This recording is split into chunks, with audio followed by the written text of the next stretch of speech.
Please stand at this time for our national anthem.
Good morning, everyone. Welcome to Adios Day at the Meadows. It's our biggest day of the year, and we're glad to have you with us. And I'm glad to have some guest hosts along with me today. I'm Jeff Zidek. I'll be your host today. Mike Probosi is here from NahooPicks.com. We've got several other guests that will be joining us throughout the broadcast. Mike, couldn't ask for a better day weather-wise. Beautiful day outside. If you're anywhere in the area, get down to the Meadows, catch the Adios. It's the best day of the year at the Meadows by far. 16 races on the card today. The Delvin Miller Adios pace for the Orcas goes as race 15. Remember, if you're on track and you pick up your racing program while supplies last, you get one of our Adios hats as well while supplies last with the purchase of a program. And Mike, for the bettors today, $200,000 in guaranteed combined pools. Yeah, for harness racing, these big guarantees are an anomaly. So lots of money to chase in those pools today at the Meadows. We got the best drivers, a lot of really nice horses, nice races, so get in.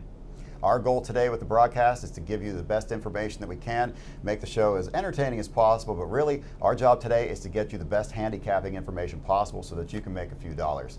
Now, we do have some special guests in the winner's circle today from the Pennsylvania Harness Racing Association. We've got Donnell Mock, and from, well, let's say it what it is, from the Send It In Army. Handicappers always follow this guy, Gabe Pruitt. Donnell and Gabe, welcome to the broadcast. Thanks a lot, Jeff. It's great to be here for the biggest day of the year course at the Meadows. And I thought always great day, another great card. And as they mentioned, all those guaranteed pools, it's a wagering bonanza for those of us who like to sit it in.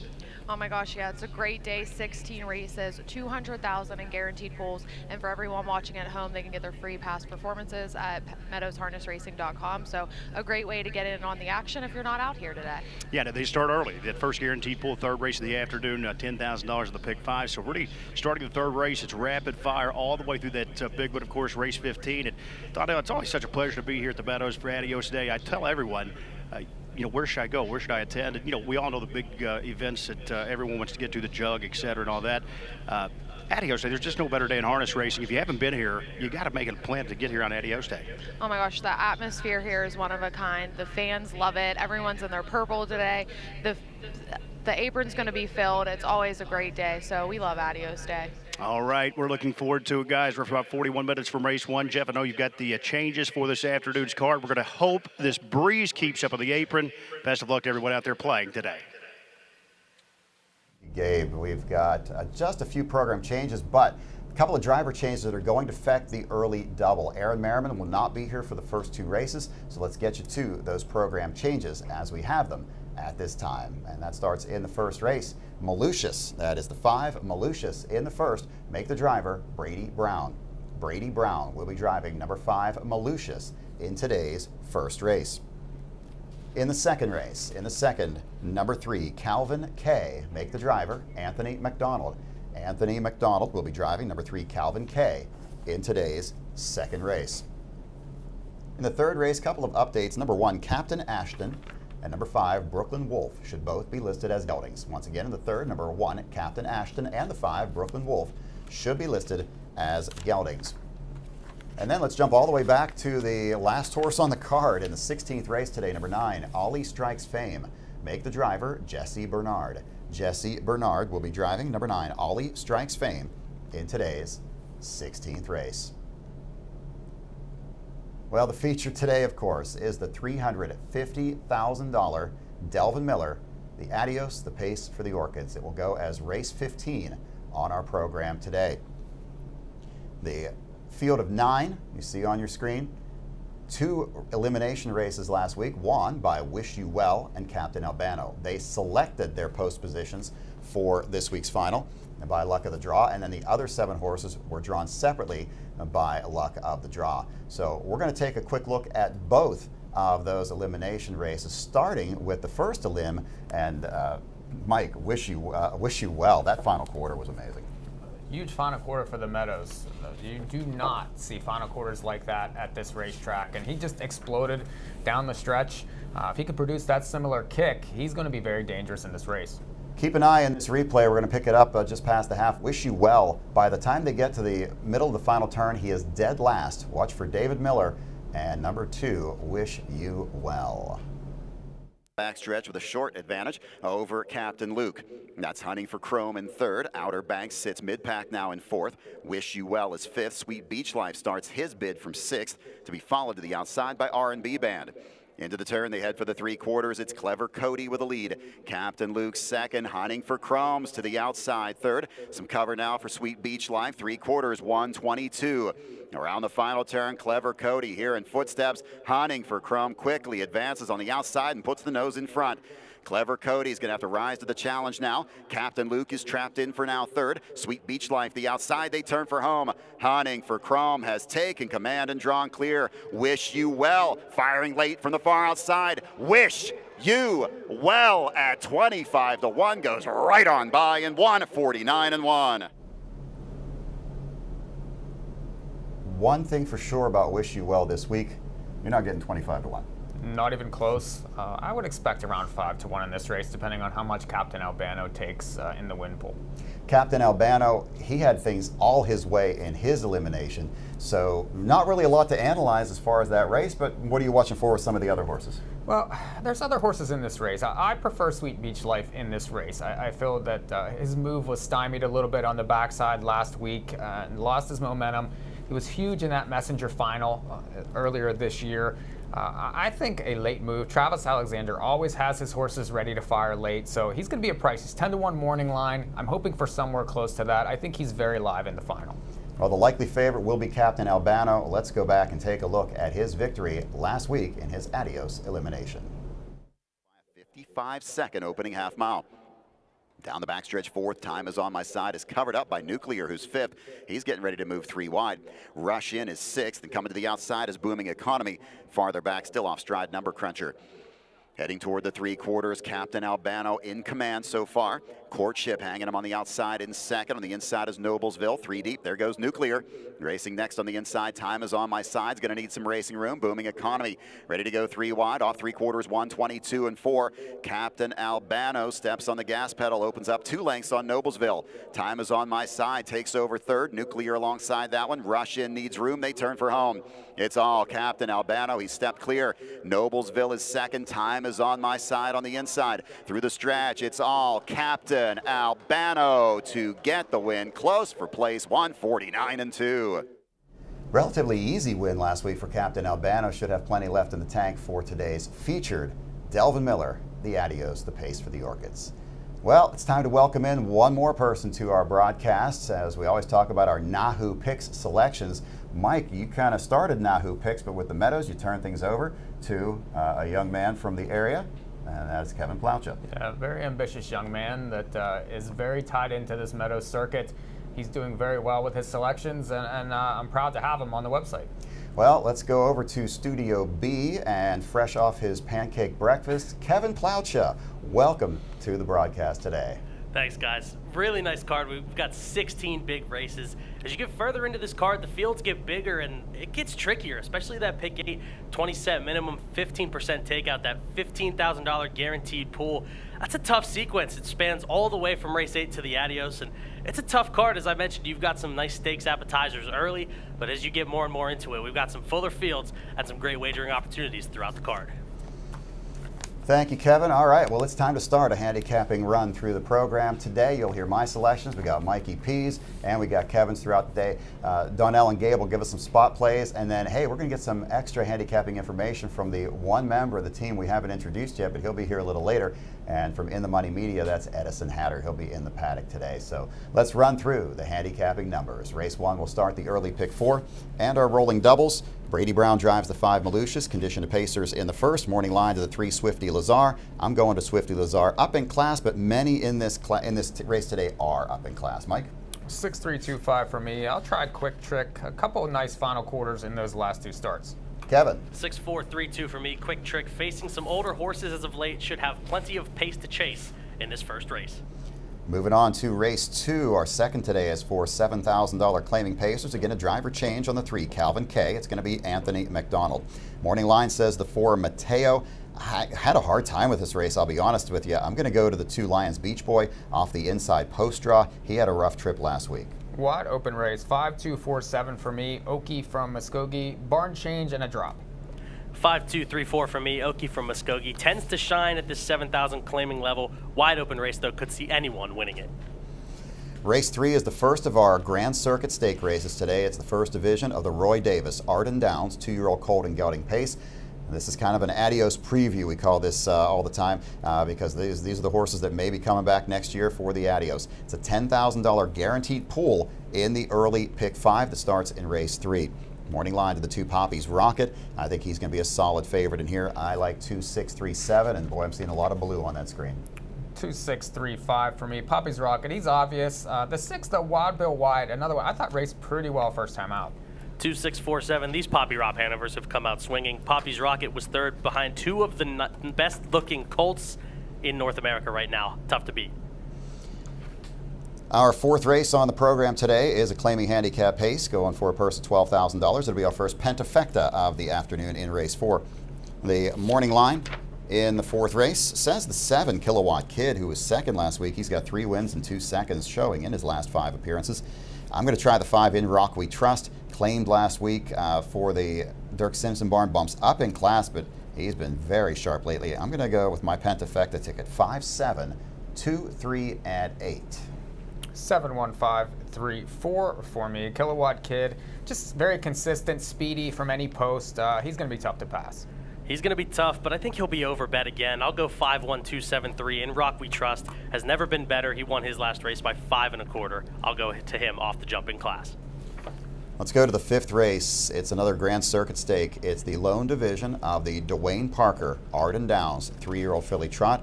We're going to start a pick 4 in this 5th race, and we're going to guarantee that pool to $12,500. 30,000 plus on the line for this group of 5 trotters. Morning line to the 3, Diamante Hanover. I'm at 3, 4, and 5. Strong effort last time out for Diamante Hanover. We'll echo that 3, 4, 5. This is my best bet today, the 3 Diamante Hanover. Those numbers of 4s and 5s at Pocono, tougher than these other ones. I'll go 4-3-5, try to beat the favorite with Mon Ami Martine. Has been driven conservatively in her 3 starts prepping for this race. I think she's got more to show if Brady Brown gets her to the outside. Race 6 on the program today. These are for conditioned pacers. It's a $15,000 guaranteed trifecta pool. Morning line to the 5, Red Right Hand off the class drop. Last raced here 2 weeks ago in the open top level. I'll take the 5 Red Right Hand, but it's not a cakewalk. This is a very, very strong field. One of our better handicapping races of the day, I think. I'm at 5, 2, 1, and 4. No 5 on my numbers. 9, 4, 3, 2, the real way. Outside post, but very speedy. Aaron should be firing early with this one. 4-5-2-1 Flightcraft for me. He's very sharp right now. Most recently won by 2.5 lengths. Overtime is on my side, who you'll see later in the Adios. Pace could get wicked here. Race 7 today for conditioned pacers, a purse of $8,500.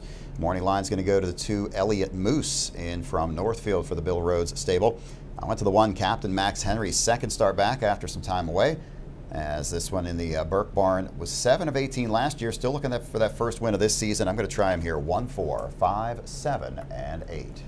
5, 9, 2, 1, 4 for me. Double up and get James McDonald here off a win. Steps up. This horse is speedy and sharp. 4, 7, 5, 2, 8 for me. Delliston had a tough trip in his last. You get post relief and he picks up Pallone. Think he should be blasting again. 4 options there, all different handicapping numbers there for the win in race 7. Should be a good one. Race 8 today. Well, this is where we're going to start. The $15,000 guaranteed pool in the Adios Pick 8. It is a tough wager, but it can be a very lucrative wager.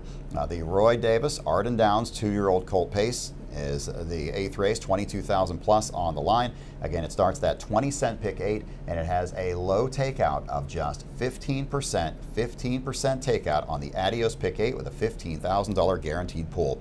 Morning line to the 3 Wedlock Blue Chip. This stable comes in here from Pocono once in a while with some very strong horses, and I've got to go to the 3 Wedlock Blue Chip, 3, 6, 2, and 7. 3, 6, 2, 7, same numbers here. Wedlock Blue Chip is obvious on paper off that 8-length win, but had to break 2 back, so use the 2 and the 6 for pick 8 purposes. 6, 3, 4, 2. Luz Albano had a pretty brutal outside trip, got nearly stopped cold by a horse that was parked a mile, still rallied to just miss. If you're playing an economical pick 8 ticket, he's one that you might even want to single if you're looking for value. Moving on to our 9th race today, we're going to start another pick 4, and we're guaranteeing that pool to $12,500. $12,500 guaranteed pick 4 pool starting in race 9. Morning line to the 3 Dragon City. 3-length winner in the most recent start is up in class, but I like that effort. I'm going to use that one second in my numbers. A big day like this, I go to a class horse that I believe was actually in the Adios 4 years ago, and that's the 5 Sand Between My Toes. I'm at 5, 3, 8, 7, and Mike, I think you're angling the same way as I am. Agree. 5, 8, 9, 1 there. Sand Between My Toes, just so classy. Won the Breeders' Crown several years ago at a monster price. Used Surreal Ideal, though, too, for the picks. This one got a needed prep last time. Could be live here. Really nice race here. Tons of back class. I'm at 6, 1, 8, 3. Patrick the Piranha. He paced in 49 and 3, 3 back. Had a no-chance trip last time in a tougher level and with post 8. We'll go to him. He's 5 to 1 morning line. Would love to get that price.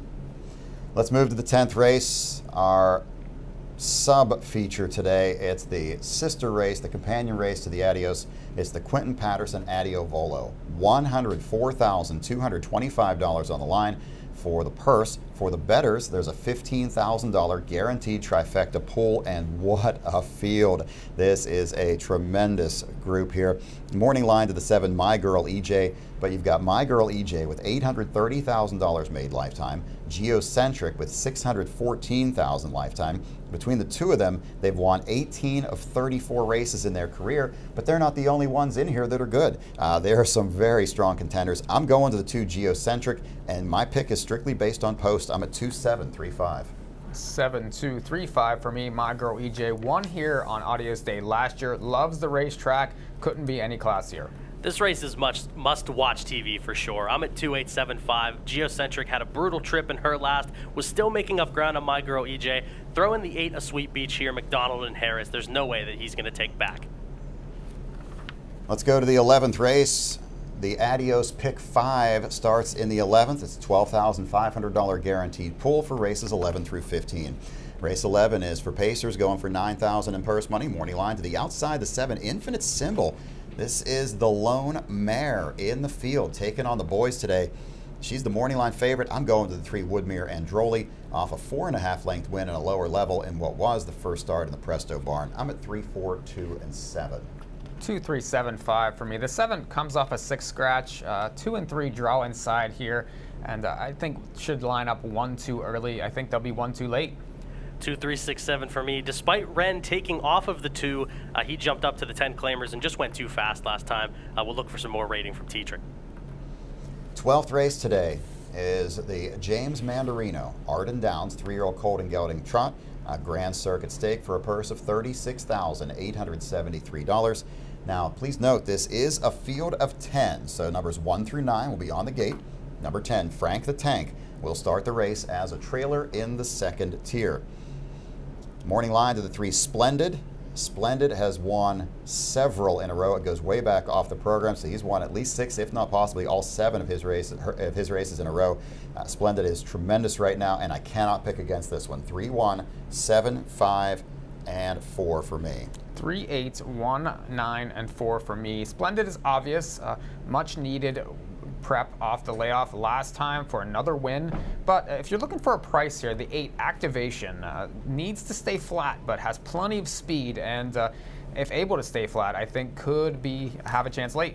I'll try an upset here. 5-3-1-6-4. I'm using Splendid on the pick 8. He's just so obvious. But 4 6s is one that I've kept a close eye on. He needed that last start after being off for just over a month. Think he'll be stronger today, and Kakali knows him well. Race 13. We're going to start another pick 4 for the final 4 races on the card and guarantee that pool to $15,000. Pacers for a purse of $9,000. Morning line to the outside, the 8 Aston Hill Dave. His record locally is fantastic. He comes back in from Northfield. He's also raced at Pocono. He shows a lot of seconds and thirds, but he shows a win here earlier this year in 52 and won here last year in 149. I'm at 8, 6, 2, and 7. Similar numbers, 6, 8, 5, 2. Fearless Fury, second time in the Presto barn, had the 9 post last time, really no chance, made up ground. Used the 6 and 8 for multis there. 8-6-5-2. Aston Hill Dave is one of my singles in the pick 8. He's had some tough trips at Northfield, including last week from post 8, and the way to remedy that is to try and blast and get to the lead. I think Ren does just that, and he goes all the way.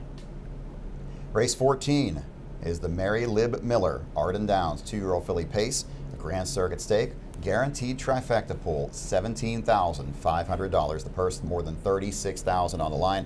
It is a field of 10, so once again we've got a trailer. 1 through 9 are on the gate. The 10 Skepticism lines up in the second tier, can line up behind anyone in that front row.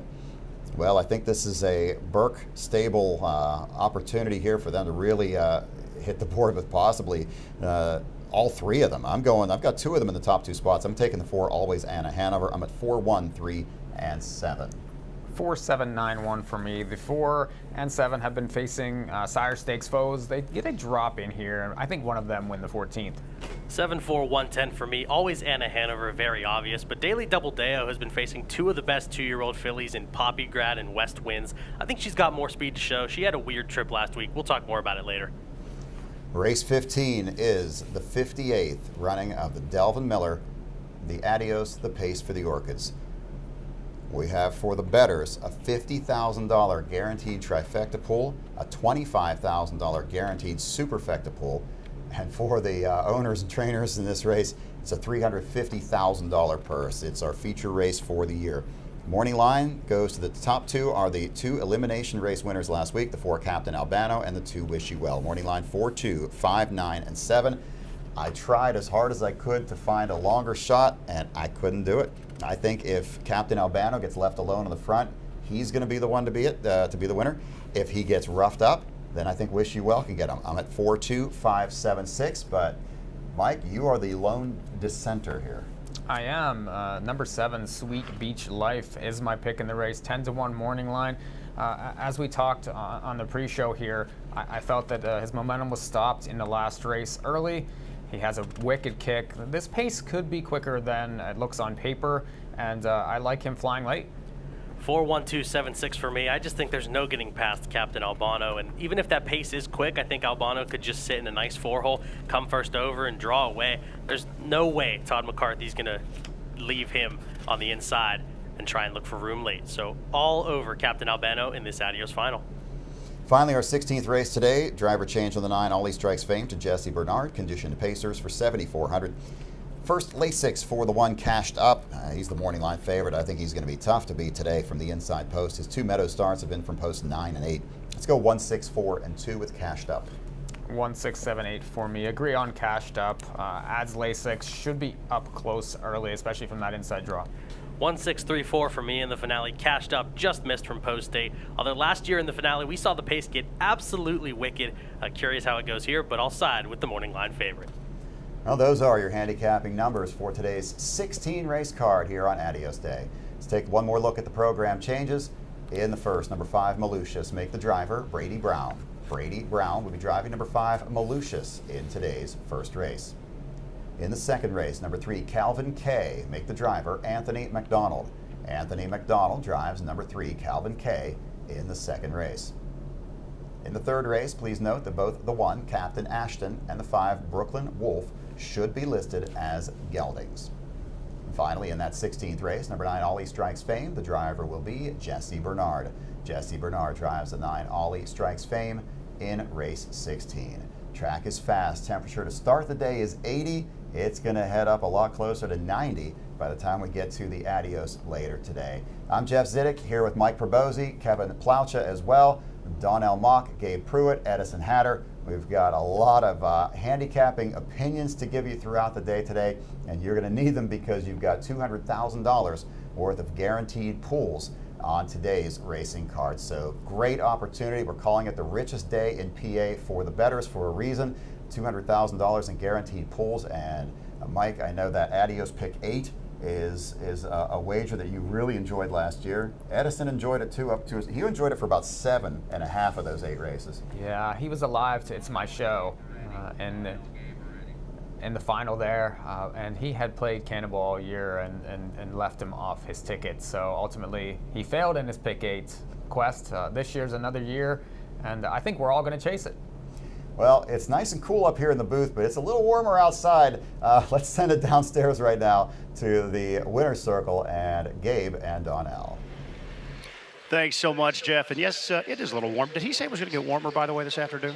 Yeah, they're roasting us out down here. He said it's going to get up in the 90s. That's a scary thought, but it's a beautiful day. So if you're anywhere with the driving range, come out here and join us. It's the biggest day of the year here at the Meadows. As they mentioned, Donnell, that pick 8, you can't get it exotic enough for me. I love those types of bets. Low takeout, 15%. Sure to get a big pot today. It's a guaranteed $15,000. That's race 8, and that's always a cool extra added wager as part of the festivities today. Oh, yeah, it's a good bet. We put our picks out there on Twitter or X, so make sure to check out our pick 8 picks, and let's see who stays alive the longest in that. Hopefully one of us is a winner. Yeah, I was a little worried when I put my play out. It was $36 for the 20-cent combination. Maybe I had spent a little too much, but Edison at least made me feel better. He almost doubled me, I think, with his ticket out there. But he was alive. As they said last year, he had to get to the Adios final, and not easy, but if you do connect on that, you are going to get paid. So let's talk about a couple of the big ones here today, Donnell. We'll begin with the Adio Volo. That's the 10th race of the afternoon. Of course, the Philly event here, signature event each and every year on Adios Day. We've got the Breeders' Crown champion in, my girl EJ, post 7. Of course, locally based trader Ron Burke typically has them on their toes here on Adios Day. My girl EJ, going to be a short price there. What do you think? Oh, yeah, I love her, though. I just think she's so sharp right now. She's my pick for that race. But, I mean, this is going to be a good race. This is a great field of mares, top mares in the country, geocentric. But I love my girl EJ. I think she's going to get it done for me today. Yeah, you know, and it's obviously a horse that has a big shot there. She's going to be a short price in that field. I just think geocentric was so good to Silverman last week at the Meadowlands. We'd been just waiting for her to get that look back to her, as we all saw as a 2-year-old, of course, a 2-year-old divisional champion, geocentric, and out every step of the mile, had every reason to stop there and pace right home through the wire. I thought that was a good effort. Post-relief here this afternoon. So I'm going to go with a minor upset. I don't think we're going to get any miraculous type price on geocentric, but hopefully she'll be a pretty good second choice there, 2 or 3 to 1. I gave her the slight edge, but of course my girl EJ will all agree that she is the one to beat there in this afternoon's 10th race. The 15th race, well, that's the feature day, $350,000 Adios pace, and kudos to our man Mike, because he took a stand against Captain Albano, and I just did not have the nerve to do so. He won his elimination so wrapped up. Typically when you see horses coming out of the elimination, Donnell, I like to see horses that, you know, won pretty much in hand, were not overly taxed. I think we saw even at the Meadowlands pace, a couple of those horses that were used so hard, maybe didn't fire back with their very best efforts. But Captain Albano, I'm not sure he took a deep breath here last week. No, Todd was just sitting there. He was ready to roll on, and he did it with ease. So, I mean, he is my Adios pick. I really like him. But you know what? Again, this is a good race. Wish You Well, 25-2 last quarter. I mean, that was insane. He was last coming around the turn. You didn't think he had a chance, and here he came out of nowhere and won it. So yeah, Wish You Well was 28 to 1 last week, Donnell. I think at the half I would have booked him at about 280 to 1. You just do not see horses that are sitting last on the inside ever find a way to get there, and he responded. That was quite the last quarter there in 25-2. You just don't see that type of closing kick, but everything set up perfect for him in there. You know, I'm just a little worried today if he has to do a little more work in the early stages. Yeah, I can't wait to see this race play out. I think it's going to be an exciting Adios, and we look forward to it every year. Hunting for Chrome, another interesting prospect there. He's at that outside post. I think James McDonald's hand's going to be forced here. He's going to have to be aggressive. We see several with early speed. So, really it's going to be a chess match, I think, off the wings as it typically is. I'm assuming Captain Albano at some point will want to be last in the lead. Yep, I liked hunting for Chrome. I just hate the 9-hole, but hey, we've seen it be done before from the 9-hole, so you just never know. Yeah, and to my spot play, Donnell, by the way, and we're joined by Mr. Tim Twaddle is on set today. Speaking of the Adios, let's go back to the Adios. Well, who better to ask than a gentleman that has one in? Time is on my side. Well, Tim, talk to us. I read an article there about how you ended up with this guy. That's quite the story. It was. Well, obviously, we were attracted to the family, and we've had a number of offspring out of that mare, and I trained that mare mock around the clock. So after the year we had with Forever Boy, we were interested in this colt, and myself and a couple of my partners were sitting in the front ring, and our group was prepared to go to 125. Anthony was sitting in the back with his people, and we thought we had him at 125. There was kind of a stall in the bidding, and then boom, it took off again. And that's when Anthony said, geez, I can't let this colt go for 125, and he stepped up. So we jumped back in for a little bit, and thank you. And long story short, we were over our head, so we had to stop. So you didn't end up buying him, but you found out very quickly you're going to get to trade him. Exactly. It worked out as good as it could be. The little friendly fire there in that bidding war that maybe no one knew who was firing those shots, but sometimes that's the way it works out at those That's what sales. happens at a sale. You know what? He was 47-1 last week in his elimination, Tim. Good runner-up, who everyone would say to the horse it's the one to beat today. You know what? Anthony managed this colt perfectly. We had him ready early because he didn't have much of a year last year. He started out fantastic, and then we got to a point where, we're going to prep him for this Adios, and there was really nothing for him stake-wise other than to race against older horses. So we gave him a break, brought him back, and man, he came back fresh and sharp, and he couldn't be any better. What's the difference between the ages of 2 and 3? I know he only had just a handful of starts last year, the one win. He obviously did show a little potential, but this is a colt that's really stepped up in a big way. He did. I didn't have him last year. He was in Ontario with the connections up there, with Anthony's people up there. He was growthy. He was immature. He did show a lot of potential, but like so often they do, they need to grow and develop. And he was good, smart enough to wait on him and let him just do that. All right. Well, he's in with a big shot today, and I know to be locally based, to have a live shot in the Adios, there's no better feeling than that. That's a big thrill. We're so happy to be and excited to be part of this race, and the whole day is special. So yeah, we're excited. It really is. Great car. We wish you the best of luck, Tim. Thanks for stopping by the set. Donnell, time is on my side. I know. I'm excited for him. He was a great race last week. Dug for second. Are you feeling good going into the Adios?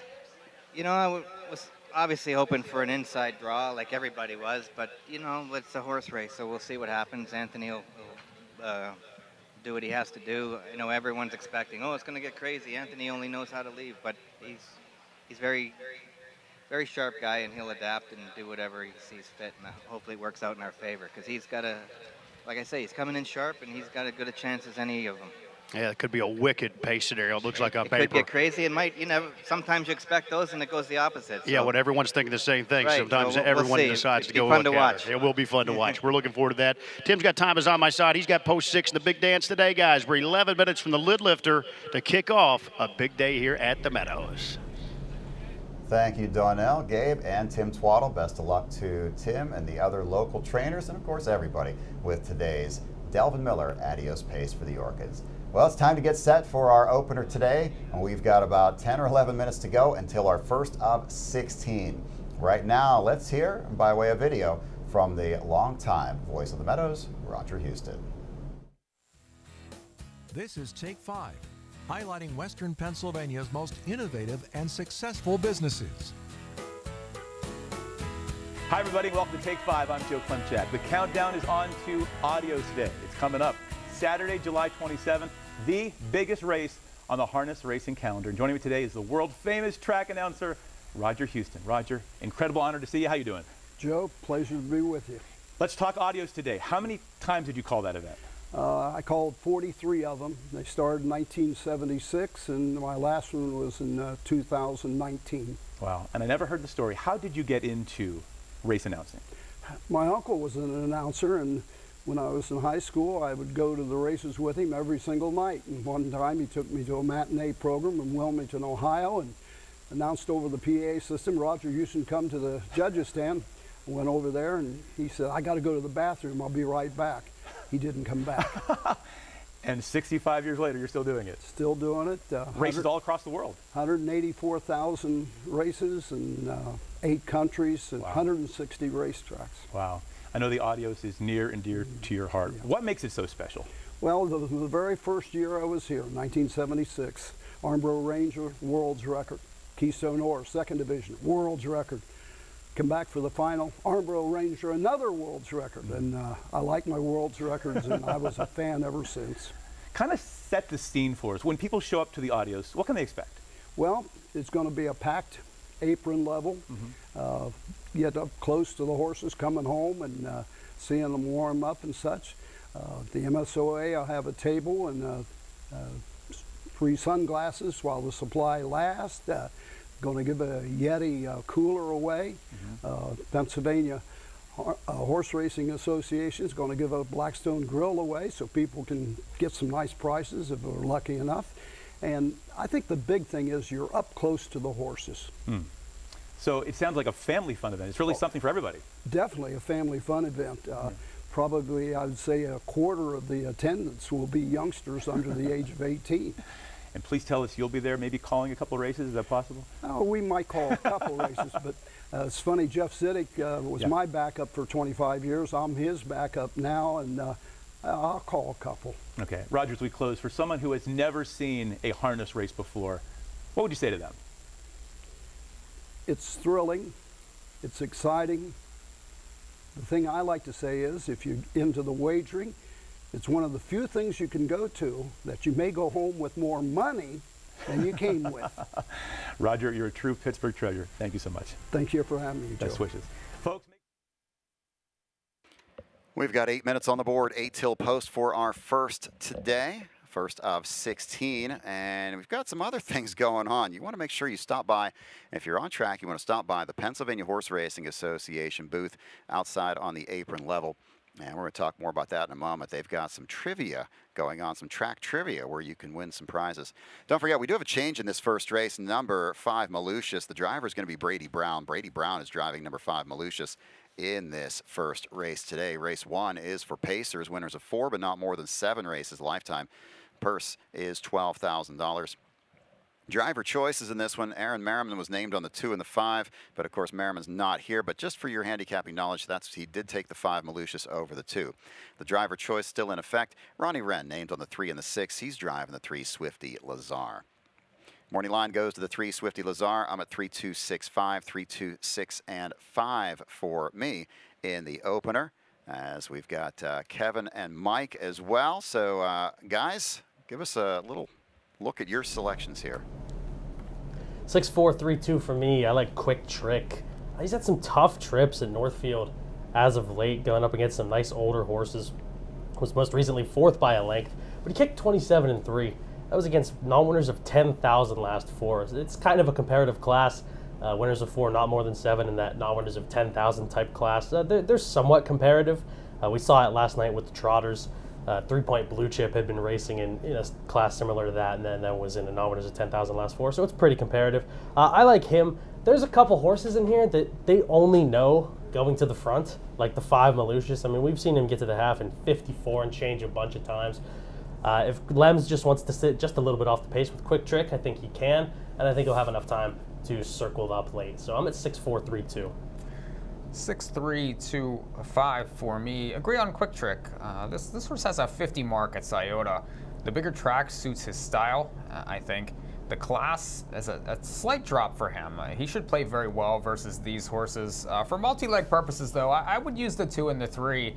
The 2 Zielinski, one that definitely has speed, could trip out from the inside, and then the 3 Swifty Lazar. Obvious here off 2 straight wins. Another one that should be up close. We'll see what happens here early with the pace. If they're able to dictate, that puts the 6 at a disadvantage. If not, the 6 will be coming flying late. So there's already a nice start to this early pick 4 pool, close to 5,000 in that pool early. Get in on these multis today. We've got 5 minutes on the board, 5 till post for our opener today. Again, stop by the Pennsylvania Horse Racing Association booth outside on the apron level. They are doing track trivia today. You'll check the TV screen and listen between races 3 and 9 for the trivia questions. If you answer correctly, you could be a winner. So the PHRA, they'll tell you how you get in on the fun, where you send your answers to. So stop by the PHRA table outside on the apron level. Get involved today in track trivia. Today's Adios Pace for the Orchids broadcast is sponsored in part by the Pennsylvania Horse Racing Association.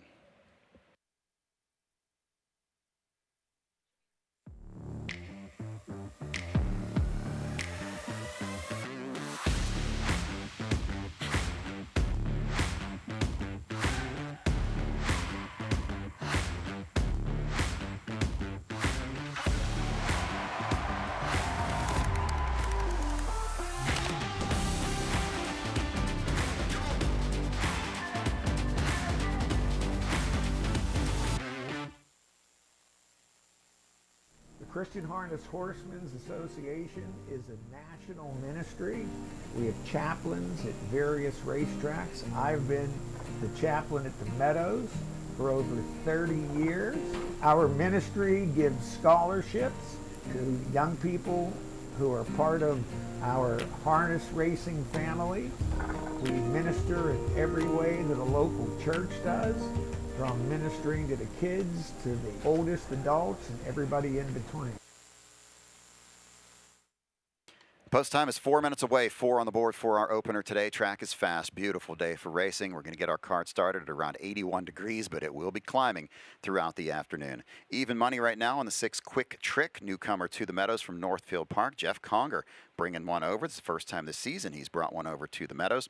Quick Trick at even money. 7-2 on the 3 Swifty Lazar. I do expect a lot of late play coming on Swifty Lazar. And then a couple of 7-1s right now, the 4 Hillbilly Payson Hill and the 7 Stay Frosty. Let's go down to the winner's circle, Gabe and Donnell.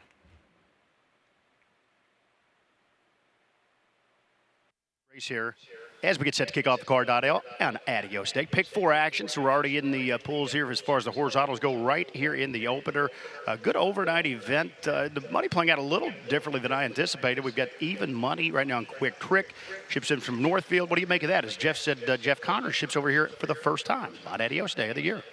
You know what? I like that horse, but that actually wasn't in my picks. I'm surprised Checks on the Beach isn't a little lower in odds.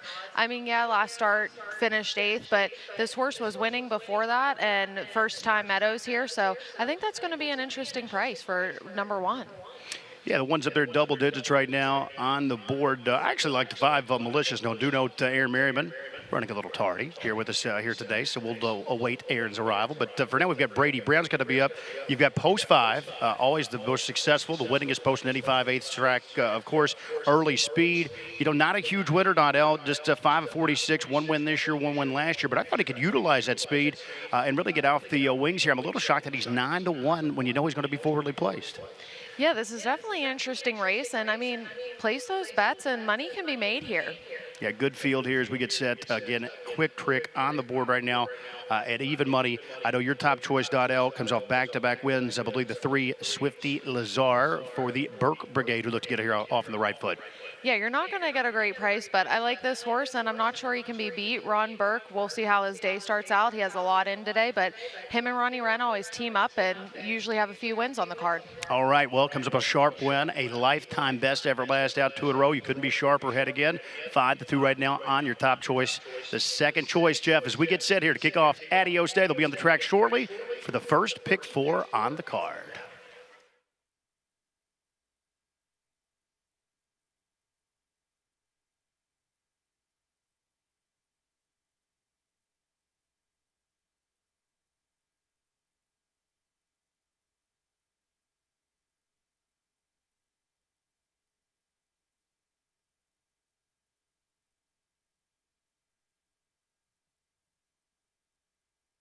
1 minute to go, one on the board for the first. Once again, $200,000 in guaranteed pools today. The first one of those is going to be the pick 5 pool that starts in race 3, but the Adios pick 8 is a big feature today. It is a tough wager and a lucrative wager, that Adios pick 8. And don't forget, $50,000 guaranteed in the Adios final for the try and $25,000 in the superfecta. So again, that Adios pick 8, it's only a 15% takeout, so it's a low takeout today. It's a 20-cent base wager. So a 20-cent base wager on the Adios pick 8, and it's running from races 8 through 15. And please note, not only is it a 15% takeout, but it is a mandatory payout. So if nobody ends up with 8 out of 8, then we'll pay off for those that had 7 of 8. If nobody's got 7 of 8, it'll go to the people that are 6 of 8. There's no chance for a carryover. It is a one-day special wager, our 20-cent Adios pick 8. It is a mandatory payout this afternoon. Well, our first race field is starting to make their way to the racetrack.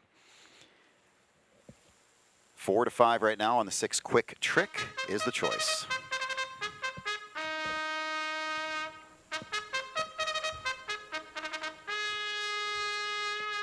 Pacers are coming onto the track for the first race. The purse is $12,000. This race starts our rolling doubles for the day and the early pick 4. Number 1 is Checks on the Beach, owned by Room 4040 LLC Stables. Alicia Hanners is the trainer. The driver is Luke Hanners. Number 2 is Zelensky, owned by the Stridaway Stables. Neil Balsarak, the trainer. Driver is Dave Pallone.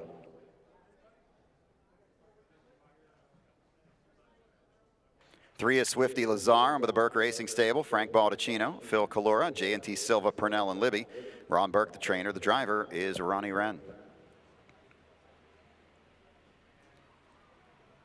Number 4 is Hillbilly Payson Hill, owned and trained by Charlie Myers. Lucas Myers does the driving. 5 is Malucious, owned by Fox Racing. Angie Coleman, the trainer. Driver change to Brady Brown. 6 is Quick Trick, owned by Knox Services and Jeff Conger. Jeff Conger trains. Chris Lems in the bike. Rounding out the field is number 7, Stay Frosty, owned by the Burke Racing Stable. Kitefield Stable, Phil Calora, J&T Silva, Purnell, and Libby. Ron Burke trains with Hunter Myers. That is your field for today's opener. Wager now, race 1's coming up. Even money on the 6 Quick Trick, 2 to 1 on the 3 Swifty Lazar. Horses will score down, and while they do, let's send it over to Mike and Kevin from Nahu Picks. That's N-A-H-U, North America Harness Update. NahuPicks.com. Free selections daily from racetracks across North America. Here's Mike and Kevin. That's right, Jeff. NahuPicks.com. We've been going for about 6 years or so, and lots of great selections, racetracks across North America, Kevin. I'm never going to live that down. North America. It's not North America and Canada. It's just North America. I'm fully aware. Jeff already teased me enough about that last night. Been awesome to be a part of NahuPicks.com since, I believe it's around September of 2022. Now we're into July of 2024, so coming up on 2 years for me. Just been a blast. I mean, I love this sport. I love watching the Meadows, and to be able to provide a free service to the fellow watchers of it is a blast. So we're always trying to put in the work and give out some good selections here. Let's look at the first race. A Quick Trick even money, for or against for you? I'm for. Now, I'm curious if Malucious is going to just completely try to blast now that Merriman's not on, because you see, when he's been driving him as of late, he only knows one mode. It's just go, go, go. Now you get Brady Brown, may not know the horse as well, so I'm curious if the tactics will remain the same. I'm still for Quick Trick just because I think the horses inside, the 2 and the 3, are both definitely going to try and get early position as they did last time, and they finished 1-2 in a race against each other. Right now, you're getting a big price discrepancy with those two. 8 to 1 on Zelensky, 2 to 1 on Swifty Lazar, who was a winner and is coming off 2 straight. He's logical in here. Most recently won at 4 to 5. He has 4 wins from 10 tries this year. I just think that the pace could get a little bit hot up front, and I have the 6 and the 4 in there because they're both proven closers. Lots of wagering opportunities in this race. We start doubles. The pick 4 starts here, already almost 7,500 in that early pick 4 pool. So we're going to be pushing multis all day on you. I just think Quick Trick gets a setup here. He gets a class drop, and he's likely the best horse here. He won 145,000 last year. A lot of these horses are racing numbers of 2, numbers of 3 life. This horse has plenty of class, and the race shape suits his style. Quick Trick's going to be really tough to beat in this first race. Yeah, I think so too. And that was a huge year last year. Won 7 of 16, hit the board in 13 of 16. Took a mark of 50 flat at Scioto. That's way faster than what some of these have shown. It's tough to hold that 50 speed as the horse gets older, but I agree with Mike. He gets a setup here as Gate is moving into position. Just took a look at the pick 4, over $7,600. So the Wager Warriors are out in full force this morning. Nice double pool here too. The second race, very difficult race. So if you're looking at doubles, there's a lot of different ways you can go in the double here. I think that second race is as wide open as there is a race all day long. Completely agree. Well, as we see at the top left corner of your screen, Gate is in motion for this first race. This field of 7 will be lining up. Winners of 4, but not more than 7. Your even money favorite is Quick Trick, now 5-2 on Swifty Lazar, 7-1 on Zelensky. Thank you, Mike and Kevin. Our field for the first has reached the gate. It is post time. This is the first of 16 today here. Welcome to Adios Day at Hollywood Casino at the Meadows.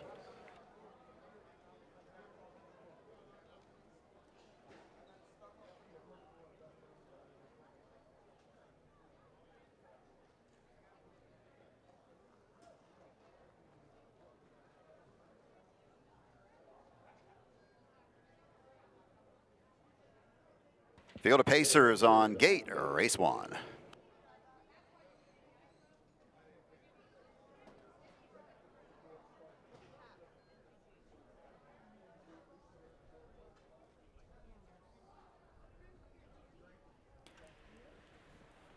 And they're off. That's the 2 Zelensky going for the front with the 3 Swifty Lazar. Inside is the 1 Checks on the Beach. On the outside is the 6 Quick Trick. Between horses, the 4 Hillbilly Pace and Hill.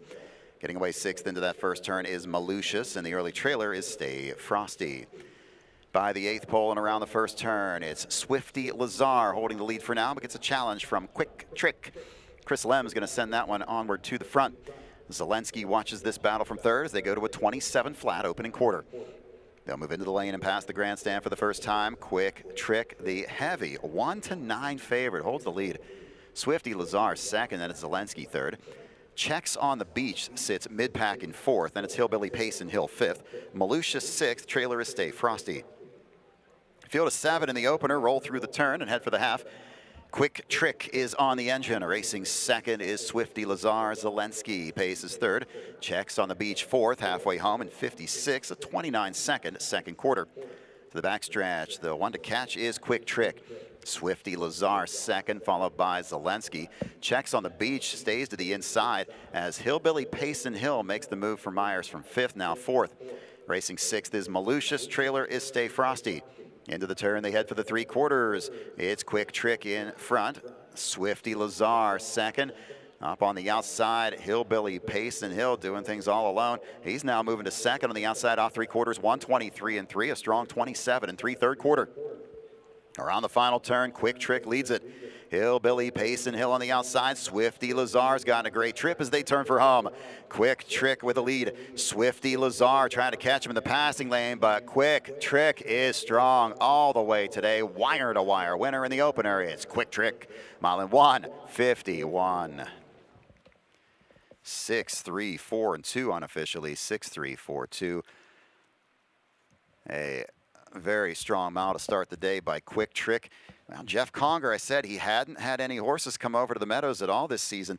And if he's bringing one over here, it's for a reason. And Quick Trick, a strong performance today. Swifty Lazar sat the pocket, could not quite reach Hillbilly Pace and Hill on the outside. He goes a tough trip today.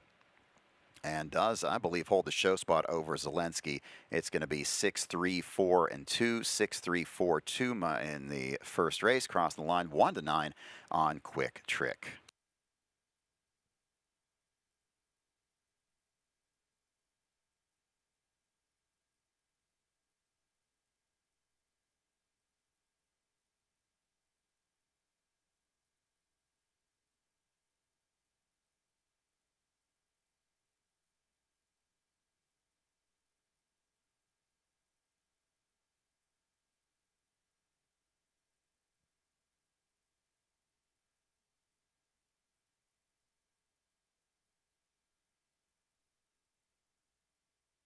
Numbers are on the board, not yet official. 6-3, 4, and 2, 6-3, 4, and 2 in the first race today.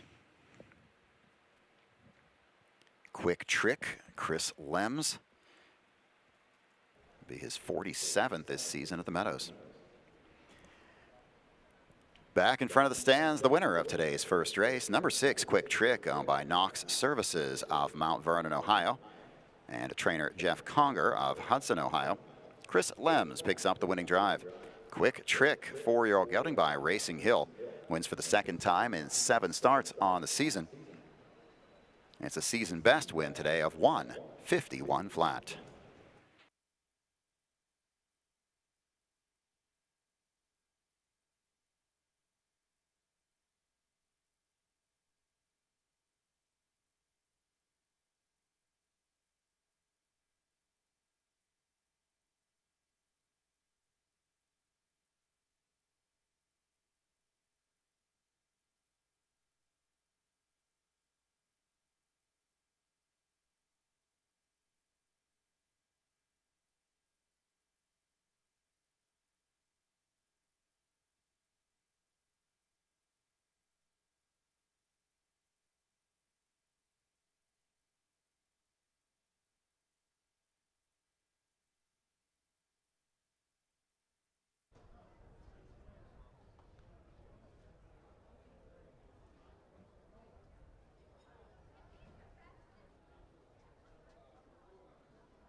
Payoffs in the opener today. Number 6, Quick Trick, wins it, pays 220, 210, and 210.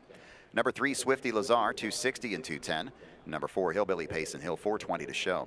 The exact to 6-3 is good for $4.60. 6-3-4 in the try, pays $17 even. Superfecta 6-3, 4, and 2 is good for $4.32. Number 2, Zelensky finished 4th. Number 7, Stay Frosty was 5th. Number 5, Malicious was 6th. The 1, Checks on the Beach was 7th. From the top down, it's 7-4-2, 3-6-1, and 5 on the bottom. The time for the mile was 1:51. Our second race of the program is coming up in 7 minutes. Anthony McDonald's driving the 3 Calvin K. Anthony McDonald drives the 3 Calvin K in the upcoming second race. Exacta, trifecta, superfecta, and double wagering. Once again, take part today in track trivia. Stop by the Pennsylvania Horse Racing Association's booth outside on the apron level. Sign up. They'll give you instructions on how to take part in track trivia today. And then when you check the TV screens throughout the afternoon, as we'll have some trivia questions, answer correctly, and you could be a winner. Special prizes today from the Pennsylvania Horse Racing Association.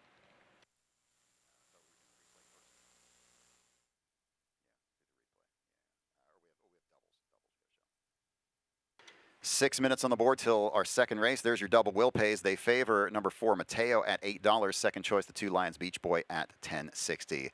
Let's take a look at the final half-mile replay from race number 1. 56, a 29-second second quarter. To the backstretch, the one to catch is Quick Trick. Swifty Lazar second, followed by Zelensky. Checks on the Beach, stays to the inside as Hillbilly Pace and Hill makes the move for Myers from 5th, now 4th. Racing 6th is Malicious. Trailer is Stay Frosty. Into the turn, they head for the 3/4. It's Quick Trick in front. Swifty Lazar second. Up on the outside, Hillbilly Pace and Hill doing things all alone. He's now moving to second on the outside off 3/4, 1:23 and 3, a strong 27 and 3/3 quarter. Around the final turn, Quick Trick leads it. Hillbilly, Payson Hill on the outside. Swifty Lazar's gotten a great trip as they turn for home. Quick Trick with a lead. Swifty Lazar trying to catch him in the passing lane, but Quick Trick is strong all the way today. Wire to wire winner in the opener. It's Quick Trick. Mile in 1:51.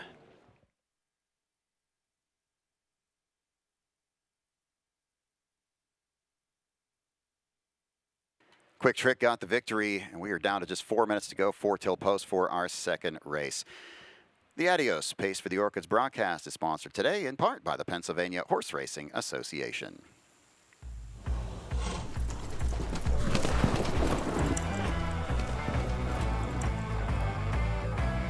Out and rolling is Luck Be With You, and Luck Be With You is out and after the front, and some star somewhere tracks that move on the outside.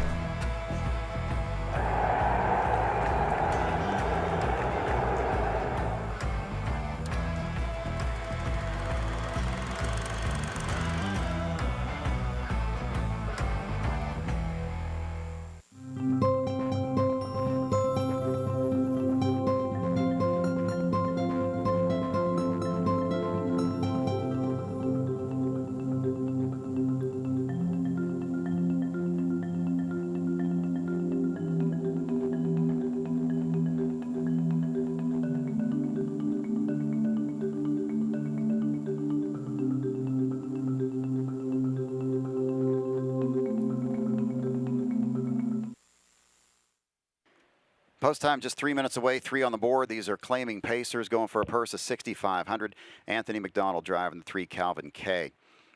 5-2 on the 4 Mateo. Hunter Myers had a choice between the 1 and the 5. He takes the 5 Okie from Muskogee. Post time 3 minutes away.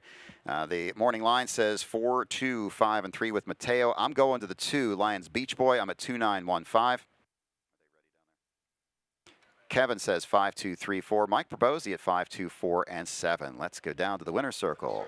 Donnell and Gabe. Thanks so much, Jeff and Donnell. Quick Trick. We talked about Jeff Connor shipping one over for the first time this year. I think we know why now. But 1-9, boy, the public pounded him, and he was as advertised. Yeah, he had a beautiful trip, and he really went on by, and what a good mile that was. So the betting public was right there. The betting public all over it, in fact, as the favorites go 1-2 there in the opener to kick off that pick 4. Nice pull there as well. We've got tons of multi-race action all day long. The pick 8, of course, we keep bringing up. That's race 8 with a $15,000 guarantee. But, typically, Donnell, I like some of these lower-level conditions on the big days. Sometimes the stakes events can be, pretty formful. I've got a best bet of the day. Just going to tease that. Right? And it's sort of one of the most obscure races of the day. That's a little bit later on, midway through the card. So I'll just tease that for right now. But we've got $7,000 claiming company here. And one of the reasons why the public like these types of races, look at that betting board. It's really just a wide-open affair. You've got a very lukewarm favorite. And the 4 Mateo makes his third start for our new trader, Johnny Yoder. And I think you gave this guy the edge. Yeah, that was my pick. So I'm going with the betting public again. So 5-2. We'll see how this race plays out. But like you said, it's pretty wide open. Anyone can make it happen. The 2 Lions Beach Boy, maybe he could win, draws inside. So you just never know in races like this. You don't, because when you get into the basement, so to speak, the bottom level claimers, consistency is not always key at that type of level. They're like me. Sometimes they have their good days and they have their bad days. Sometimes more bad than good. But the 2 Lions Beach Boy, I like Donnell because 6-time winner. He likes to get the job done. He's already got a 53 and change win here. He sort of misfired the last couple of starts. Not sure what's up with that, but I just think it's not quite as difficult an event as what he's faced of late. The last couple of miles he's been caught up in 52 and change here, even at the $7,000 level. I know it's a warm day, so we might see a big mile here today, but I just don't think he's going to have to chase that type of toward tempo. Ronnie Red here has the assignment. I know you used him to be close as well. Yeah, it's definitely going to be interesting. I will be cheering on number 8, my horse, Lord of Misrule, but... My goodness, how could I miss that? I forgot. Yeah, tell us about your, I know who you're rooting for, the 8 Lord of Misrule, and you're up there at, is that 40-1 right now, Donnell? Tough post. It's a very tough post. He's 13, so, we don't love the outside post, but maybe a trip will work out for him and we can get him the money. So that's who I'm rooting for, but for my ticket, I'm going with Mateo. How long have you had this guy? Plenty of back class, 42 career wins, so he knows how to get the job done. He does. I got him from Pocono. We went to Oak Grove for a little bit, and now we're here at the Meadows. So maybe this will pan out for us. All right. Well, we know who we're rooting for at least. Good luck if you're out there playing. But Donnell, the sole owner of the 8 Lord of Misrule, classy veteran. He's up there as a long shot. That would bring some big balloons to the payouts if he can finish close, Jeff. It would indeed. And we've got our second race field getting ready to come out onto the track for post parade. Great betting board. You've got a 5-2 lukewarm favorite here in the 4 Mateo. You've got 5-2, 3-1, a couple of 4-1s, and a 6-1. The inside 5 horses sharing very similar play right now as our second race field makes their way onto the track. Once again, a driver change on the 3, Calvin K. It is Anthony McDonald driving.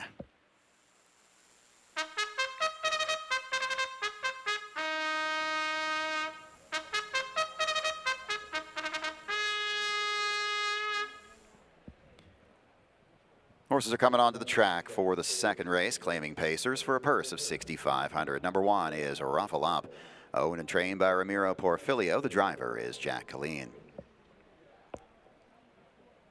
2 is Lions Beach Boy, owned by Vince and Scott Aiello. Justin Perillo is the trainer. The driver is Ronnie Wren. 3 is Calvin K, owned by Tyler Williams. Nate Bresnahan trains. Driver change to Anthony McDonald. 4 is Mateo, owned by Todd's Auto, trained by Johnny Yoder and driven by Dave Pallone. 5, Oki from Muskogee. Barry Franklin is the owner. Hunter Myers drives for trainer Ron Lineweaver. Number 6 is At the Beach, Hanover, owned by the Untouchable Stable. Peter Stratton trains with Luke Hanners. 7, Stars and Stripes, owned and trained by Neil Balsarac. Mike Wilder drives. The 8 is Lord of Misrule, owned by Donnell Mock, trained by Dana Carrick and driven by Sean Johnston. Number 9 is ER Hunter, owned by Mason Shaw. Jason Shaw, the trainer. The driver is Brady Brown. Exacta, trifecta, superfecta, and double wagering. Our second race of the afternoon is up next. 8-5 betting favorite is the 4 Mateo. Once again, once you have your second race handicapping complete, start looking ahead to that pick 5 that starts in the third race. It's a $10,000 guaranteed pool in the pick 5 that starts in race number 3. So with our track trivia today, you'll be texting your answer to 717-914-9750. So write that number down. It's on your screen right now. This is for our on-track patrons. You want to text your answer to 717-914-9750. So in between races, later on, we'll have our track trivia. To participate, you must first go to the PHRA booth to sign up. That booth is located outside on the apron level.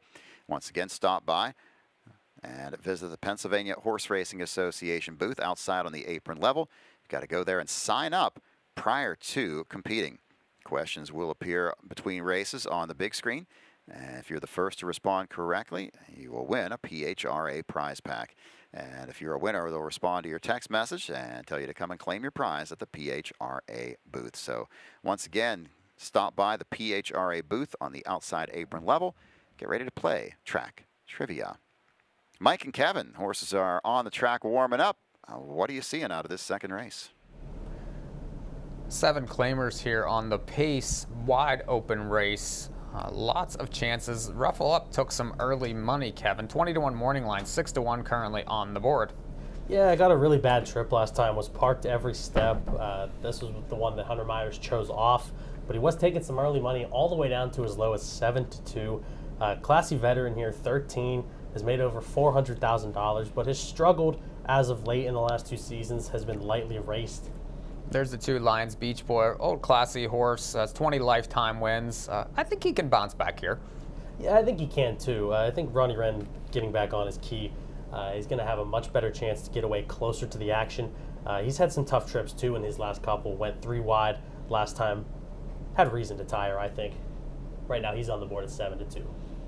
3 Calvin K. You get Anthony McDonald here, another one, 28 lifetime wins, 200 career starts for the 10-year-old. And outside post in his last start, when drew inside on the 29th of June, raced much better. Yeah, he did, and he's interesting right now at 11-1. Another one that has a chance to be a lot closer, but the problem is he went 1 for 33 last year. Just 3 starts this year though, so definitely has room to improve. Here's your favorite, the 4 Mateo, even money on the board currently, and was claimed 3 back, by the Yoder barn. 2 starts since, was favored 2 back, second there, and then just an even 5th on the 13th. Yeah, he's a play against for me, especially at this low price. He's one that just also finds ways to lose. And you know, at these 7,000 claiming levels, these aren't horses that rattle off 3 or 4 wins in a row. I know that. But this is a guy that tends to find ways to lose at short prices, so I'm against him. The 5, Oki from Muskogee. I like this one. Barn change, drop in class, better post. Yeah, I like him too. Hunter Myers knows this guy well. He tends to shine when dropping into the 7 claiming level. 2 for 19 this year, but last year he had an awesome season. Made just under 50 grand, but won 8 times in 40 starts. And at the beach, Hanover, long shot here for Luke Canners. Yeah, he's going to need more. Comes off a little bit of a layoff, but has been well back in all of his starts. Well, the gate's rolling, Jeff. Any final thoughts, race number 2? I let you guys handle that. They are headed to the gate. It's 6-5 right now on the 4 Mateo. Now goes to 7-5, 2-1 on the 2 Lions Beach Boy. Last call for wagering race 2. Don't forget, coming up in race 3, we've got a pick 5 starting in race 3 with a $10,000 guaranteed pool, and that'll be our first Grand Circuit stake of the afternoon, our 3rd race. Right now, though, the 2nd race field is on gate.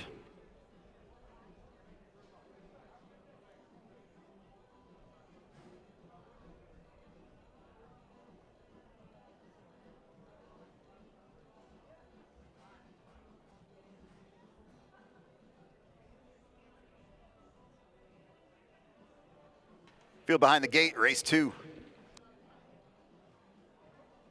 And they're off. That's the 4 Mateo stepping out for the front with the 5 Oki from Muskogee with the 2 Lions Beach Boy. The 3 Calvin K is 4th. Getting away 5th is Ruffle Up into the turn 6. That's at the beach, Hanover. Early trailers are Stars and Stripes, Lord of Misrule, and ER Hunter. Around the first turn, Mateo wants the front. He's got it for Dave Pallone. Racing 2nd, Lions Beach Boy. Oki from Muskogee settles in 3rd. They're over to the quarter in 27-1. Calvin K 4th. 5th is Ruffle Up. Then it's At the Beach Hanover 6th, followed by Stars and Stripes. 8th is Lord of Misrule, and at the back is ER Hunter. They've got a lap to go in the 2nd, and it's Mateo leading the way. Lions Beach Boys next, then Oki from Muskogee 3rd. Calvin K sits 4th. Ruffle Up is 5th. Pacing 6th around that turn is At the Beach, Hanover, followed by Stars and Stripes. Then it's Lord of Misrule, ER Hunter at the back. 56-1 for the opening half. Mateo at 8-5 takes him down the backstretch. Lions Beach Boy in tow 2nd. Racing 3rd, that's Oki from Muskogee. He's going to pull to the outside. Calvin K is 4th. 5th to the outside went Ruffle Up. 6th is At the Beach Hanover. 7th is Stars and Stripes. Then it's Lord of Misrule and ER Hunter. Battle for the front. Oki from Muskogee on the outside grabs the lead, and he's going to clear as they move into the turn. Oki from Muskogee by 3/4 and 123-4 snaps off a 27 3/3 quarter. Mateo is 2nd. Lions Beach Boy trying to gain some ground in 3rd. 4th is Calvin K. At the Beach Hanover 5th. Top of the stretch, they turn for home, but this one is all Oki from Muskogee. Mateo is 2nd. Lions Beach Boy is going to head to the passing lane. Calvin K 4th, but through the stretch, an easy win here. Oki from Muskogee in front on the 151 and 1/5. 5, 4, 2, and 3. A barn change this week for Oki from Muskogee. And Ron Lineweaver is going to pick up his 2nd training win of the year in a big way. Oki from Muskogee comes home in 55 flat. Well, our track superintendent, Bruce Smith, and his crew have this track ready for some fast miles today. Oki from Muskogee, 51 and 1/5, pulling away, and he was a value out there at 4-1. Gets the victory. Mateo, he was still 2nd best despite getting passed quite easily by Oki from Muskogee. Nobody else got to him. He holds 2nd here, 5, 4, 2, and a 3. 4-1 winner.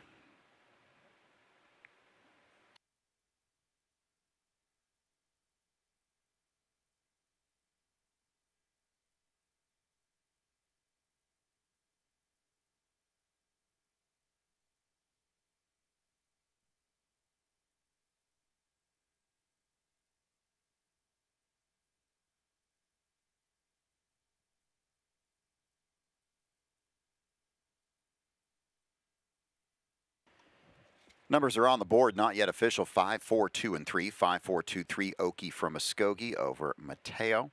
Lions Beach Boy and Calvin K. 5, 4, 2, and 3.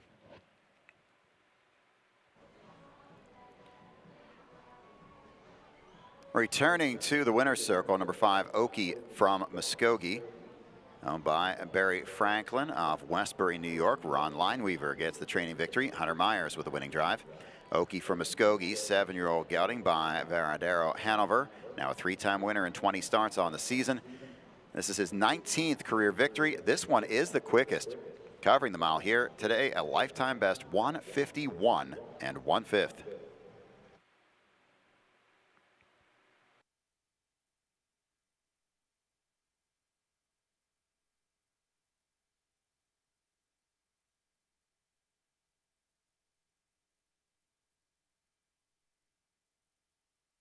Results are official. 5-4-2-3, 5-4-2-3 is official.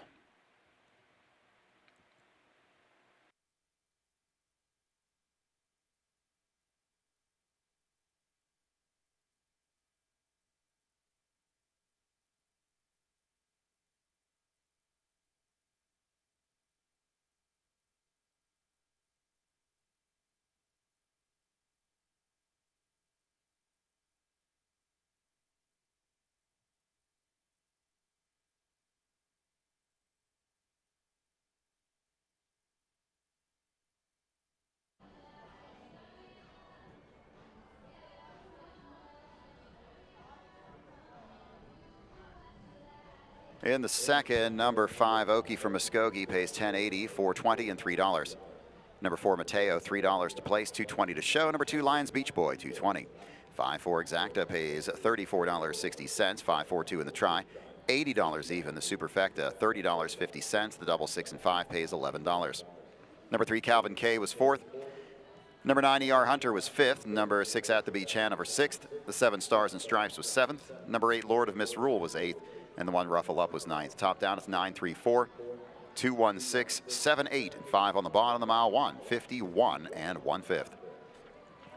Third race is the first division of the Roy Davis Arden Downs 2-year-old colt and gelding pace. Please note that numbers 1 and 5, Captain Ashton and Brooklyn Wolf, should be listed as geldings. This third race today starts a pick 5 with a guaranteed pool of $10,000. $10,000 guaranteed pool in the pick 5. That is in conjunction with the Meadows Standardbred Owners Association and the USTA's Strategic Wagering Program. There's your double will pays. They favor number 2, Poppy's Rocket, $12.40. That one is 1-5 on the win board right now. Heavy favorite in this third race.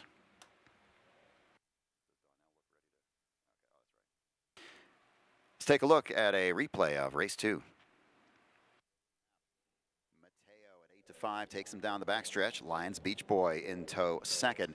Racing third, that's Oki from Muskogee. He's going to pull to the outside. Calvin K is 4th. 5th to the outside went Ruffle Up. 6th is At the Beach Hanover. 7th is Stars and Stripes. Then it's Lord of Misrule and ER Hunter. Battle for the front. Oki from Muskogee on the outside grabs the lead, and he's going to clear as they move into the turn. Oki from Muskogee by 3/4 and 1:23 4, snaps off a 27 3/3 quarter. Mateo is second. Lions Beach Boy trying to gain some ground in third. 4th is Calvin K. At the Beach Hanover 5th. Top of the stretch, they turn for home, but this one is all Oki from Muskogee. Mateo is second. Lions Beach Boy is going to head to the passing lane. Calvin K 4th, but through the stretch, an easy win here. Oki from Muskogee in front on the 1:51 1/5.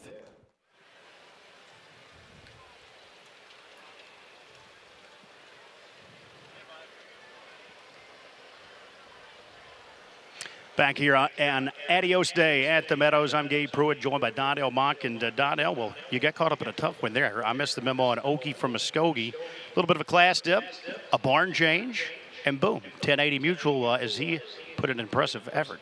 Oh yeah, 7 claimer going 151-1. I'm excited to see what the Adios goes today. We're off to a good start of racing though. Yeah, that tells you, it's a warm afternoon, daylight racing. We are going to see some quick miles here today, and obviously that was one as we marched on. Jeff Zedek just mentioned, Pick 5 starts off here. That's the first guarantee of the day, $200,000 in guarantees if you're just joining us. So all sorts of great action. Free program page is online with the Pennsylvania Horse Racing Association. And this one, again, kicks off the Pick 5 with that first guarantee pool, $10,000. We've got a big favorite on the board right now, 3-5, Poppy's Rocket. Poppy Rob Hanovers, how impressive have they been so far? Oh my gosh, those horses have been insane. A lot of nice fillies. And speaking of some nice fillies, we want to talk a little bit about women in racing and how they're breaking down barriers for drivers, trainers, and owners.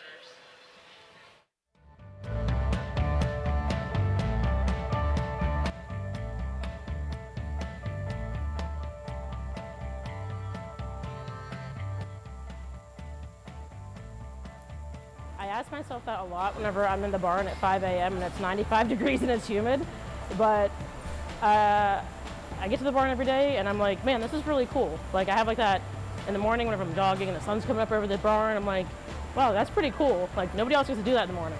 Wake up early mornings, get your normal routine day-to-day work done until you have to, start prepping the horses. Some days you work 5 hours, some days you work 12. I don't feel like I'm working.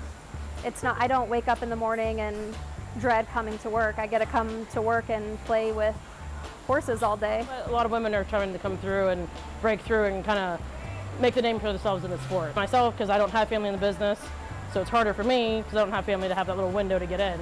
But I think we bring a lot of different aspects to the sport because people don't think about women being trainers as well, so it's different. I've been here since probably 2012, and whenever I first came to the Meadows, I didn't see a lot of women trainers, women drivers.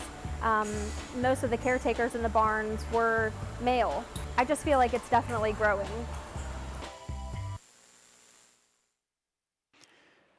Post time for our third race is in 3 minutes, 3 on the board. This is the first division of the Roy Davis Arden Downs 2-year-old colt and gelding pace.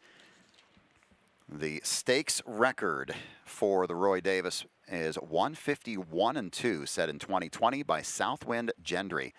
And that was 151-2 is the stakes record. Please note the number 1 Captain Ashton and the 5 Brooklyn Wolf should be listed as geldings. Ronnie Wren was asked to drive the 2 and the 4. They're both from the Burke stable, and he ends up on the 2 Poppy's Rocket. Morning line to the 2 Poppy's Rocket. I'm going to that one to win it. I think it's going to be a heavy favorite here, 1-2. Start looking to the exotics here. Go to that pick 5. Go to the exact of the try. I've got 2, 6, 3, 7. And let's bring Mike and Kevin into this right now. Really, guys, that's a lot of blue and a lot of yellow up there on the screen. We've got the same 2 numbers on top, both morning line, myself, and both of you. Those 2 numbers look very tough to beat in this race. The 2 Poppy's Rocket, so far a nice win, 2 back, and then Sire Stakes in a really quick race, 51-1 last time that mile. Ended up 3rd in there, was making up ground late, a must use. But I thought the 6 Wild Bill Wyatt, also another one, raced really well first time out in a stallion series there last week. This one could be improved for Brian Brown, who always has 2-year-olds rolling this time of year. Yeah, you want to talk about no imagination. Well, my 4 numbers were the exact same as the morning line and in the exact same order. I'm at 2, 6, 4, 7. Poppy's Rocket, 3rd behind 2 of the best-looking 2-year-old colts in the country right now. That's Railroad Station and Prince Hall Hanover. If you haven't watched that race, I recommend going back and watching it. That was last week on Adios Limbs Day. That was a great card, highlighted by some great 2-year-old colts and colt and gelding pacers. But Wild Bill Wyatt, I agree with Mike, is interesting. $110,000 purchase from Lexington. Well bred here by Sweet Lou. And Brian Brown usually comes in ready to roll. Took his time off the gate with T-Trick on debut, but when it was time to sprint, he sprinted home 28 flat and just missed a quick pit stop, who also raced really well. So those 2 came out of that race with some big ups just because of how well they raced last time out. And this is his 2nd career race. He could definitely improve here. Right now, he's your second choice at 7-2. I have the 4 Waiting for Guffman for 3rd. Was improved, showed the most speed that he has. Paced home in 28-1 for a 153-4 mile. He's 6-1. I think he's logical. in for third, but going to be tough to get past the big favorite right now, Poppy's Rocket. In the start of the $10,000 guaranteed pick 5 pool, Poppy's Rocket likely to be a single on a lot of tickets. Thanks, guys. We've got our third race coming up very shortly here. Don't forget, this is our first of the $200,000 in combined guaranteed pools today. Right here, it's a $10,000 guarantee on the Pick 5 pool. So wager on this Pick 5 with a $10,000 guaranteed pool. That's brought to you by the Meadows Standardbred Owners Association, the U.S. Trotting Association Strategic Wagering Program, and Hollywood Casino at the Meadows. So $10,000 guaranteed pool in the Pick 5 starting right here in race 3. You've got a 3-5 favorite in the 2 Poppy's Rocket, 7-2 on the 6 Wild Bill Wyatt, and then your third choice goes to 6-1 on the 4 Waiting for Guffman. A lot of guaranteed pools today. We've got one right here. Our next one will be coming up in the 5th race. That'll be a guaranteed $12,500 pool in the Pick 4. So again, a lot of opportunities for the bettors today with our $200,000 guaranteed combined pools. Beautiful day for racing. If you're in the area, come on out. We've got a lot of racing to go. We're just getting ready for our third of 16 today here at Hollywood Casino at the Meadows. Temperature's starting to creep up a little bit. We're now up to 83 degrees, headed up into the upper 80s by the time we get to the Adios later on today. Once again, at this time, the only remaining change on today's racing program comes up in the 16th race. In the 16th today, number 9, Ollie Strikes Fame. That driver will be Jesse Bernard. Jesse Bernard will be driving number 9, Ollie Strikes Fame, in today's 16th race. Exacta, trifecta, superfecta, double, and pick 5 wagering here on this third race. Get your plays in on that guaranteed $10,000 pool. All eyes on Poppy's Rocket here. He's had 3 lifetime starts, a win, a second, and a third. Last week he was in the top-level Pennsylvania Sire Stake here at the Meadows and finished third. He had a bad post that day. And today with a much better post draw, Ronnie Wren for Ron Burke. And Wren and Burke both having very strong seasons here at the Meadows. Ronnie Wren at a 401 UDRS rating, and that kind of equate that to a batting average. And so if you look at his numbers, 400 is a very tough number to hit, and Wren at 401 right now with his first, second, and third place finishes this season. Adios is race 15 today. No changes in that one. It's the 58th edition of the Delvin Miller Adios, the pace for the Orchids. As the supporting races today are fantastic as well. You've got the Adio Volo coming up.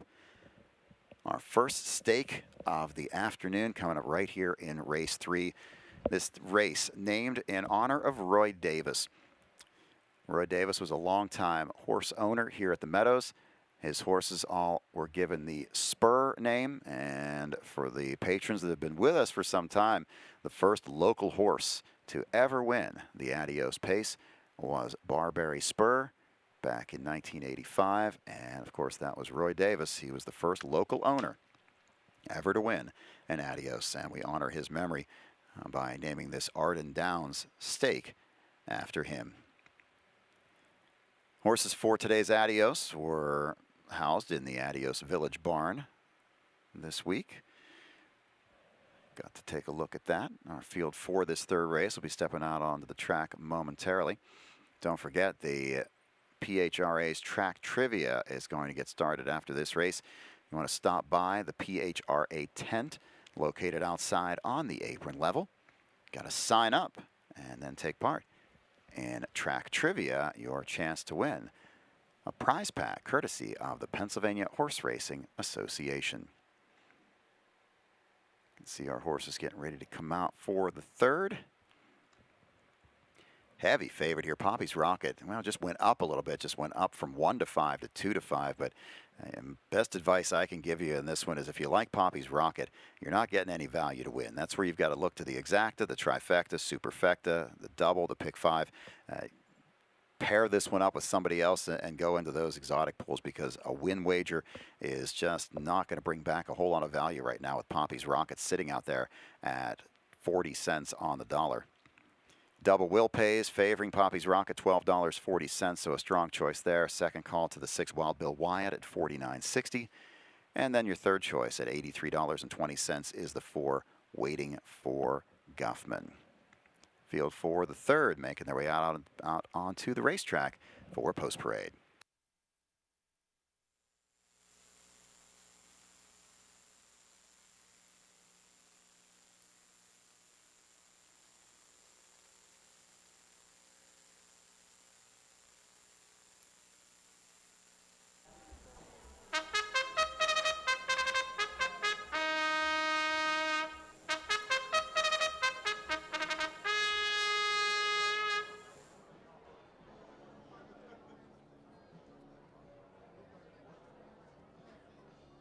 Here they are for the third race, first division of the Roy Davis Arden Downs 2-year-old colt and gelding pace. This is the start of a pick 5 with a guaranteed pool of $10,000. Number 1 is Captain Ashton, owned by William Solomon. Tom Davis is the trainer. The driver is Brady Brown. 2 is Poppy's Rocket, owned by the Burke Racing Stable. Weaver Buscemi LLC, Knox Services, and Slaughter Racing Stable. Ron Burke trains with Ronnie Wren. Number 3 is Stay Sharp, owned by Diamond Club Racing. John Egloff and David Wills. Dan Altmeyer, the trainer. The driver is Mike Wilder. 4 is Waiting for Guffman, owned by the Burke Racing Stable. Weaver Buscemi LLC. William Swatala and James Martin. Ron Burke, the trainer. The driver is Hunter Myers. Number 5 is Brooklyn Wolf, owned by the Mickey Ray Stables and Tim Twaddle. Tim Twaddle trains Anthony McDonald in the bike. Number 6 is Wild Bill Wyatt, owned by Country Club Acres. Kirk Nichols, Cool Cat Racing, Joe Sabraco, and JAF Racing. Brian Brown, the trainer. The driver is Aaron Merriman. Rounding out the field is number 7, Aiden Station, owned by Sarah Andrews, Angela Cornell, and Jared Miller. Sarah Andrews trains with Dave Pallone. That's your field for the third Wager Now.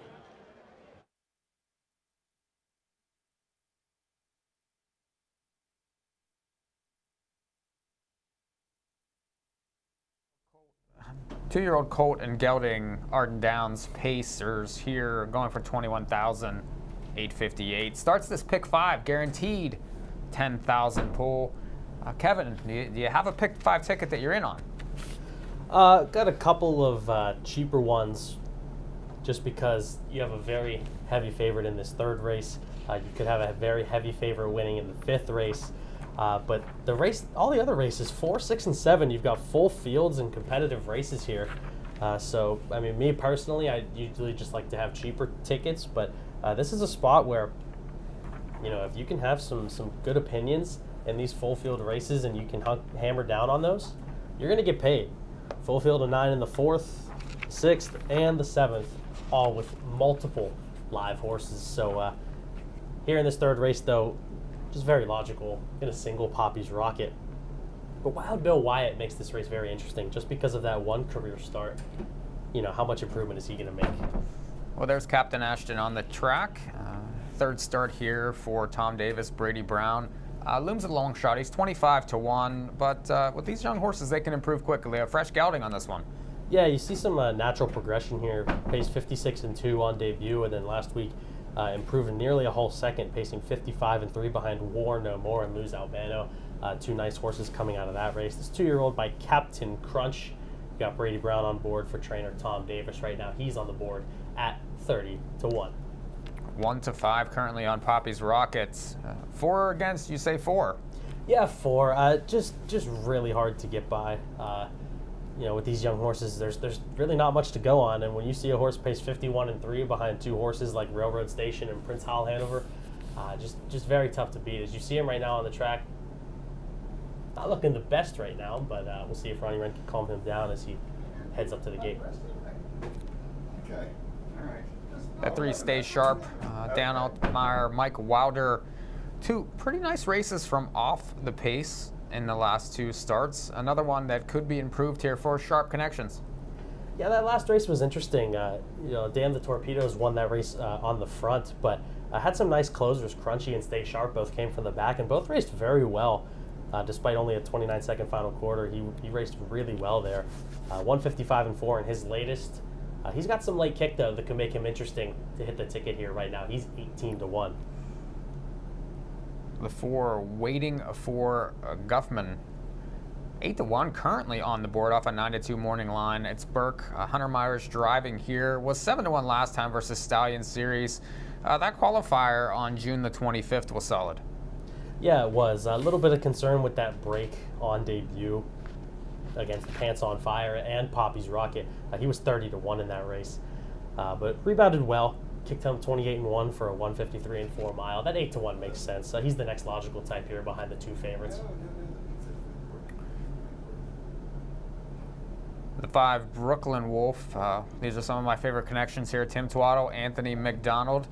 Stable connections here. This horse has a couple starts so far, has been long shots in both of them, and 23-1 on the board currently.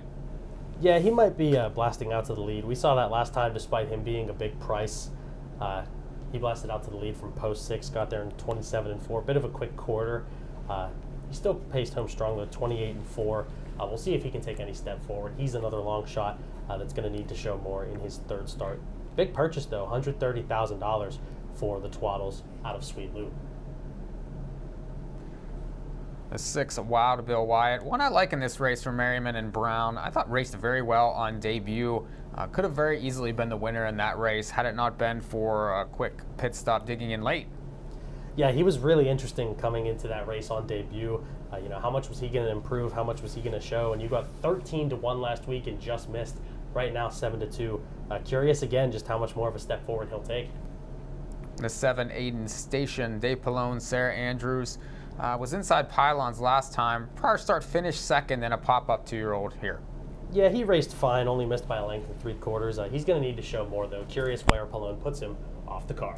Get in on that pick 5. It's guaranteed at $10,000 here in race number 3. Jeff, they're going around the turn. Thank you, guys. Yeah, this 3rd race field is behind the gate. This is the 1st division of the Roy Davis Arden Downs 2-year-old colt pace. This field is on gate.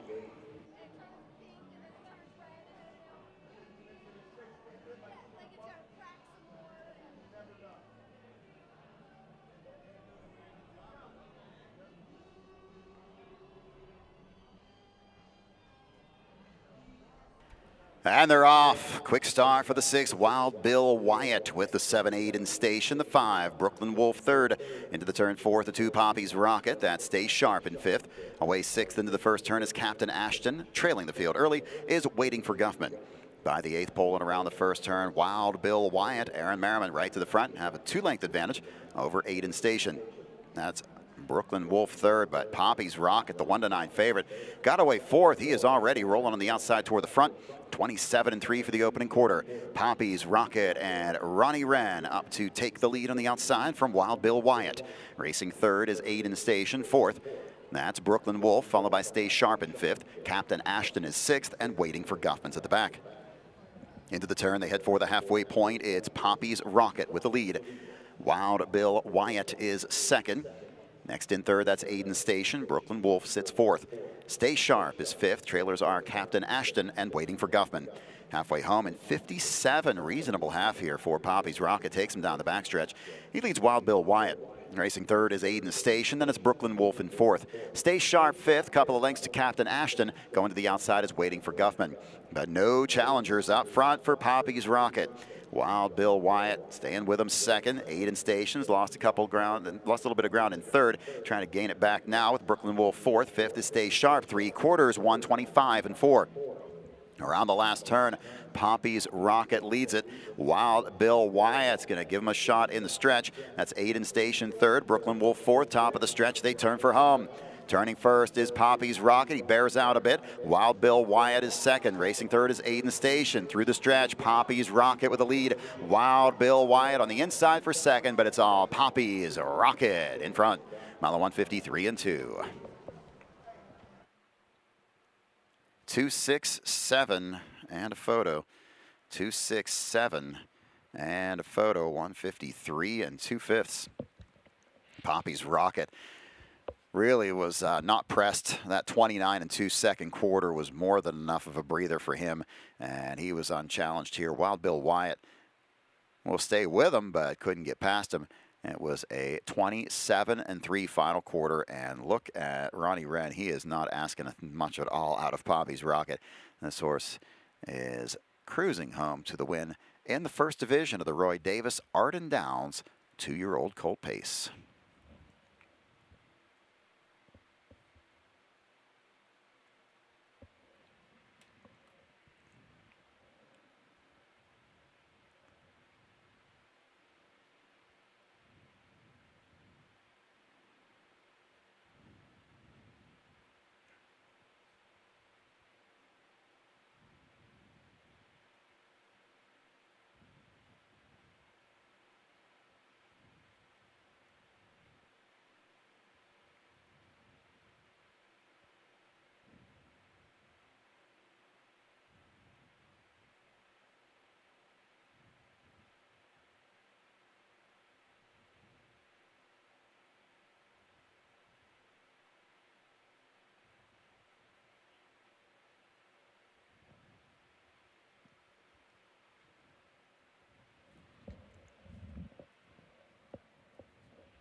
The winner of today's third race, the first division of the Roy Davis Arden Downs 2-year-old colt pace, number 2, Poppy's Rocket, owned by the Burke Racing Stable, Weaver Buscemi LLC, Knox Services, and Slaughter Racing Stable.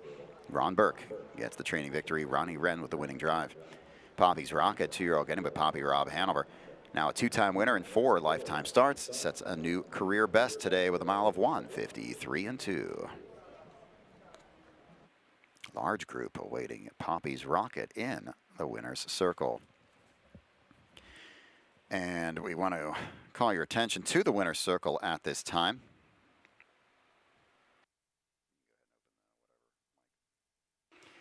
Ladies and gentlemen, making the presentation in the winner's circle for the Roy Davis Arden Downs 2-year-old colt pace, Dick and Buddy Stillings and Ted Malloy. Welcome to the Meadows today, Dick and Buddy Stillings and Ted Malloy. Of course, Dick and Buddy Stillings teaming up with Roy Davis's Barberry Spur in 1985 as the first locals to win the Adios.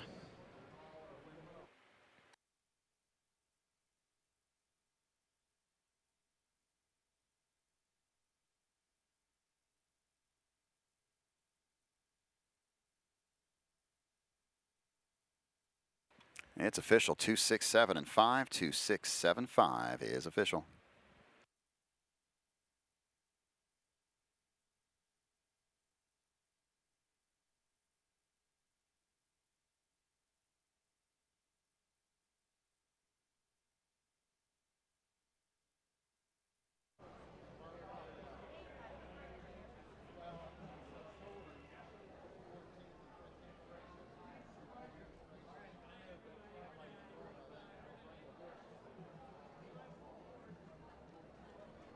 Payoffs in the third, number 2, Poppy's Rocket, 210, 210, and 210. Number 6, Wild Bill Wyatt, 260 and 210. Number 7, Aiden Station, 260 to show.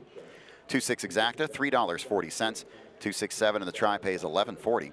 Superfect is good for $5.22. The double 5 and 2 pays $12.40. Time for the mile was 1:53 and 2. Complete order of finish when available. Fourth race up next, our first pentafecta of the afternoon. Claiming Pacers, claiming handicap, 15 to 20,000 claimers, going for a purse of $12,000. There are no changes. Opening up at 4 to 5 is the 5, In Rock We Trust. But the pick 4s have a little different look to them. It's the 2, Sweet Shooty Moon at $18, followed by the 7, Kilowatt Kid, $20.90. In the double, it's the 2, Sweet Shooty Moon, $5.80. Then the 7, Kilowatt Kid at $7.80. Let's take a quick look at the final half-mile replay from race 3. 7 reasonable half here for Poppy's Rocket. Takes him down the backstretch. He leads Wild Bill Wyatt. Racing third is Aiden Station. Then it's Brooklyn Wolf in fourth. Stay Sharp fifth. Couple of lengths to Captain Ashton. Going to the outside is Waiting for Guffman. But no challengers up front for Poppy's Rocket. Wild Bill Wyatt staying with him second. Aiden Stations lost a little bit of ground in third, trying to gain it back now with Brooklyn Wolf fourth. Fifth is Stay Sharp. 3/4, 125 and 4. Around the last turn, Poppy's Rocket leads it. Wild Bill Wyatt's going to give him a shot in the stretch. That's Aiden Station third, Brooklyn Wolf fourth. Top of the stretch, they turn for home. Turning first is Poppy's Rocket. He bears out a bit. Wild Bill Wyatt is second. Racing third is Aiden Station. Through the stretch, Poppy's Rocket with the lead. Wild Bill Wyatt on the inside for second, but it's all Poppy's Rocket in front. Mile 153 and 2.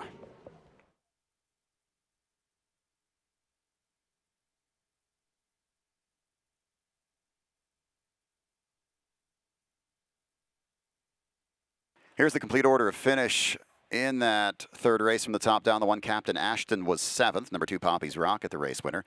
Number 3, Stay Sharp, was 5th. The 4, Waiting for Guffman, was 6th. 5, Brooklyn Wolf, was 4th. Number 6, Wild Bill Wyatt, was 2nd. Number 7, Aiden Station, was 3rd. Top down at 7:15, 6:4, 2 and 3 on the bottom of the mile 1:53 and 2/5. Time for our first track trivia of the afternoon. Once again, if you have the correct answer and you have signed up already at the PHRA booth, you just text the number that you were given, and you'll have the opportunity to win the prize pack courtesy of the PHRA. Your first question for track trivia is, what year did the Meadows open? A, 1965, B, 1963, C, 1966, or D, 1967. Text your answer to 717-914-9750 if you've already registered. That's your first track trivia of the day. Today's Adios Pace for the Orchids broadcast is sponsored by the Pennsylvania Horse Racing Association. For years, the Wager Warrior has protected our tracks. Now he's on a mission to help his fellow warriors win big. Let's see how it's going. Boats Rockland has been having a good run. He's definitely going to show. Should I risk it on the win? Hey you, over here. No, down here. Check out the past performances. I've sent them to your email. I was just trying to help. Go to pennhorseracing.com/wagerwarriors to get your past performances today.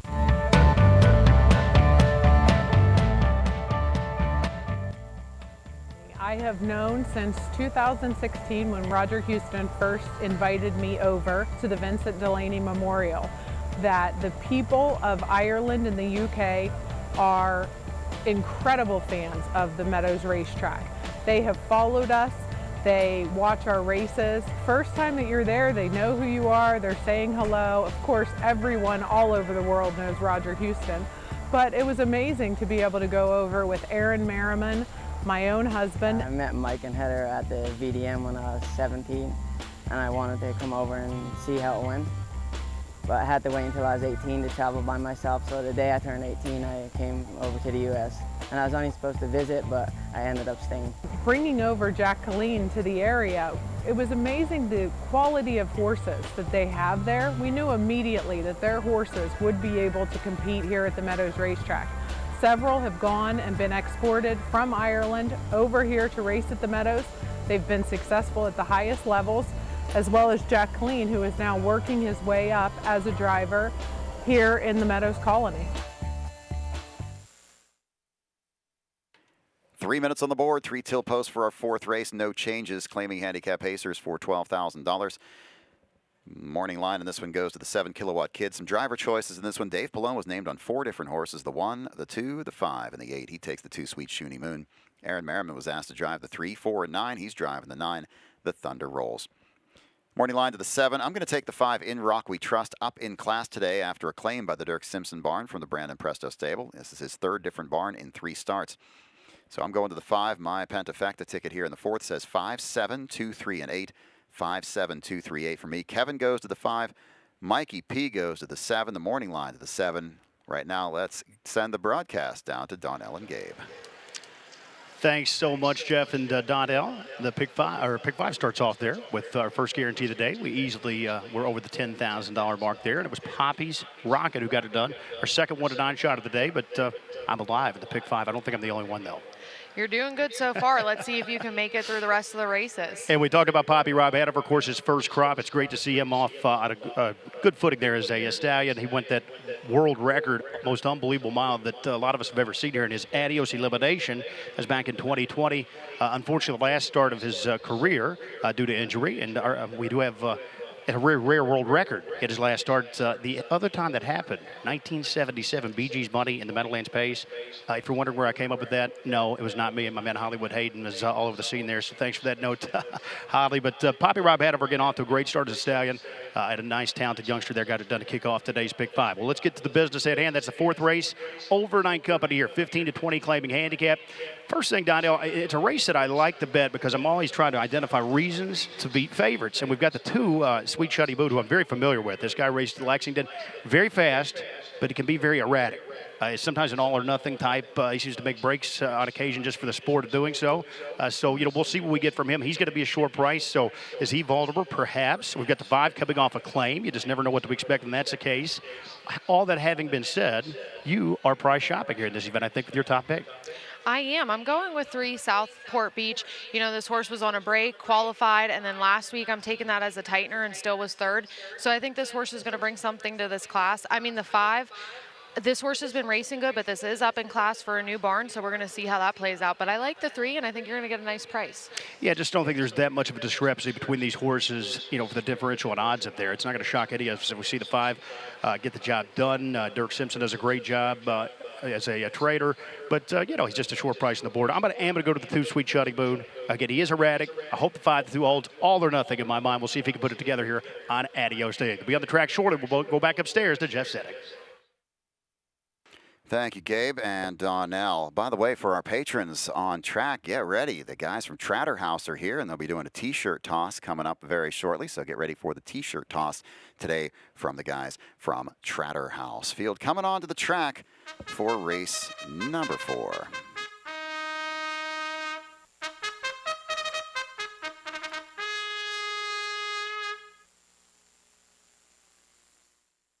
Here they are for the 4th race, claiming handicap pacers. The purse is $12,000. This race features a pentafecta. Number 1 is Contact Zone, owned by Tommy and Timmy Ryan. Brandon Presto is the trainer. The driver is Hunter Myers. Number 2 is Sweet Shoonie Moon, owned by Jack Pyatt and Howard Alexander. Rick Hercules trains. The driver is Dave Pallone.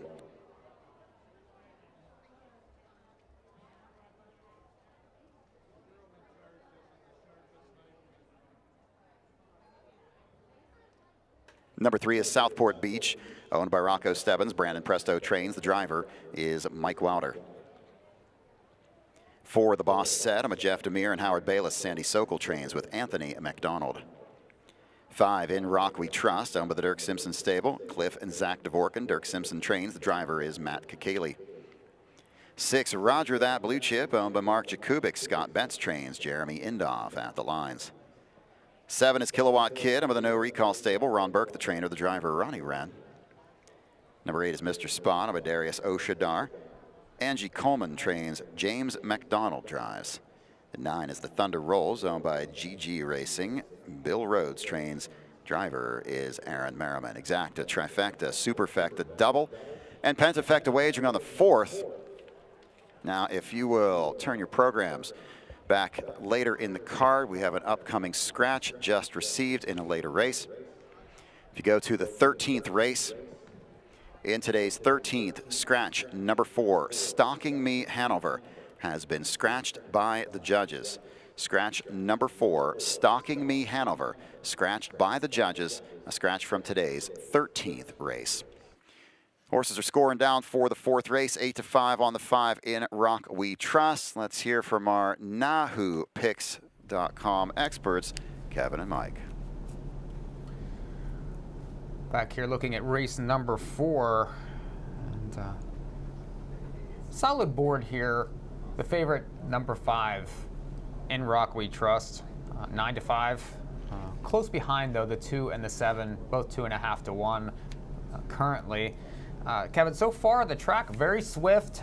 You've had to be very close. I think the best horses are winning so far, but being up near the pace has been an advantage.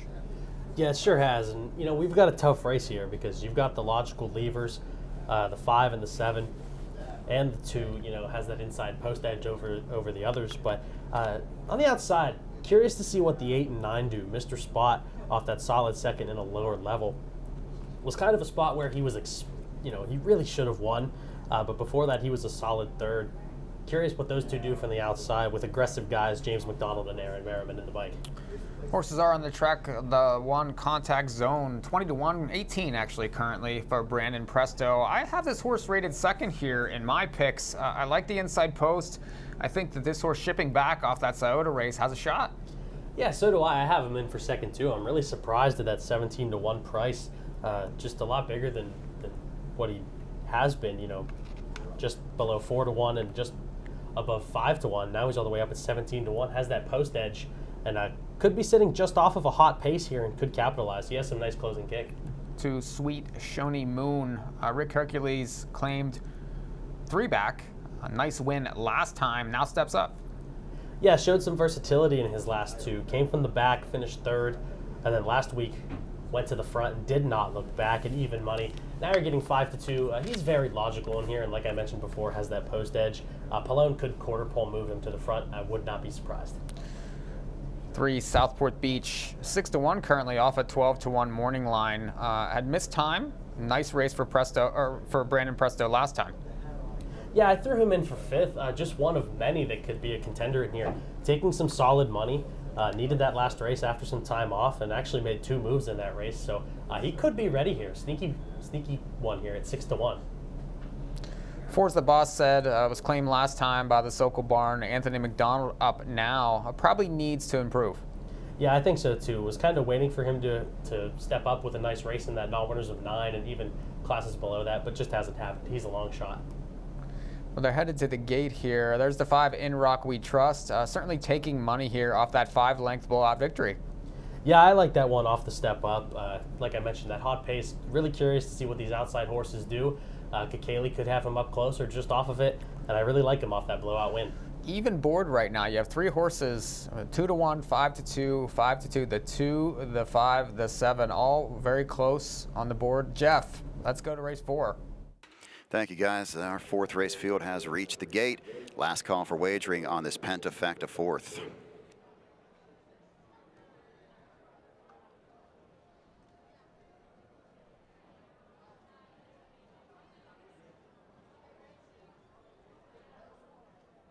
This field's on gate. And they're off. That's the 4, the Boss Said, stepping out for the front with the 5, In Rock We Trust. Inside is the 3, Southport Beach 3rd. 3 wide into that first turn, the 7 Kilowatt Kid. Away 5th is Contact Zone. Next in 6th, that's Sweet Shuni Moon. 7th out of the gate is Roger That Blue Chip. Trailers are Mr. Spot and the Thunder Rolls. Around the first turn, they head toward the opening quarter-mile marker. The leader is In Rock We Trust for Matt Kakali. A couple of them are caught on the outside as they roll through that turn. They'll trip that quarter timer in a quick 26-3. Kilowatt Kid and Ronnie Wren now take command, but here comes Sweet Shuni Moon to challenge on the outside. In Rock We Trust. The early leader has been shuffled to 3rd. The Boss Said is 4th. Southport Beach is 5th, and it's Contact Zone 6th. Roger That Blue Chip 7th. Mr. Spot and the Thunder Rolls trail. Sweet Shuni Moon has cleared to the front, but has paid quite a price getting there over to the half.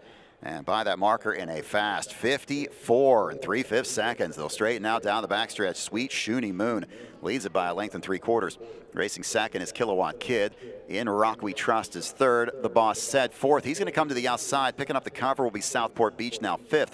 Racing 6th is Contact Zone. Then it's Roger That Blue Chip to the outside. Also up on the outside, gaining ground, is the Thunder Rolls with Mr. Spot at the back. They head for the 3/4. Sweet Shuni Moon under heavy pressure here from the Boss Said. 3 wide, Southport Beach with all the pace. 3/4, 122-1. That's Southport Beach in the 3 wide path. He'll put his nose in front. Sweet Shuni Moon fighting back along the inside between horses. The Boss Said, needing room. Kilowatt Kid's got pace as they turn for home. Sweet Shuni Moon. The Boss Said's not done yet. Heading for the passing lane is Kilowatt Kid, but the Boss Said digs in. In Rock We Trust closing late. The Boss Said scores. Close for place, 151-1. The Boss Said, Anthony McDonald, he gave that one an aggressive drive out of the gate. First start in the Sokol stable. Race is a big effort here, 151-1. I got to see where Kakali comes from with a 5, because he had gone to the front early, and then all of a sudden, at the top of the stretch, found himself 6th, and he was out in the 3-wide path and moving. And In Rock We Trust is going to come on to be in this photo for place, although I think it might have gone to Kilowatt Kid. It is close. No doubt about the winner. You're going to light up the tote board here with the Boss Said. If you like them, you're getting 50 to 1. Second longest shot on the board. 4 and a photo. You've got the 3, the 5, and the 7 all there in that photo. Good finish to our 4th race, but a 50 to 1 bomber in the second leg of the pick 5.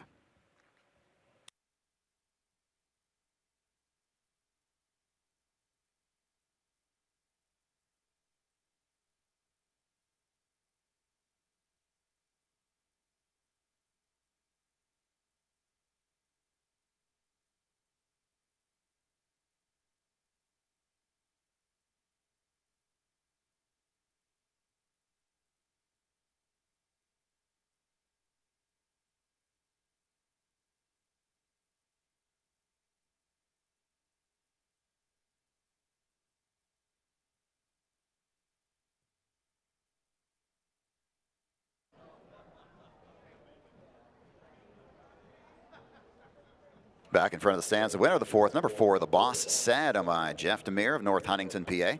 Howard Bayless of White Oak, PA. Sandy Sokol with her 7th training win at the Meadows this season.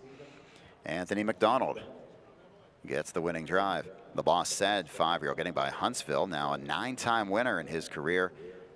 It's his fastest win in the last 2 racing seasons, scoring today in 151 and 1/5.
Payoffs in the 4th. Number 4, the Boss Said, $103.60 for the win ticket, $23.80 to place, and $10 to show. Number 7, Kilowatt Kid, $4.60 and $3. Number 3, Southport Beach, $6 to show. The double 2 and 4 pays $116.20. All 4 in the pick 4, $246.85. The Exacta 4-7 pays $479, $6,203 for a $2 trifecta ticket. 20-cent Super pays $3,320. There will be a carryover in the Pentafecta to race number 7.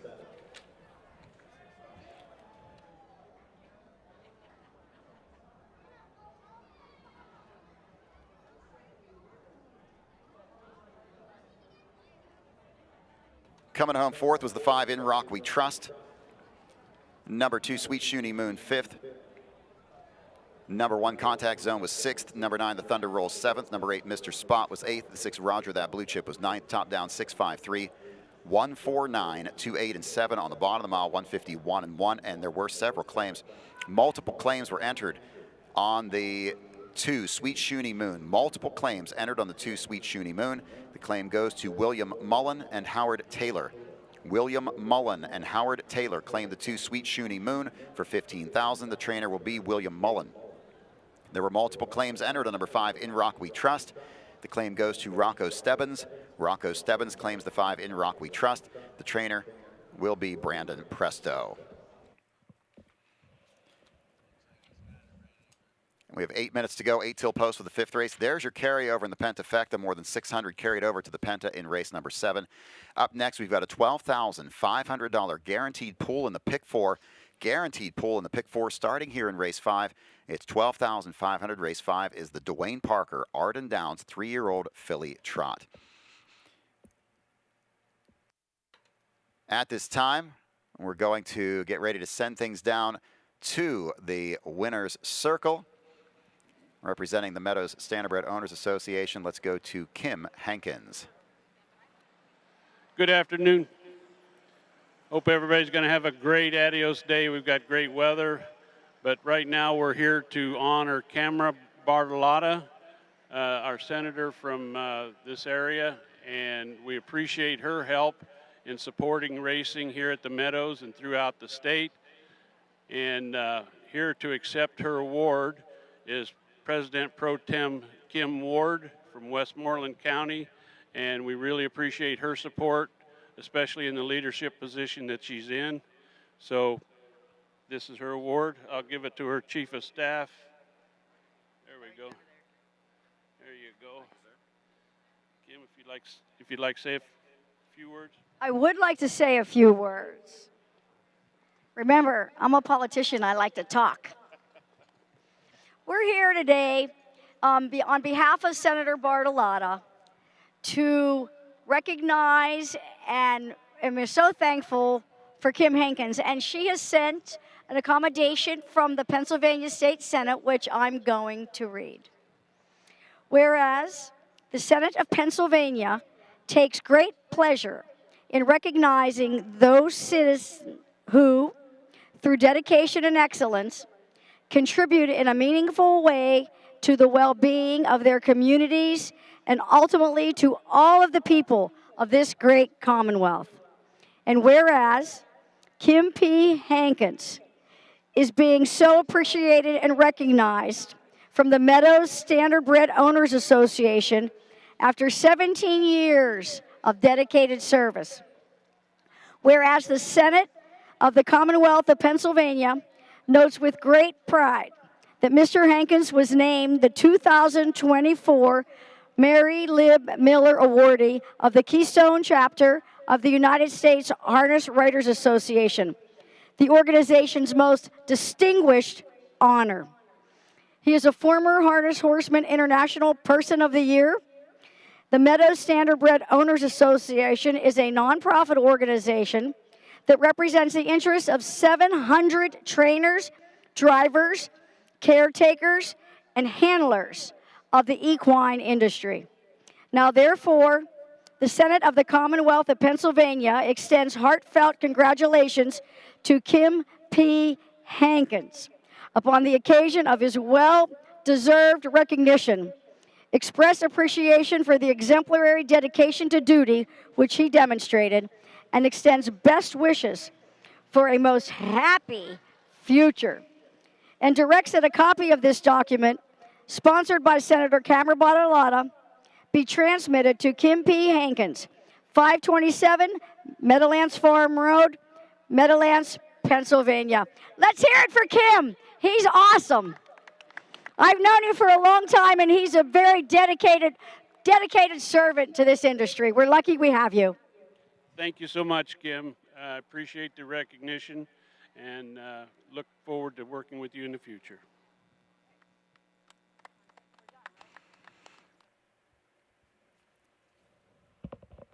Congratulations to Kim Hankins and to our Legislator of the Year. We've got 4 minutes to go, 4 on the board. Let's take the quick look here at the double will pays. Your favorite, well, they're all pretty healthy. It's a 3 Diamante Hanover at $172.60.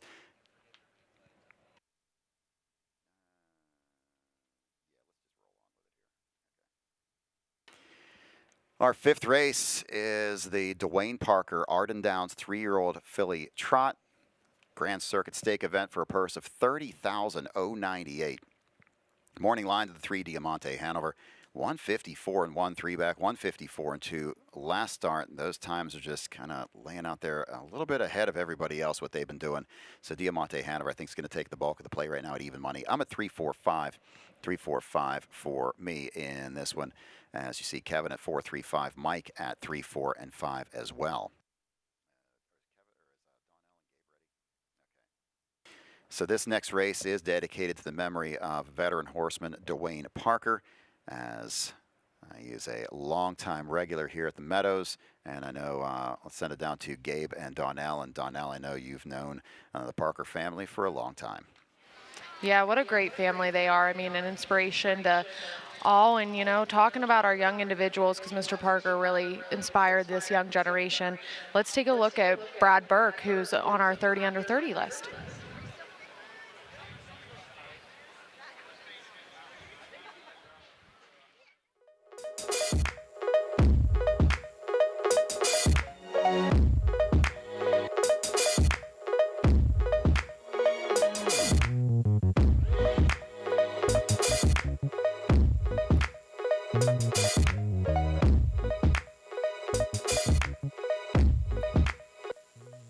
Hi, my name is Bradley Burke. I'm a trainer for Burke Racing Stables.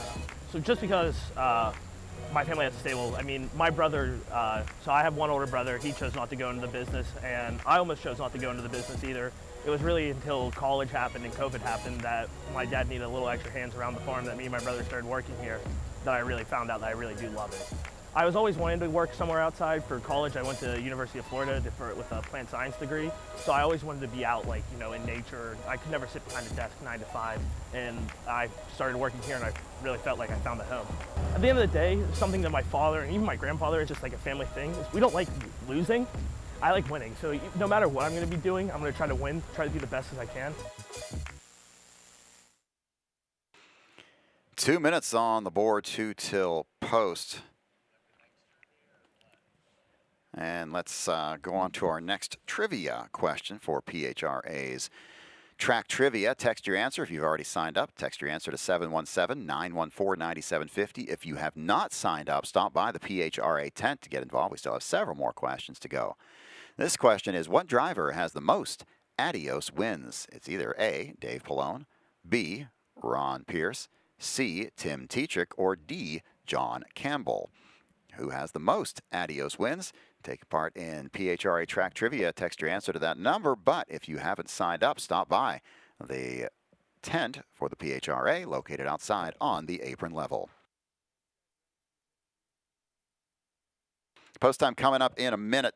1 to go. I like the 3 Diamante Hanover, but the entire field right now between even money and 5 to 1. Let's get some more in-depth analysis on this one from Mike and Kevin.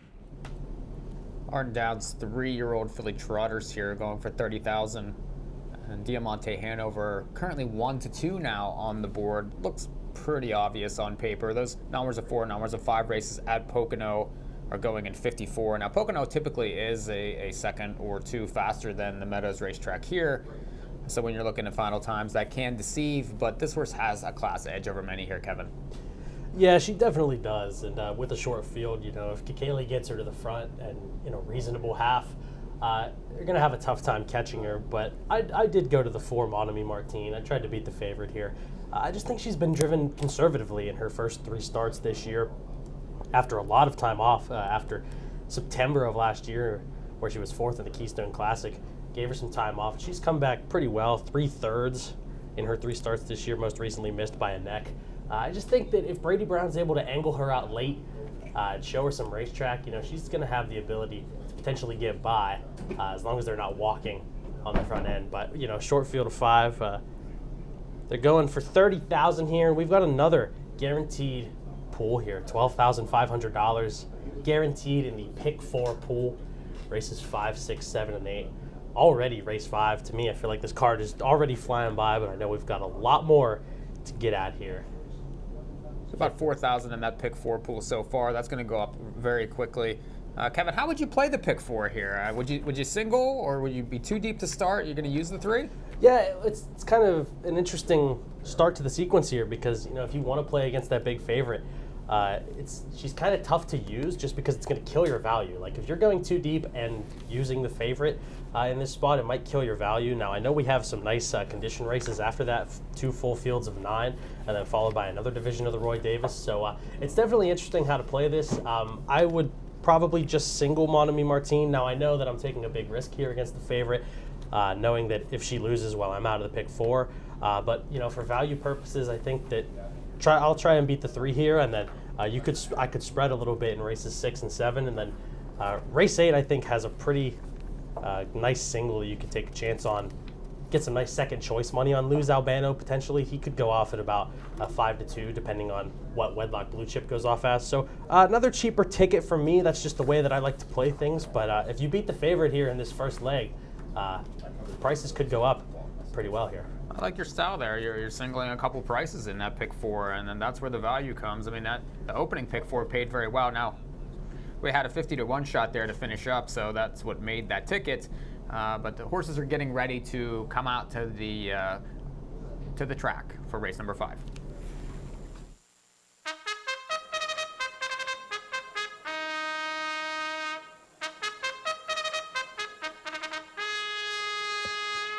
Horses are coming onto the track for the 5th race. It's the Dwayne Parker Arden Downs 3-year-old filly trot. We have a guaranteed pool in the pick 4 of $12,500. This is a Grand Circuit stake. Number 1 is Vicky's Money, owned by Michael Miller, the Bill Zent Stables, and Kate Miller. Bill Zent, the trainer. The driver is Brian Zent. Number 2 is Faith Step, owned by Rick and Regina Beinhauer and Tracy Chowders. Rick Beinhauer, the trainer. The driver is Dave Pallone. Number 3, Diamante Hanover, owned by Bruce Potter. Emily Bost trains. The driver is Matt Kakeli. Number 4 is Mon Ami Martine of the Max Fortune stable. Steve Schoeffel, the trainer. The driver, Brady Brown. Number 5 is Daylight's Daughter, owned by Rags to Riches of Pennsylvania LLC. Tyler Stillings trains and drives. Exacta, Trifecta, Superfecta, Double, Pick 4 wagering. The pick 4 has a guaranteed pool of $12,500. Wager now. Stakes record for the Dwayne Parker Arden Downs trot was set 6 years ago, 2018, by Donato's Jewel. And Brian Zent, stakes record of 154 and 2/5. That one is definitely in danger here if anybody challenges early and sets up fast fractions, because some of these horses have shown the ability to go that fast. 3-5 on the 3 Diamante Hanover. Horses are warming up, getting ready for our 5th. Get your wagers in on that pick 4 with a guaranteed pool of $12,500. Mike and Kevin, we'll send it over to you for some extra analysis. 4-5 currently on Diamante Hanover. I think solid value. Value is always in the eye of the beholder here. Sometimes a horse that's 4-5 even money is value if you feel that that is a decent price, Kevin. Yeah, and we've seen a couple times horses that go to the gate at around 4-5 even money, and they've ticked all the way down to 1-9. So we'll see where the last flash takes Diamante Hanover's odds. Right now, she is on the board at 3-5, as there's just under 5K in that pick 4 pool as it flashes up on the screen. Short field of 5 here, but definitely an interesting sequence as I talked about a little bit before the post parade. You got some full fields and definitely some chances if you're willing to bet against some favorites. So 4-1 on your horse, the 4 Mon Ami Martine. You consider that value here? Was 2-1 last time versus similar horses? Yeah, I do. Right now she's 9-2, and I think that if the odds continue to drop on Diamante Hanover, then the price is only going to go up on Mon Ami Martine, and you could end up with around a 5 or 6-1 price on her, which I think is about right. Diamante Hanover makes all the sense in the world, but I just think that there's some more speed in Mon Ami Martine, and I'm not really sure. You know, now there's a $30,000 purse in front of her in a short field, and I think she's going to be forwardly placed here and just try to take it. And if it ends up lining up 3-4, I think she could be angled out and take her shot late. Well, there was the one Vicky's Money, 10-1, coming off a numbers a 2 win. The 2 Faith Step here for Pallone and Beinhauer. Has been racing in straight numbers of 3, a 6-1 currently on the board, certainly taking action. Yeah, she's been in and out of the stakes. She has a couple races in the Stallion Series, that even raced in the Courier and Ives back on June the 7th. Has raced okay in her first try in the Stallion Series on the page here that we can see was a solid 3rd in 56-3 behind Wish List, who I thought was a solid filly that raced there. And then last time out in the Stallion Series, you know, things just didn't go her way. Came home very, very slow.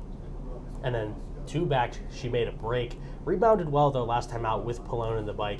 Finished a solid 3rd against non-winners of 3 types. This is a step up, though. There's your favorites, Diamante Hanover, 3-5 currently on the board. Looks 3-5 on paper to me. Nice and relaxed there on the track. I think it's her race to lose. Yeah, she looks really nice there on the track with Matt Kakali and the bike for trainer Emily Bost. Just 2 for 13 this year, but has many races on the board. She is very logical, though, coming off of those overnights at Pocono. Most recently, a 54-2 win. Now, as Mike mentioned, that track tends to play a little bit faster than here at the Meadows, but I mean, with the way things are looking so far, it looks like she could produce another 54 and change mile and challenge that stakes record. There's your 4, Mon Ami Martine. What are you seeing there? Yeah, she looks fine. I just think she's going to have a chance to strike late. There's every chance that the 3 could just walk up front, and with a short field of 5, who knows? We'll see what the 5 Daylight's Daughter does. We'll see if Stillings decides to send from the outside too, as there she is on the screen. They're both at 7-2. I just think Mon Ami Martine. I've watched the replays, and her first start back, she needed it from post 7, was handled conservatively, and then just really hasn't made up enough ground to where she can get the job done. But she is still making up ground, and she can chip away at that 3 in the lane. Daylight's Daughter, 3 straight wins, a couple fair wins, and then came back and won a nose at 7-1 on the 18th of July. She's sharp. 7 wins this year, almost 60,000. Yeah, she's had a great season. It's sort of a sneaky good season here. She's 7-2 right now. Comes off that win at 7-1 right now. You're getting 7-2 on this daughter of Cantab Hall. Wings of the gate are open. Get in on that pick 4. Still, the guarantee has yet to be met, so there's some value there on that pick 4. So jump in late here. Races 5, 6, 7, 8. Lots of value in the pick 4. I think the favorite is going to be tough in this race, Jeff. And that favorite is Diamante Hanover, 3-5. Field is behind the gate.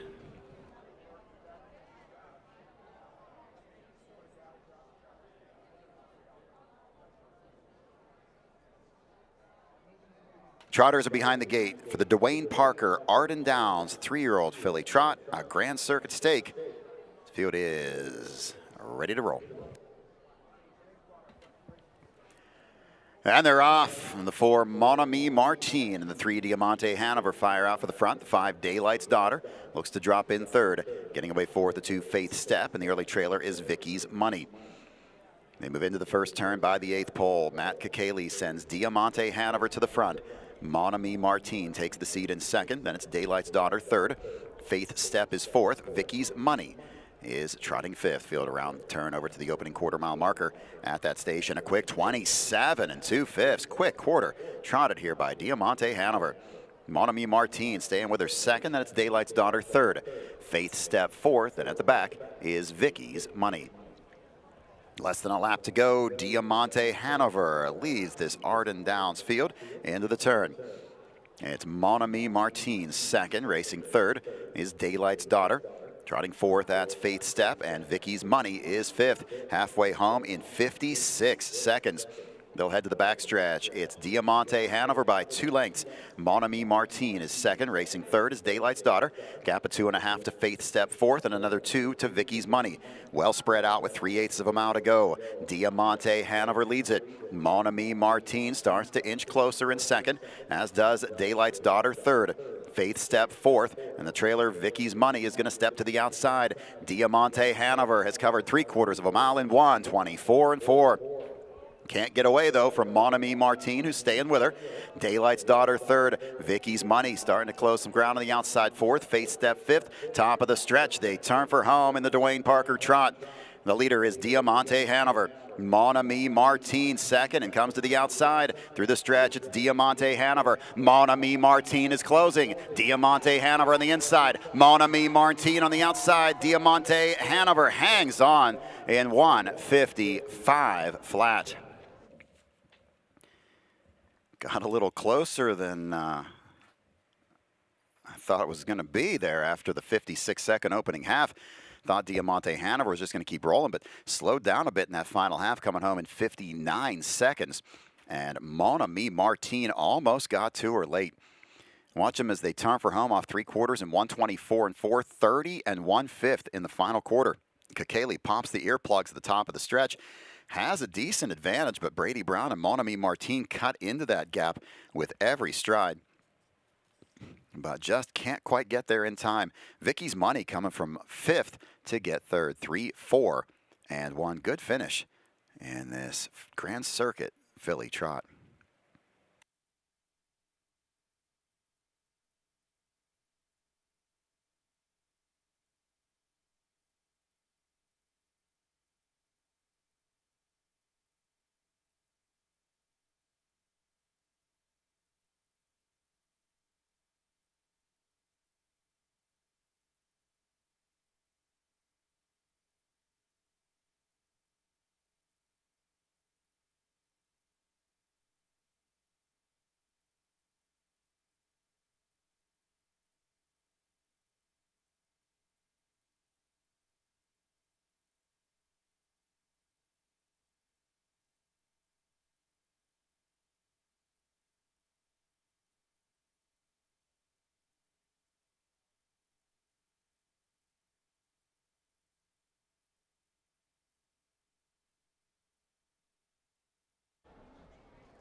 Coming back in front of the stands, the winner of the 5th race, number 3, Diamante Hanover. Owned by Bruce Potter of New Hampshire. Emily Bost gets the training victory. Matt Kakaley with the winning drive, his first this year at the Meadows. Diamante Hanover, 3-0 filly by Cantab Hall, now a 3-time winner in 14 starts on the season. Covering the mile in the Dwayne Parker in 1:55. In the winner's circle at this time, members of the Parker family making the blanket presentation for the Dwayne Parker. Dwayne Parker, a veteran horseman at the Meadows, passed away at the age of 85 in 2022. He trained and raced horses here at the Meadows for more than 40 years. Again, members of the Parker family joining the winner Diamante Hanover in the winner's circle for the blanket presentation for this Arden Downs 3-year-old filly trot.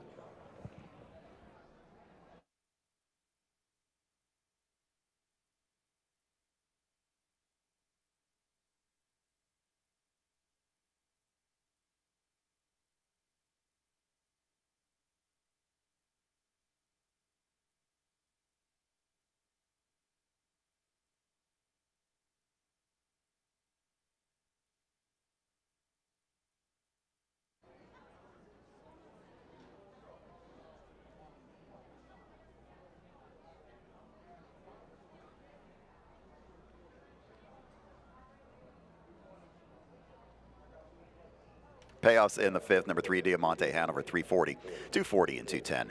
Number 4, Mon Ami Martine, $3 and $240. Number 1, Vicky's Money, $4 to show. 3-4 exact is good for $8 even. The try 3-4 and 1 pays $33.20. Superfecta, $4.98.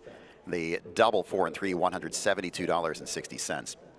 Number 5, Daylight's Daughter was 4th, and number 2, Faith Step was 5th. Top down, it is 3, 5, 1, 2, and 4. The mile in 1:55. 6th race coming up next. We're guaranteeing the trifecta pool to $15,000 in this 6th race. Upper level condition pacers, a field of 9 should be a very good one here. The 2-to-1 choice is the 5, Red Right Hand. No changes in our 6th race. Your double will pays on the board favor the 5, Red Right Hand at $9.40. Second call at $13 to the 2, Bedazzled Lou. Wager now, you've got 9 on the board until post time. Let's take a look at the final half replay of race number 5. The backstretch, it's Diamante Hanover by 2 lengths. Mon Ami Martine is 2nd. Racing 3rd is Daylight's Daughter. Gap of 2.5 to Faith Step 4th, and another 2 to Vicky's Money. Well spread out with 3/8 of a mile to go. Diamante Hanover leads it. Mon Ami Martine starts to inch closer in 2nd, as does Daylight's Daughter 3rd. Faith Step 4th, and the trailer Vicky's Money is going to step to the outside. Diamante Hanover has covered 3/4 of a mile in 1:24 and 4. Can't get away, though, from Mon Ami Martine, who's staying with her. Daylight's Daughter 3rd. Vicky's Money starting to close some ground on the outside 4th. Faith Step 5th. Top of the stretch. They turn for home in the Dwayne Parker trot. The leader is Diamante Hanover. Mon Ami Martine 2nd and comes to the outside. Through the stretch, it's Diamante Hanover. Mon Ami Martine is closing. Diamante Hanover on the inside. Mon Ami Martine on the outside. Diamante Hanover hangs on in 1:55 flat. Good finish to that one as Diamante Hanover holds off Mon Ami Martine 3-4 to 1 and 5. 7 minutes on the board, 7 till post for our 6th race. There's your win photo from the last one. The track trivia coming up here for this 6th race. Let's take a look At the next question in PHRA's track trivia, what is the fastest Adios pace for the Orcas? 147 and 4, 150, 148 and 4, or 149.7? Text your answer to the number on your screen if you've signed up in advance for PHRA Track Trivia. If you have not signed up, stop by the table outside on the apron level. Post time 7 minutes away, 7 to go until post. Condition Pacers in this one. Non-winners of $10,300 in the last 4 starts, or 9 Parimutuels Life. You've got a guaranteed $15,000 trifecta pool right here. Driver choices: Mike Wilder named on the 3 and the 4. He takes the 4 Flightcraft. Dave Pallone on the 5 and 8. He takes the 5 Red Right Hand. Ronnie Wren was asked to drive the 6 and 7. He's driving the 6 Idiosyncratic. 5 to 2 on the 5 Red Right Hand is the choice right now. I'm going to the 5 Red Right Hand. 5 to 2 is a great value. This is a competitive race, though, and the board reflects that. You've got several horses between 5 to 2 and 6 to 1 right now. So I'm taking the 5 Red Right Hand. Kevin's going to the 4. Mikey P's going to the far outside here with the 9, the Real Way, who's sitting out there at 9 to 1. We'll get their thoughts on this race coming up in a little bit. Today's live stream is sponsored by digital marketing company in Pittsburgh known as Corkboard Concepts.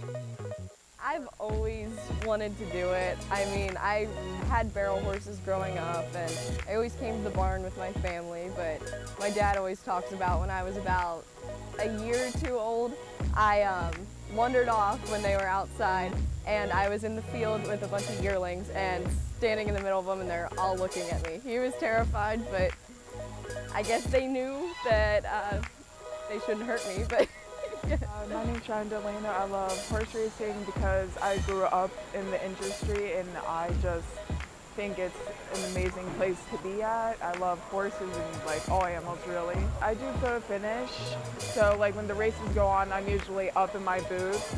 I take the the last picture, like right when they cross the finish line. There's a bunch, like a bunch of girls at this track, like, and everywhere else you see a bunch of people like my age that are actually doing pretty well for themselves, so it's cool. They are here, the sport is growing, and the next generation looks promising. All right, back here at Adios Day at the Meadows, I'm Gabe Pruitt, joined by Donnell Mock, and Donnell Diamante had over maybe a couple of anxious moments there, if you were like me and had that one singled, to start that pick 4. But he did get the job done at 3 to 5. You were a little worried there. You're sweating it out, but he got the job done for you. I was a lot worried. I appreciate you allowing me to lean into you to get that one across the line here. Big day today, big guarantees. We've got one right here as well, $15,000 in the trifecta pool. So we've got a trifecta pool guarantee here. Going to go to play at a solid pool. We've got just an overnight event here as we move on at a blockbuster 16-race Adios Day program. Now, Dado, you and I are in agreement here. The 5 Red Right Hand, and it wouldn't be Adios Day here at the Meadows if our man Dave Pallone, of course, a long-time king here at the Meadows, didn't get one across. Dave entered today, all-time leading driver in the history of the sport, of course, 20,899 wins. So he's going to be at 20,900 at his next victory. I think what's so impressive about that, the 2nd through 5th, the all-time driving standings, they all have thousands of more starts than Dave. So Dave has fewer starts, of course, the sport's all-time leader. He's got a nice one here in Red Right Hand. Yeah, I like this horse. I mean, last 2 starts haven't been great, bad luck, but I think today he's going to get the job done. And with our trifecta pool, I'm going with the 2-2 Bedazzled Louis. This horse is nice. This is a good group of horses, and I think we're going to see a very fast mile here, but it's going to be interesting. And I went with the one, a little 18-1 to add a little price into there, but we'll see how this pans out. But 9 horses in this field and all nice animals. Yeah, they really are, because sometimes we get into some of the upper level classes. You see a lot of sharp horses coming off wins, horses moving up in class. So, they're not easy to decipher. The public having a tough time right now as well, because Red Right Hand is 3-1. He's just a very lukewarm favorite on the board right now. The 2 Bedazzled, the one you mentioned there, is, raced just okay last time at Saudi, but does have a nice win here at the Meadows, 50-2. That was back the first week of June, in a level very similar to this. The best time. Is that ever by the year? He's been off a few weeks prior to today. That's sort of the only thing that I had as a knock against him. I thought he may be handled, a little conservatively with that in mind. Yeah, I think a little break, though, gives him a little refresh, so hopefully that plays in his favor today. Maybe someone else will be a little tired in this field, and that'll help me out. That could be the case. Hopefully it's not Red Right Hand or Top Pick, because he was used very hard against Open Company last out. Bedazzled, we don't see him often. 13 starts this year, only 5 starts last year, but when he shows up, he typically has his fastball working. So for Donnell, it's 5-2-1. I'm going to go 5-2-4. Good luck here in the 6th race. And again, do note that trifecta pool, it has a guarantee of $15,000. Thank you, Donnell and Gabe. Yeah, we are getting close to post time for this 6th race. Again, as Gabe just said, 15,000 guaranteed pool in this trifecta. Get your wagers in. Good board here. And, yeah, one of the long shots you got to watch. I've got the horse third, and my numbers is Chief Mate. And I finally came clean on my story from a few years ago. The first Adios that I took over calling from Roger Houston was 2020. Chief Mate was in that Adios. That was the one that was won by the local driver, Mike Wilder, with Catch the Fire. And that day, Catch the Fire, I gave him the big call as they crossed the wire, and I called it right. He won the race, and he didn't win by much. And I had people telling me, oh, that was a gutsy call to call that horse because it was such a close finish. Fact of the matter is, I never saw Chief Mate coming on the outside. Never saw him. I was so focused on Mike Wilder and Catch the Fire that I never saw Scott Zeron and Chief Mate. So Chief Mate has raced well on Adios Day in the past. And again, that was my first Adios. Now, when I took over the Adios, as most of you know, the gentleman that used to sit in this chair for more than 40 years, a Hall of Famer, Roger Houston. And in fact, right now, let's welcome to the broadcast the voice of harness racing, Roger Houston. And Roger, welcome back to the Meadows today. Thank you ever so much. But first, I got to ask you, did you ever ask Mike Wilder if he saw Scotty coming on the outside? Well, I don't know if he could have, because he was trying to get by somebody on the inside. So I was focused on the 2-horse battle on the inside, and it was Chief Mate who was just blazing by on the outside. That's one of the few Adioses that I've not been in attendance for. But Nobody was. I was. That was COVID year. I was with Scioto Downs, Ohio tracks and everything, and sitting in the general manager's office watching it. And we were never in doubt that he was going to be the winner. And we saw Chief Mate coming. Of course, he was eventually owned by the Luther stable and such. But they spent a lot of money. I think they paid like $250,000, $300,000 for this one. Well, Chief Mate has done very well here. In fact, I think he's had more success here than anywhere else in his career. He's raced at Scioto, he's raced at Northfield, he's raced at Pocono. But I think some of his best races have been right here at the Meadows, including that Adios near miss 4 years ago. But he picked up another win here last week. And I think he's a big player here. And the price is great right now at 20-1. What'd you go with? I went 5-2-1-4, Red Right Hand. I do think that the Greg Luther-owned horses could be right there at the wire. I just threw Bedazzled Lou in for second. Alicia Hanner's bringing some horses in from Scioto this year. Look at her record this year: 17 starts locally, 6 wins, 4 seconds, and 3/3. That's 13 times in 17 starts. Horses she has brought in from Ohio have been in the top 3, and you have to respect a record like that. Well, I went with the Greg Luther Exacta. 5-1-9-4. And the real way is Mike Probosi's pick. We'll hear from Mike and Kevin here briefly. So, Roger, you sat up in this booth a lot of years and, of course, gave me my start in harness racing. I think it's time for you to take the mic back for a race or two here. And let's hear from the voice, Roger Houston, as this field is coming out for the post parade.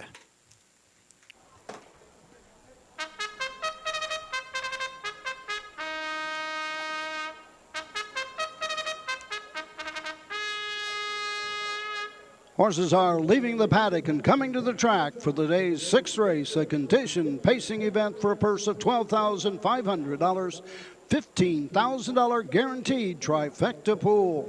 And these are the horses. Number 1, Chief Mate. Home for Greg Luther Racing, Dirk Simpson trained. Brady Brown drives the 1, Chief Mate.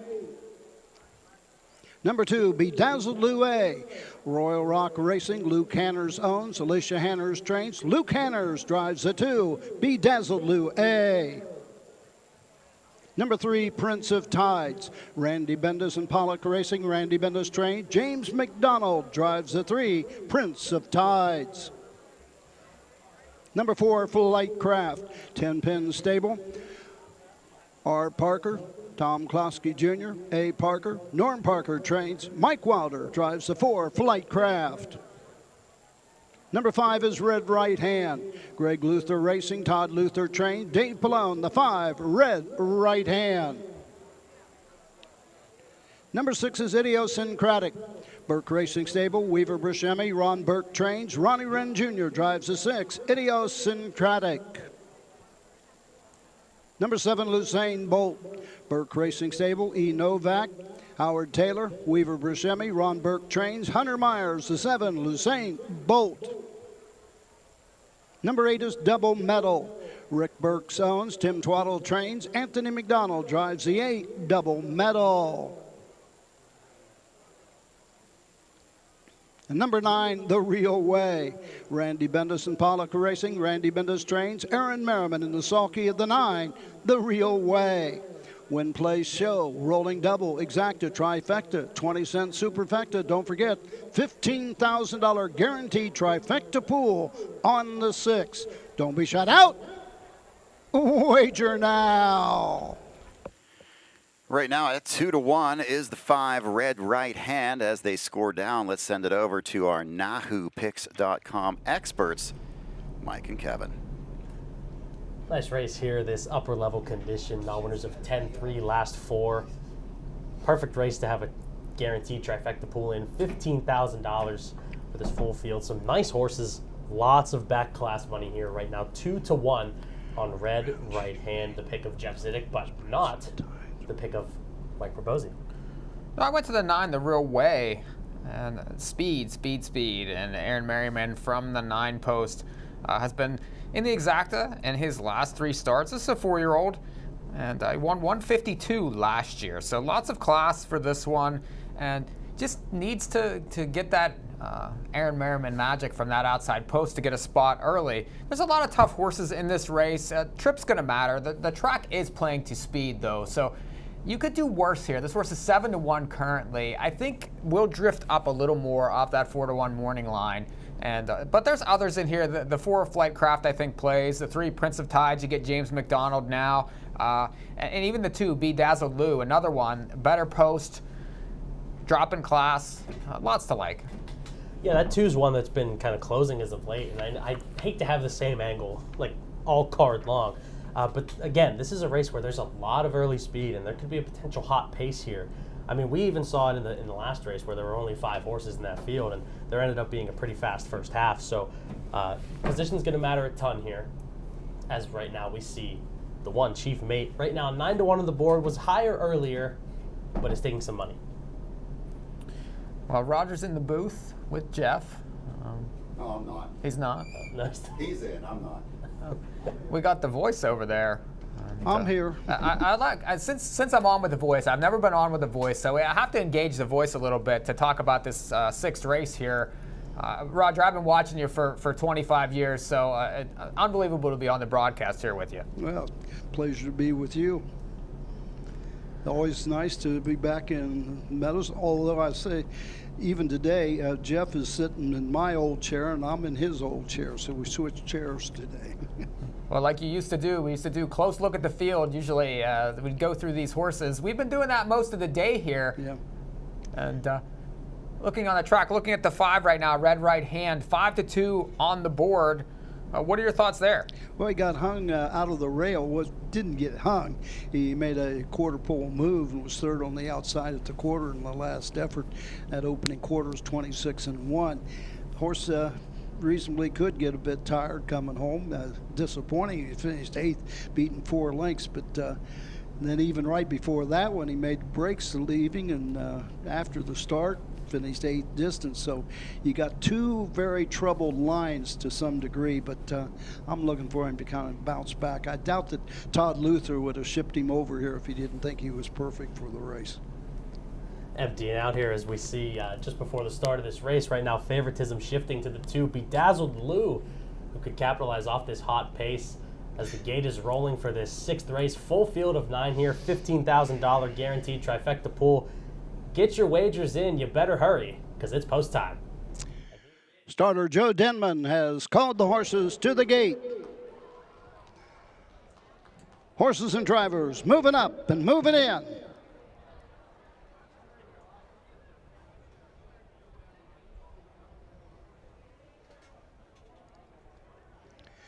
Pacers are all in behind the gate. The gate swings around the turn, and there they go.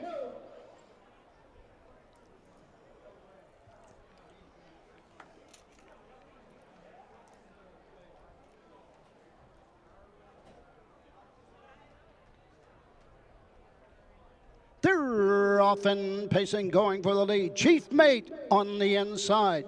Up on the outside, Aaron Merriman leads with 9 the real way. Taking a seat, Bedazzled Lou A as they race into the turn. In between horses, Red Right Hand. Racing 5th is Prince of Tides. 6th is Flight Craft. Racing 7th, Idiosyncratic. 8th is Luzane Bolt, and treading the field, Double Medal. It's a field of pacers raced by the opening quarter. 27 flat. Up on the outside, the Real Way and Aaron Merriman to grab the racetrack. Now getting the trip is the 5, Red Right Hand. Pacing 3rd, Chief Mate. Into the turn 4th, Bedazzled Lou A. Racing 5th, Prince of Tides. 6th is Flight Craft. Racing next, Idiosyncratic as they race around the turn. Luzane Bolt trailing the field. Anthony McDonald can see them all at the half. 55-4, 28-4, second panel. First up, James McDonald, Prince of Tides, out moving 5th. Out to follow the cover is Mike Wilder with Flight Craft. Wilder goes 3 wide right away. Going after the leaders. Now 5th, now 4th, now 3rd, closing on the outside at the 3/4 mark. The leader as they race into the turn, the Real Way. Pallone comes to the outside with Red Right Hand. Up the inside is Chief Mate, looking for the lightning lane. On the outside, Flight Craft. 3/4, 123, 27 1/3 panel. Into the stretch they come. Red Right Hand has the lead on the outside. Inside, Chief Mate 2nd. Closing late, Flight Craft coming to the wire. It's all Red Right Hand. Chief Mate 2nd, Flight Craft 3rd, the Real Way 4th, the mile 1:51. Wow. I did say it was going to be a Greg Luther exacta. You were right there, and Chief Mate, another Adios day, strong finish. Yeah. 1:51, Pallone comes out. Once Mike Wilder got a bit closer on the outside and readily gets the win here, because I won't say he's shut down at the wire, but Pallone can read that pretty well and is home comfortably. Lightning Lane, Chief Mate, Wilder, who made the first over move and 3 wide, a real good 3rd place finish with Flight Craft. So we get a 5-1-4-9 in the 6th race, 1:51. Red Right Hand, that's going to be the 5th win in 15 starts on the season, edging a little closer to $500,000 in career earnings. I picked 5-1-9-4 and it came home 5-1-4-9. I'm sorry, folks. That's it, Raj. Thanks for coming. Now you're done. Get out of here after that bad pick. And you know, and I've said this before, I hate handicapping. I really hate picking numbers and stuff like that. I do, for one reason. Part of the job, though. I know. As soon as I went to Florida, I had to do the morning line, and selections and everything at Pompano, and done it all my life, but I really do not enjoy it. But after 180-some thousand race calls, I think you still like doing this part of it too. Oh yeah, yeah. It's funny how it never gets old. Never gets old. At this time, back in front of the stands, the winner, 6th race, number 5, Red Right Hand. Greg Luther Racing of Blacklick, Ohio. Todd Luther gets his 6th win of the season here at the Meadows. Dave Pallone, career win, 20,900. Winning with Red Right Hand, 6-year-old stallion, but Captain Treacher's at a preppy party girl, 151. Red Right Hand, Todd Luther, Dave Pallone in the 6th.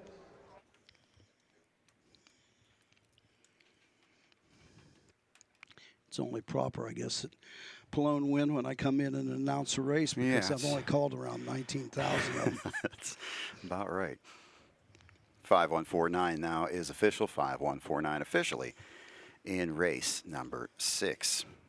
Even money, 14-1.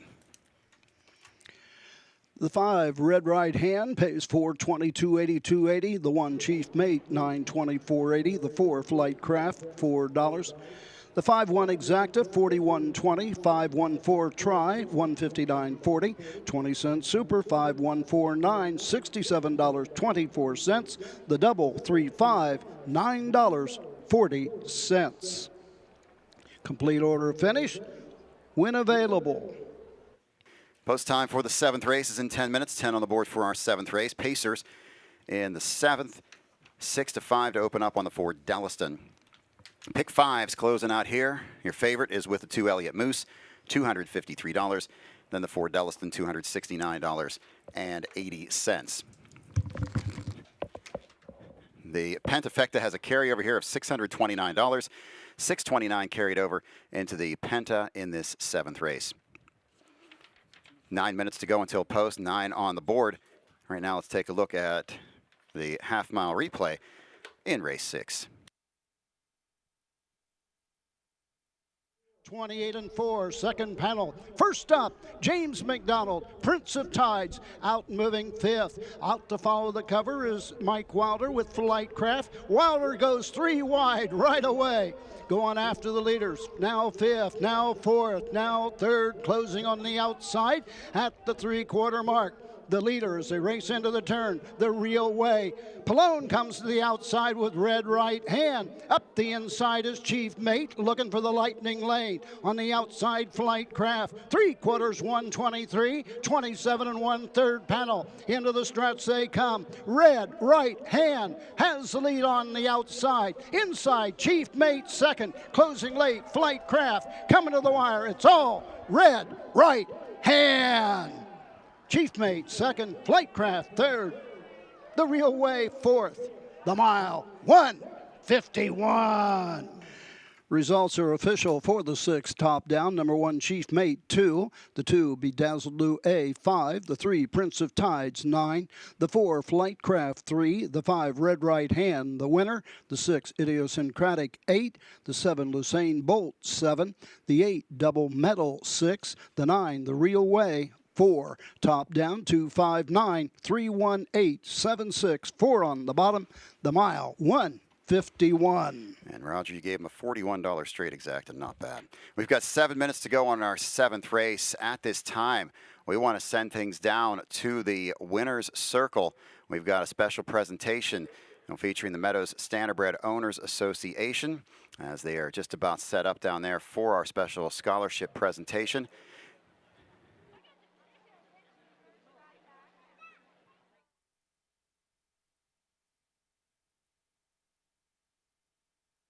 We'll be heading down there momentarily. We've got 7 to go. Your 8-5 choice right now is the 4 Delliston.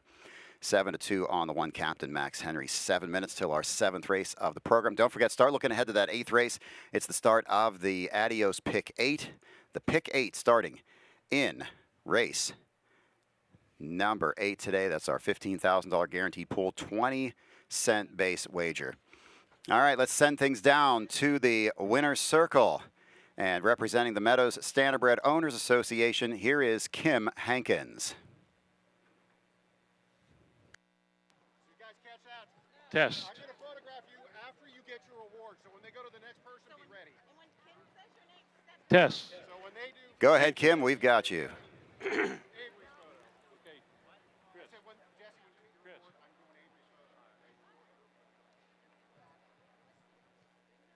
On behalf of the MSOA, I'd like to thank our sponsors for the scholarships. We had almost $30,000 in scholarship donations again this year. Patty Key on behalf of Bob Key, the MSOA, Burke Racing, Heston Blue Chip, which is Winback Farms, Amulet Farms, and Hollywood Casino. And we'll try to move this as long. First, the Bob Key Memorial is Jesse Bernard. There we go. And Avery O'Sullivan.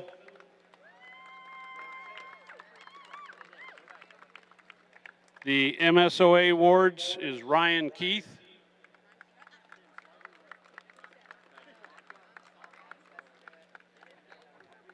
And Lexi Twaddle,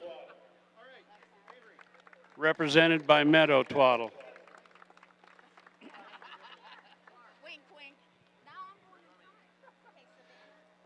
From the Burke Racing Stable donation, Savannah Bernard.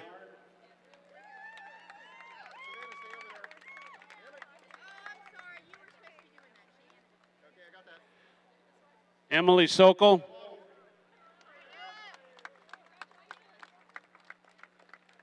Gracie Sokol.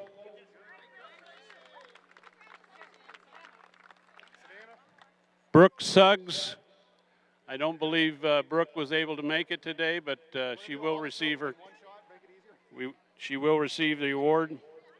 The Winback Farm Award goes to Michael Demiri.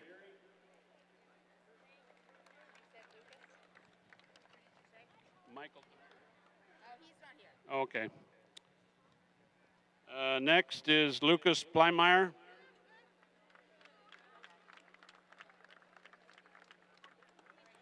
Next is Brett Sugg.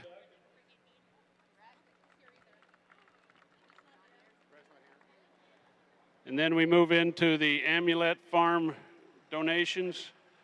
Nathan Bush. Oh, I do know he's not here. Andrew Collins. Drew. The star of Grove City College basketball. Kira Selesky is not here today also. So we move into the Hollywood Casino donation. Shannon Faust.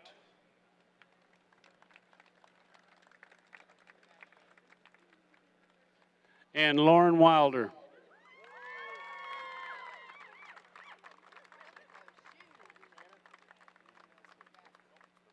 Again, we'd like to thank all our sponsors and wish the best to our wonderful scholarship winners. Wish them the best in the future, and hopefully they can help the harness racing industry also.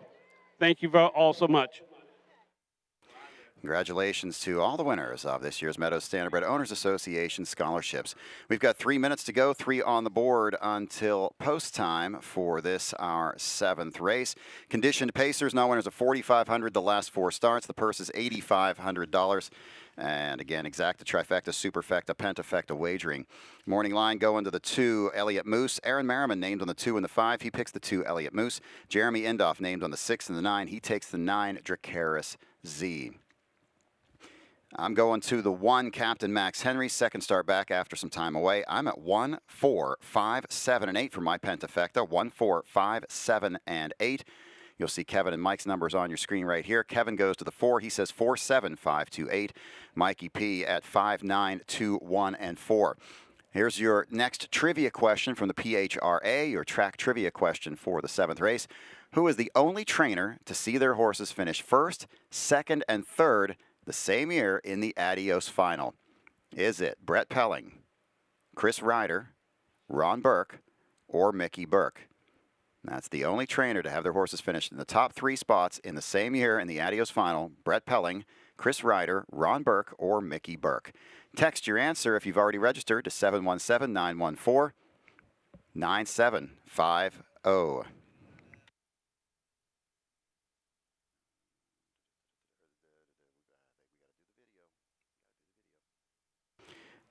Special thank you to the Pennsylvania Horse Racing Association for sponsoring the upcoming 7th race.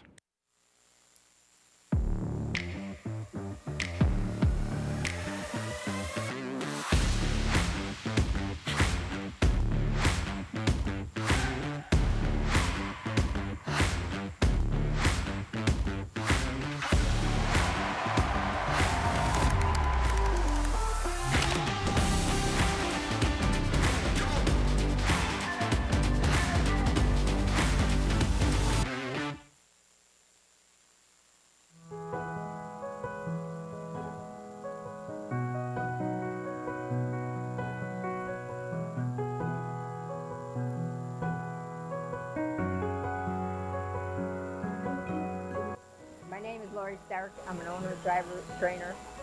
And people might know me as Lori McKnight when I used to drive up in New York and everywhere. And I'm one of the top 20 leading women drivers in the world for wins. I drove when I was 16. I drove at a fair in Little Valley, New York. And of course I won both, but the judges made it hard on me because I was 5'2", 113 pounds, and they said I couldn't hold horses. So I had to have 52 qualifying drives to prove to them that I was good enough. And it worked, and I was good. And I played hockey too when I was 16, and I did horses and hockey, and our team was chosen to go to Finland and Sweden to represent the United States to see if women's hockey should be included in the Olympics. And we won 10 for 10 games in 1977. I was goaltender. So I knew when they finally put hockey in the Olympics that we would win because we had already beat all the teams. So then the horses in between and 2 kids, and I did it all. You just have to want to work. If you work, you can do anything if you want to do it. You just got to do it and want to work. It's not going to come to you. Nobody owes you anything. You have to work to get where you want to be. Back here in Adios Day at the Meadows, Gabe Pruitt, Donnell Mock, and what a cool video there. But Lori Stark, she can do it all, literally. Oh yeah, there's a lot of women at this track that play a big part in harness racing, so it's always nice to see them get the recognition they deserve. Yeah, it's such a production. You know, if you're coming out to the track here, maybe just a few times, you wouldn't realize what a 24/7 job it is to care for these athletes on a daily basis. Donnell, red right hand, did get the job done there at even money, but a shout out to you and Jeff. You guys have given Chief Mate a mention. He made things pretty close here as a double-digit long shot. Yeah, see, my plays are finally helping me out here. I was getting him home. All right, they're going to be stepping up the track here shortly, but do note that pick 8's coming up in race 8. You can't put those tickets together quickly, so you want to use a little time. We'll send it upstairs here for Jeff for the post parade of race 7. Field coming out, Roger Houston with the post parade.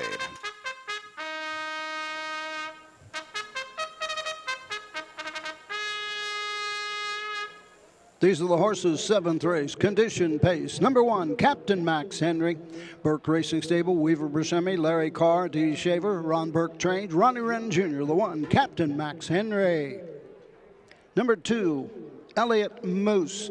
Donald McRae owns. Bill Rhodes trains. Aaron Merriman, the 2, Elliott Moose.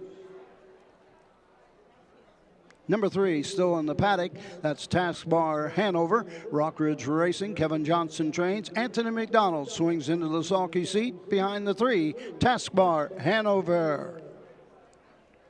Number 4, Delliston. Shannon DePinto and Chris Avanitis, the owners. Jack Smith trained. Dave Pallone, the 4, Delliston. Number 5, Double Up In. Pollock Racing, Randy Mendes trained. James McDonald drives the 5, Double Up In. Number 6 is Big Bang Bang. Meredith Farms and Caitlin Reagan. Richard Profito trains. Hunter Myers, the 6, Big Bang Bang. Number 7 is So-So DeVee. Untouchable Stable, Peter Stratton trains. Mike Wilder, the 7, So-So DeVee. Number 8 is Smokin' Joe Hanover. Calvin Hoover owns. Ashley Brown trained. Brady Brown, the 8, Smokin' Joe, Hanover. And number 9, Dracari Z.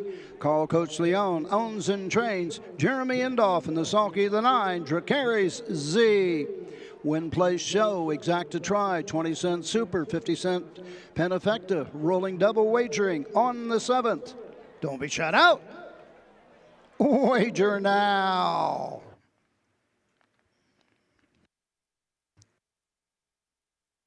Two to 1 on the 2, Elliott Moose is the top play right now. 5-2 on the 4, Delliston. For some additional insight into our 7th race, let's send it over to Studio B with Mike and Kevin.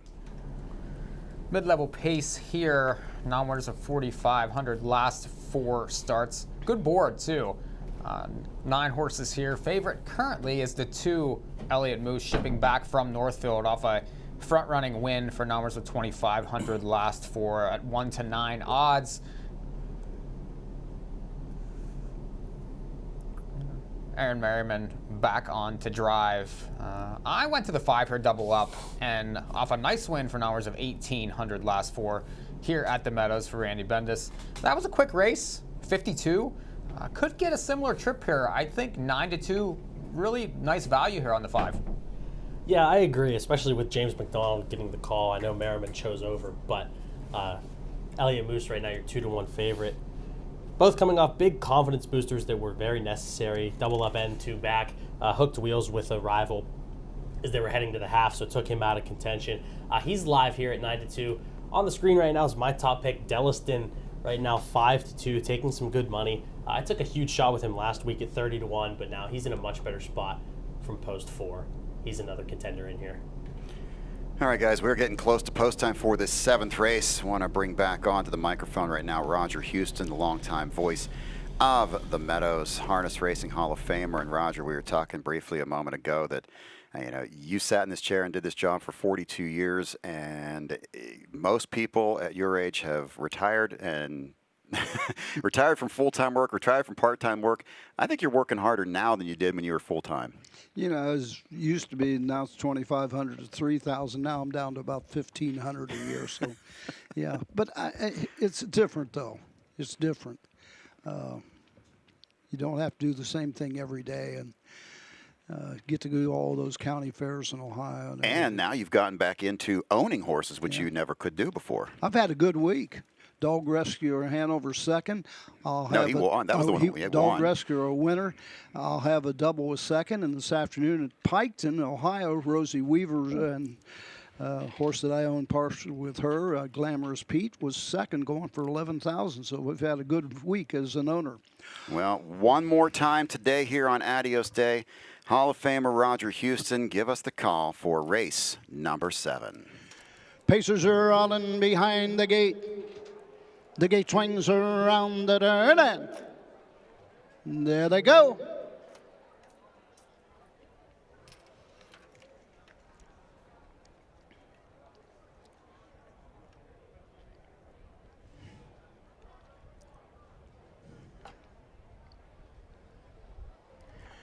They're off and pacing. Big Bang Bang goes for the lead. Dracari Z up on the outside. Racing third, Delliston takes a seat. Fourth is Captain Max Henry. Into the turn, fifth is Elliott Moose. Racing sixth, double up in. Around the turn, seventh is Taskbar Hanover. Racing eighth, So DeVee. And trailing the field, Smokin' Joe Hanover. The field moves by the opening quarter. Opening panel, 26-1. Here comes Dave Pallone and Delliston on the outside. Now to grab the racetrack before the 3/8. Racing second, Big Bang Bang. Third is as they race into the turn. That's Dracari C. Racing fourth, Captain Max Henry. As they race around the turn, go on to the halfway point. Elliott Moose racing fifth as Merriman tucks to the outside. Going to be first up. Be followed by double up in as they race to the backside. Off a half, 55-4, 29-3. Second panel, bit of a breather.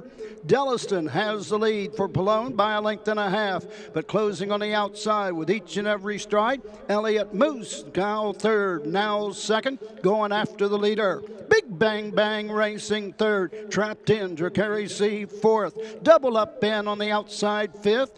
Captain Max Henry sixth. 3/4 mark, 1:23 and 4. Backside and 28.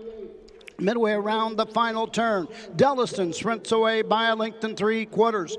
Big Bang Bang is there second. 3 wide, Double Up in off the turn.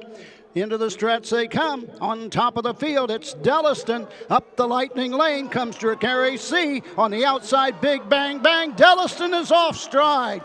It's going to be Big Bang Bang. 1:52, 2/5. Big Bang Bang. Wow, we had a big battle in the first turn. Hunter Myers wanted the front, and he paid a price, 26-1, and he parked Dracari Z. But they were both still there at the line. That was a fantastic finish to that one. Delliston, I thought Delliston was home free, but there was a 29 3/2 quarter. But in a surprise there, Delliston, who is usually very solid, he makes the unforced error on the front, makes the break, and watch Big Bang Bang and Dracari Z. Now, Big Bang Bang had come to the outside. That left the inside open for Dracari Z. There goes the break by the 4. And watch Ren. Ren's got so much horse left with the 1, and he's got nowhere to go until it's too late. If the 1 had found room earlier, he might have won that. But you've got 6 and then 3 horses battling underneath. It is the 9, Dracari Z. So the ones battling early, Roger, they held on. For a driver, that is the worst experience you can have. On top, a horse makes a break. Watch Pallone now look over his shoulder. He wants to know where those horses are and how close they are to him. Yeah, you see he's yelling, too. He's letting the drivers behind him know that he's off stride, so that's a warning. That's what they need to do. Judges have posted the inquiry sign on the 5th place finisher, which was Delliston. That is in the Pentafecta. That does affect the Penta. So please note we have the inquiry sign on the 4 Delliston for a possible violation of the braking rule. The top 4 are clear, 6, 9, 5, and 1. The inquiry is posted, and that will likely be on the 4. I want Delliston. to thank you for not asking me my handicapping numbers in the 7th. It wasn't quite as good as the last. I kind of bombed. Well, not a lot of people did there with 25-1 and 19-1. Back in front of the stands and go on to the winner's circle. Your unofficial winner, number 6, Big Bang Bang. Meadows Farms, Cannonsburg, PA. Caitlin Reagan of Munhall, PA. Rich Profito, the trainer. Hunter Myers in the sulky. 6-year-old gelding by Believe in Bruiser. Out of Chi-Town Lightning. Comes home a winner in 1:52 2/5. Final half, 56 and 3 for Big Bang Bang. Hunter Myers, Rich Profito, Erie 7. Inquiry sign still posted on the 4 Delliston. And you see he is off stride and through the line there. So we'll let the judges make the call on that one. 6, 9, 5, 1 should be fine. It's the inquiry for the 5th place spot in the Pentafecta.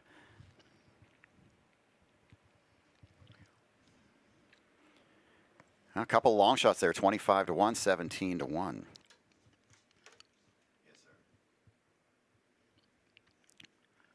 6, 9, 5, 1, 4. Inquiry on the 4, Delliston.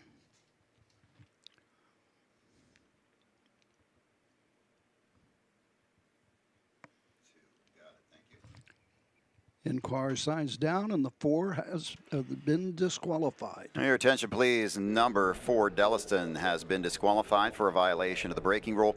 Number 2, Elliott Moose, finished 6th, has been placed up to 5th to be part of the Pentafecta. The new numbers on the board are 6, 9, 5, 1, and 2. Not yet official. Not a surprise there, as Dave Pallone, normally when you make a break, you've got to grab into your horse and get to the outside. He did not have an opportunity to do that, and so that horse was on a break through the wire and was just off stride for a little too long to be allowed to stay in that 5th spot. So in the interest of safety there, he had no choice but to let his horse gallop through the line. Well, you can, like you saw with the replay when we showed that slow motion, he was looking over his shoulder, yelling and everything out there. Because you never know, it reminds me of a qualifying race we had here. I will not mention names. But a guy was qualifying a horse here at the Meadows many years ago. Horse made a break at the start. He's trailing the field by 20 lengths. Coming home, one of the horses falls right before the finish wire. The horse is 20 lengths back, runs right over the top of boy. it. Yeah. Nobody got hurt, by the way. That's good. Nobody got hurt, but what an embarrassment. You know, he was driving dejectedly. Oh, my horse ran away. You know. And there's no announcer for the qualifier, so you couldn't warn them. Yeah. Well, we are now official. 69512 has been posted officially, 69512. It's time to start looking ahead to that pick 8 that starts here in the 8th race. The guaranteed $15,000 pool. It's a low 15% takeout in that 8th race. In the 7th race, the 6 Big Bang Bang pays $57.80, $25.40, $13.40. The 9 Dracari C, $14.46.80. The 5 Double Up Pin, $3.80. 6-9 Exacta, $382.60. The double 5-6, $335.20. 50-cent pick 5, 5 of 5 returns $8,364.50.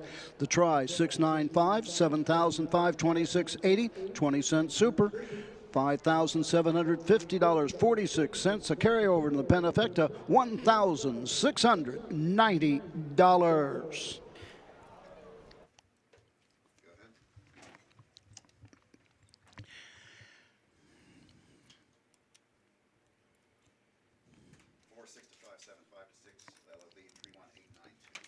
Results are official. Number 1, Captain Max Henry, 4. The 2, Elliott Moose, 6th place, 5. The 3, Taskbar Hanover, 7. The 4, Delliston, violation of the braking rule, finished 5th place, 6. The 5, Double Up in, 3. The 6, Big Bang Bang, the winner. The 7, So-So DeVee, 8. The 8, Smokin' Joe Hanover, 9. The 9, Dracari C, 2. Top down, 4, place 5. 7, place 6. 3, 1, 8, 9, 2 on the bottom. The mile, 152, 2/5. 9 minutes to go, 9 till post for the 8th race. Wager now on that guaranteed $15,000 pool. It's a mandatory payout. There can be no carryover, as this is a one-day special wager, just a 20-cent base wager and a 15% takeout. It's a mandatory payout on the Adios pick 8. Pick the winners of races 8 through 15. And Jeff, thank you for giving me the opportunity. Appreciate it. Always welcome up here, Roger. In fact, next time I need a vacation day, you know who I'll be calling. Our 8th race coming up in 8 minutes. Always a pleasure to have the voice sit in on the broadcast. We've got a 9 to 5 choice here in the 6 Luz Albano. Your doubles wrapping up here, all looking pretty good. The favorites with the 3 Wedlock Blue Chip at $249.40. This is the second division of the Roy Davis Arden Downs Colt Pace. Wager now, 8 to go. Let's pick up a replay of that 7th. 9-3, second panel, bit of a breather. Delliston has the lead for Pallone by a length and a half, but closing on the outside with each and every stride. Elliott Moose, now third, now second, going after the leader. Big Bang Bang racing third, trapped in, Dracari C fourth. Double Up in on the outside fifth. Captain Max Henry sixth. 3/4 mark, 1:23 and 4, backside and 28. Midway around the final turn, Delliston sprints away by a length and 3/4. Big Bang Bang is there second. 3 wide, Double Up in off the turn.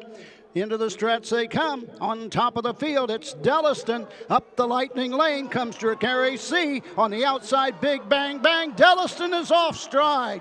It's going to be Big Bang Bang.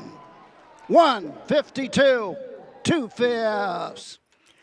And so the win went to Big Bang Bang at a $57 price in our 7th race. We've got 7 minutes on the board, 7 till post for the 8th race. 8 to 5 right now on the 6 Luz Albano, not to be confused with our Adios horse, Captain Albano. He's coming up in the 15th. These are 2 different horses, age 2 for Luz Albano and Captain Albano with a 3-year-old. Our Roy Davis Arden Downs 2-year-old colt and gelding pace. $22,258 the purse. Ronnie Wren named on the 1 and the 6, both of those from the Burke stable.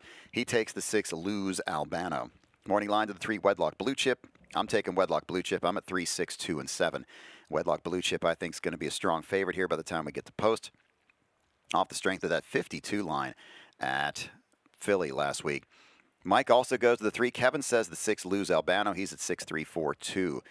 Let's send things down to the winner's circle and Donnell Mock.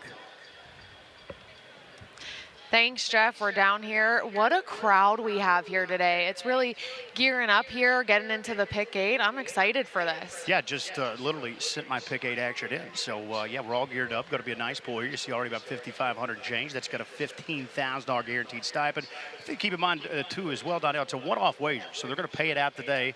So, you know, say a big bang bang wins and pays $60 or so, as we saw last race. You know, if no one has it, you know, you still get a shot to make a nice score, because that entire pool will pay today on whoever has the most winners. So that doesn't always have to be 8. Going to be a good wager here to get involved in. It's always one of the highlights to be from a wagering standpoint on Adios Day. We've got 8th race action here. It is a little bit of a stakes event. I happened to meet the co-owner just stopped by the set here, Donald Hawk, with a 3 wedlock blue chip. And Donald, this guy really put on a speed show. Last out there was Overnight Company at Harris Philly, but he won by nearly double digits in a blowout effort in 152. Yeah, he threw in a really good effort there after a not so great effort, but he is my pick, and I have him in the pick 8. So he is on my ticket, and I'm hoping he can get it done for me to start off on a good leg. Yeah, and the start probably better break in stride there, but I think he was just a little anxious there in that effort. So he really did have a nice rebound. He is the one to beat here in my mind, 3-1. I do not think that we're going to end up that at the end of the day. But if you do get past the horse here that we're both looking at least for the top spot, I went to the 7 quick pit stop, locally based horse here for trainer Dan Altmaier, like the Stallion Series victory last out. He won by a head. Of course, Mike Wilder always does good work here as well. I went that direction. You went to the horse that's taking a little bit of play right now as the current favorite, Donnell. That's Luz Albano. As Jeff said, let's not to get him confused with Captain Albano, the favorite, a little later on the card. But he comes off a good, solid runner-up performance in his last outing. Yeah, I'm sticking with my Albanos today. I think he's going to be good. Had a nice effort last time out, second, 27-4. So I'm thinking Ronnie Burke and Ronnie Wren can get it done for me. You know, it's a matter of time before those connections get up on that scoreboard here on Adios Day, the biggest day of the year. And as you mentioned, huge crowd started to assemble. Oh, yeah, huge crowd, and we have a lot going on with the MSOA. So speaking of the MSOA, one of the girls that helps get all the things done here today, Meadow Twaddle, what a great girl. So let's roll to her.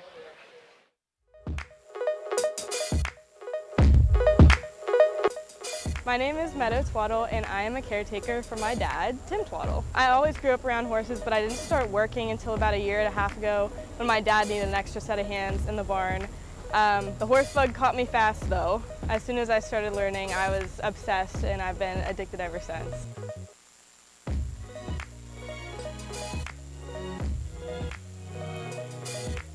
It's basically 30 individuals under the age of 30 who are involved in harness racing in one way or another, whether it's driving, being a caretaker, or like I do marketing things. I've actually been working with Tasha McCormick. She's the director of marketing for the Meadows Standardbred Owners Association, and together we come up with a lot of fun ideas to promote the sport, talk to people over on the other side, kind of get drivers involved. We've been working a lot with social media, implementing a lot of fun ideas, so that's what we're kind of working on right now for the summer. I encourage a lot of people to come check out the environment. I'm always on my friends, on my siblings to come. There's opportunities here on the paddock side of things, but there's also opportunities, like I said, in the marketing side of things as well. We're down to 2 minutes, 2 on the board for our 8th race. And want to bring in Mike and Kevin right now, 2-1 right now on the 6th, Luz Albano. And Mike and Kevin, I know this is a big wager here. This is the $15,000 guaranteed pool. It's a mandatory payout in the Edison Hatter Memorial Pick 8. What do you like, guys? Sorry, I couldn't help myself. I had to. I'm hoping he's listening over there. Well, this is the start to the pick 8, and this is just a great thing to get involved in because we're always looking for scores. There's been plenty of scores today so far. The pick 5, the early pick 5 paid $8,000. So lots of prices to be had here. We get some of those prices in this pick 8. Like Gabe said, mandatory payout. So if you get 7 and you're the only one, you're going to get the majority of the money there. It starts in this Ardent Down 2-year-old colt and gelding pace. And this is a tricky race to get this pick 8 started here, Kevin. Yeah, it sure is. I'm going to go 3 deep in this opening leg of the pick 8, but my top pick here is Luz Albano, coming off a big effort last week where he was almost stopped dead cold by a horse that was parked on the outside and fading fast through the field. He still rallied to be second by a neck at 27-4. I'm 3 deep. I'll throw in the obvious wedlock blue chip, and fasting is interesting. I know he's been off for just over a month, but You see a natural progression there, and they wouldn't put him in this spot if they didn't think that he was ready and could improve again. I like to spread in general in early legs, especially if I have some decent opinions later, especially in the pick 8, because that ticket can get expensive real fast. Well, 20-cent minimum. We did a live stream on Wednesday night. You can still catch that on YouTube in the Money Media, where several of us, Kevin, Cheyenne, I, Donnell was on that panel. Jeff Zidek, we all gave pick 8 ideas, and of course, Edison Hatter. How could we not have him on when we're talking pick 8, Jeff? Yeah, well, apparently he was listening. They are coming out. It's time for a post parade for our 8th race.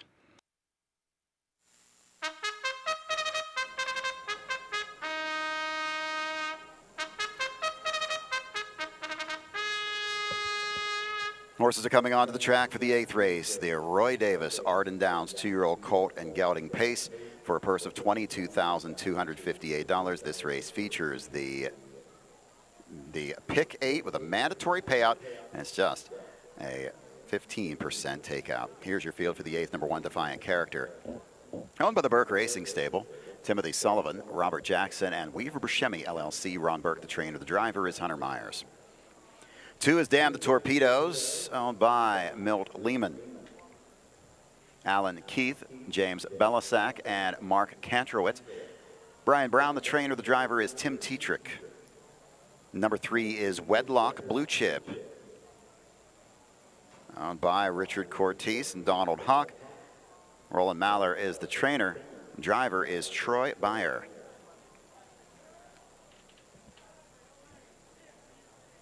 Number 4, Fasting, owned by Mitchell and Aaron York. Mitchell York, the trainer. The driver is Jeremy Endoff. 5, The Thin Man, owned by M and L of Delaware. Dan Altmeyer trains. The driver is Dexter Dunn. Number 6 is Luz Albano, owned by the Burke Racing Stable, Weaver Buscemi LLC, the M1 Stable, and Jack Pyatt. Ron Burke trains. The driver, Ronnie Wren. 7 is Quick Pit Stop, owned by Diamond Club Racing and David Wills. Dan Altmeyer, the trainer. The driver is Mike Wilder. Number 8 is Blue Ventura, owned by the stable, Tim Twaddle trains. The driver is Anthony McDonald. Exacta, trifecta, superfecta, double, and pick 8 wagering on this, the 8th race. Wager now on the Adios pick 8. And we've got another of the PHRA track trivia questions. Who was the first locally trained horse to win the Adios? So I said that about an hour ago.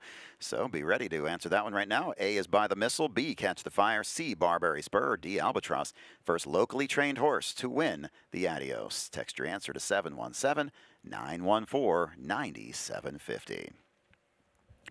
And joining us on the broadcast, he's made it into town. Let's send things over to the paddock and Edison Hatter. Thank you very much, Jeff Zidek. Always great to be here on Saturday afternoon here at the Meadows, and looking forward to a great card here today. Obviously, the 16 races we've got here, and we're halfway through them already, and the race 8 here, the Roy Davis, the start of that pick 8 that you have, the Edison Hatter Memorial pick 8 or whatever from last year. We're going to go better, though, this year. This year, we're going to go on and get a winning ticket, and for me to start off the ticket, couldn't get too creative. I went 2, 3, 6 here. They're the 3 taking money. I suspect the 3 Wedlock Blue Chip going to take a bit more money as we get closer to post time here, likely to be a little bit of a heavier favorite. The 2 Damn the Torpedoes is the direction that I went, coming out of a Stallion Series race last time out. And the 6 Luz Albano I thought a must include as well, off of the most recent effort in another Stallion Series event. So again, for me, 2, 3, 6, 4. Nothing too creative here in the start of the pick 8, but looking forward to being here the rest of the day, and hopefully we'll get a couple interviews lined up here the rest of the afternoon. Going to go check out what our drivers are up to here about now. They should be in from out of town, and hopefully we'll get a couple interviews here, Jeff. All right, thank you, Edison. We'll be back sending things over to you a little later on today. Adios pick 8, races 8 through 15, 20-cent base wager, 15% takeout, mandatory payout, so there is no tomorrow with this bet. It's a one-day wager, no carryover. So if nobody ends up with all 8, then the payoff will break down to those that picked 7 out of 8. And if nobody picks 7, we'll work the way down to 6 and so on. So get your plays in for this Adios pick 8. We're going to send things back over to Mike and Kevin in just a moment as we start to take a look at these horses scoring down 8-5 on the 3 Wedlock Blue Chip. And guys, you know, how much stock do you put into the fact that Troy Beyer is here for 1 drive today, and that's with Wedlock Blue Chip?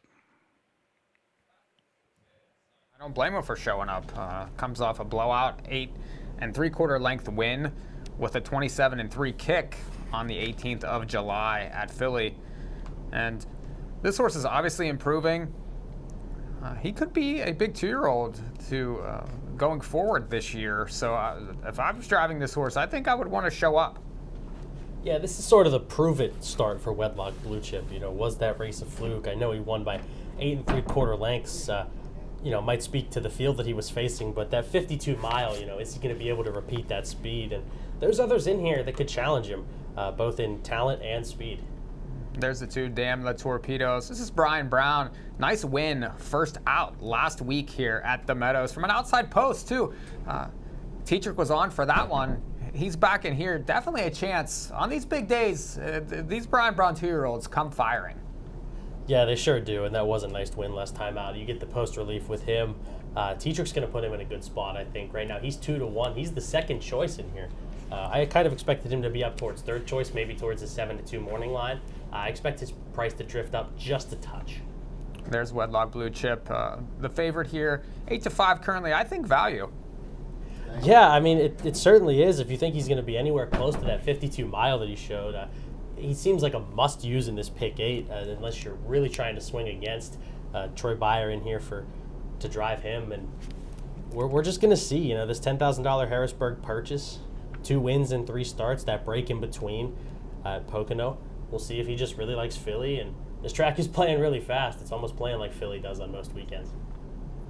Well, the 4 in the race is Fasting, 15-1 currently. Nice winner, first out back on June the 28th for Mitchell York.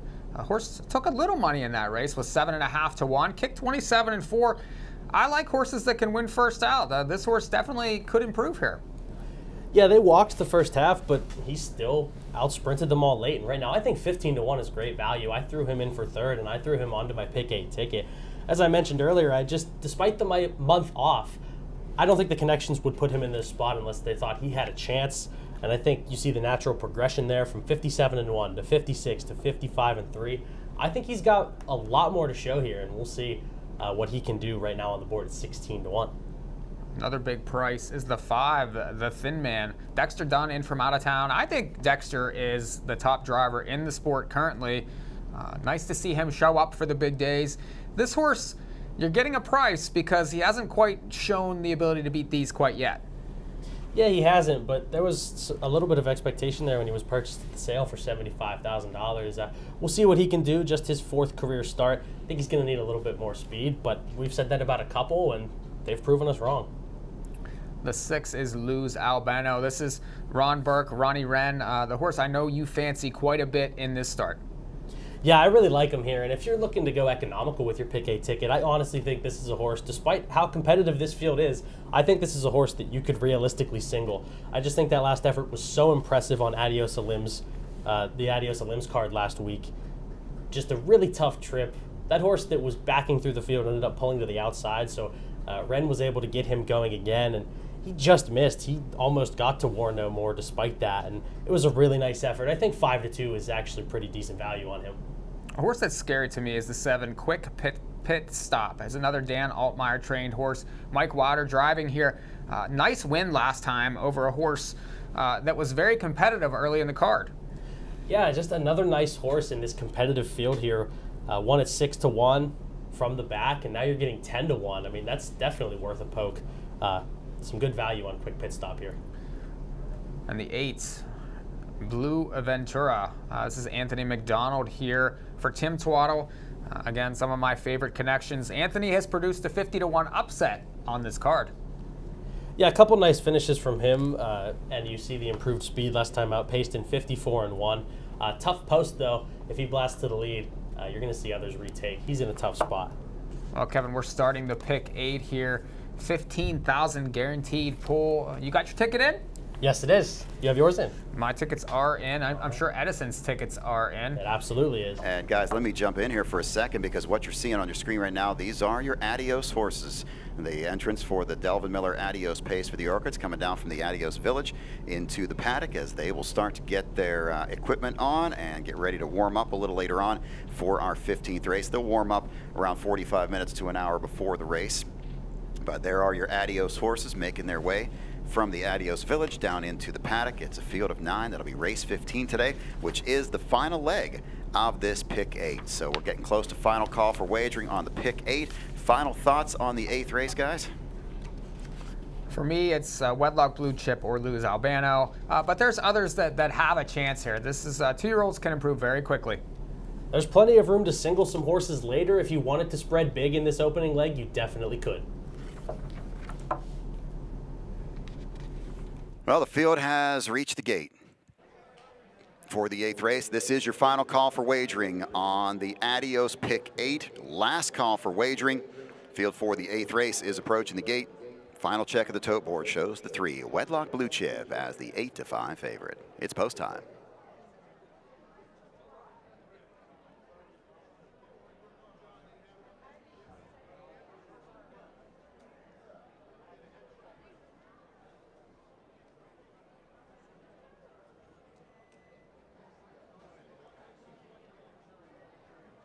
Field of Pacers behind the gate for the 8th race. The Roy Davis Arden Downs 2-year-old colt pace.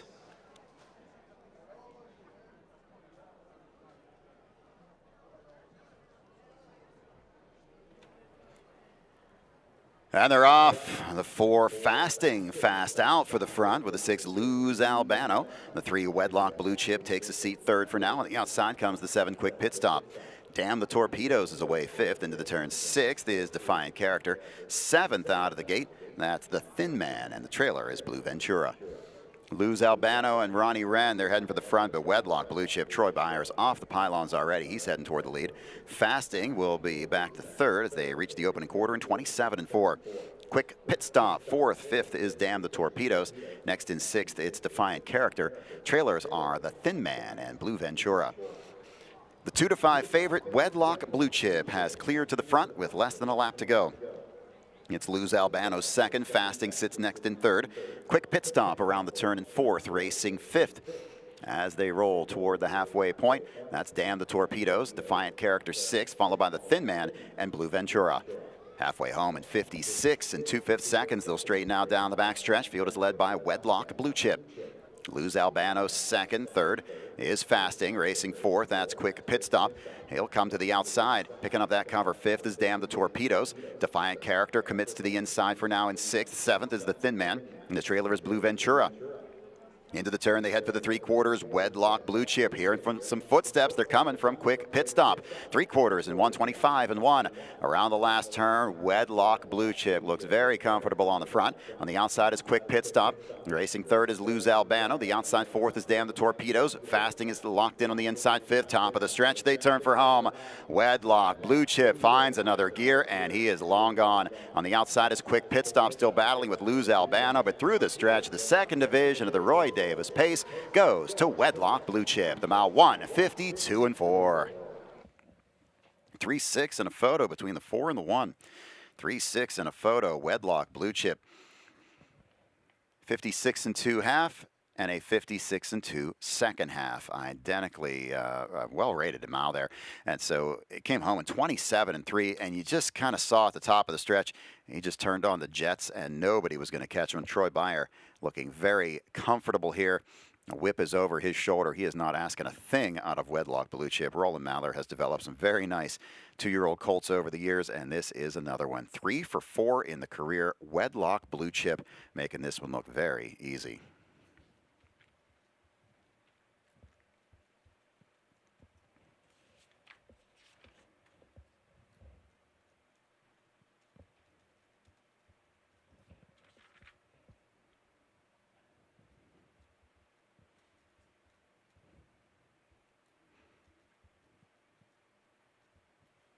(3-6-4-1) on the board, not yet official. 3-6-4 over the 1.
Back in front of the stands, the winner of the 8th race, the Roy Davis Arden Downs 2-year-old colt pace. Number 3, Wedlock Blue Chip. Owned by Richard Cortese and Donald Hawk. Roland Maller gets the training victory. Troy Beyer with his first drive at the Meadows this season, and he gets the win. Wedlock Blue Chip, 2-year-old colt by Bettor's Wish, has now won 3 times in 4 career starts. Covering them out today in 1:52 4/5.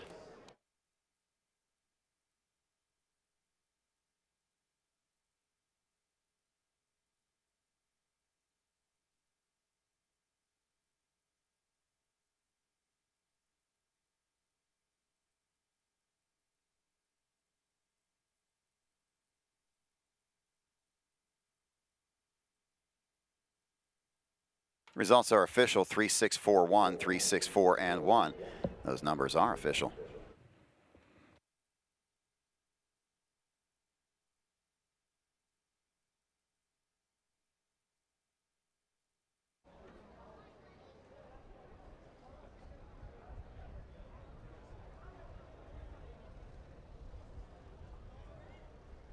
Payoffs in the 8th. Number 3, Wedlock Blue Chip, 280, 210, and 220. Number 6, Lose Albano, $3 to place and $240 to show. Number 4, Fasting, pays $480 to show. The exacta 3-6, $7 even. 3-6-4 in the try, $33.80. Superfect is good for $23.32. All 4 in the pick 4. It's a 50-cent ticket combination, 3, 5, 6, and 3. That pays $336.40. The double 6 and 3 returns $249.40. Complete order of finish win available from the judges. The time for the mile was 1:52 4.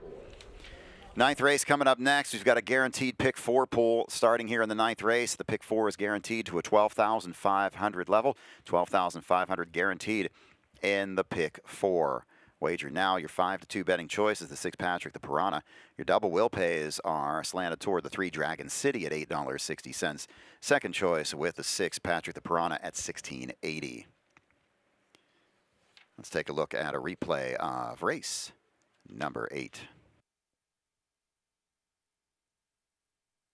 Field is led by Wedlock Blue Chip. Lose Albano second. Third is Fasting, racing 4th. That's Quick Pit Stop. He'll come to the outside. Picking up that cover 5th is Damn the Torpedoes. Defiant Character commits to the inside for now in 6th. 7th is the Thin Man. And the trailer is Blue Ventura. Into the turn, they head for the 3/4. Wedlock Blue Chip. Hearing from some footsteps, they're coming from Quick Pit Stop. 3/4 in 1:25 and 1. Around the last turn, Wedlock Blue Chip looks very comfortable on the front. On the outside is Quick Pit Stop. Racing 3rd is Lose Albano. The outside 4th is Damn the Torpedoes. Fasting is locked in on the inside 5th. Top of the stretch, they turn for home.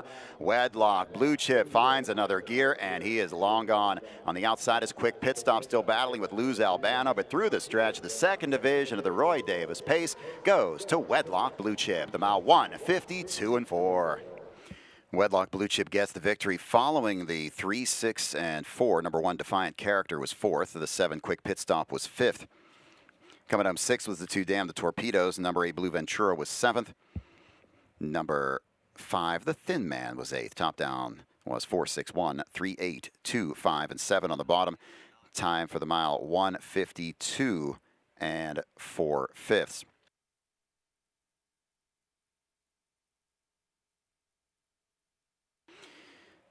9th race up in 9 minutes. 9 till post for the 9th race. Again, a $12,500 guaranteed pick 4 pool. These are conditioned pacers in the 9th race. Non-winners of $7,000 in the last 4 starts.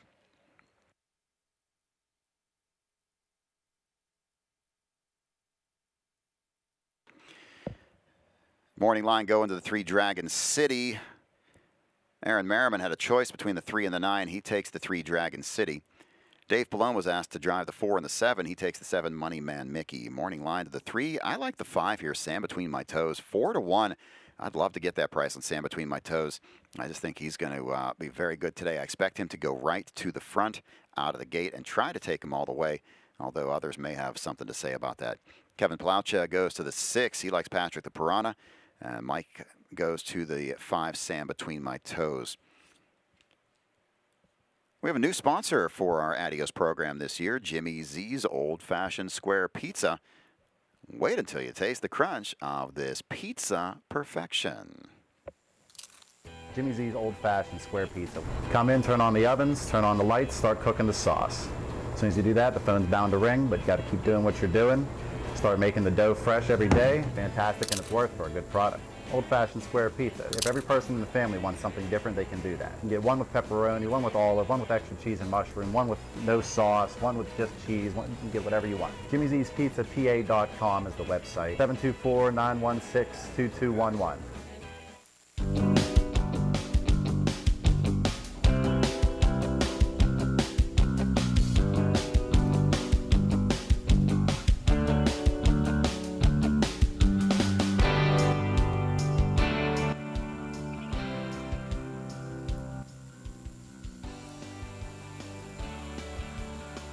I've always been in the business my whole life, and I started helping my dad out at a young age, and I've always liked the horses, and then I tried another career that didn't go as planned.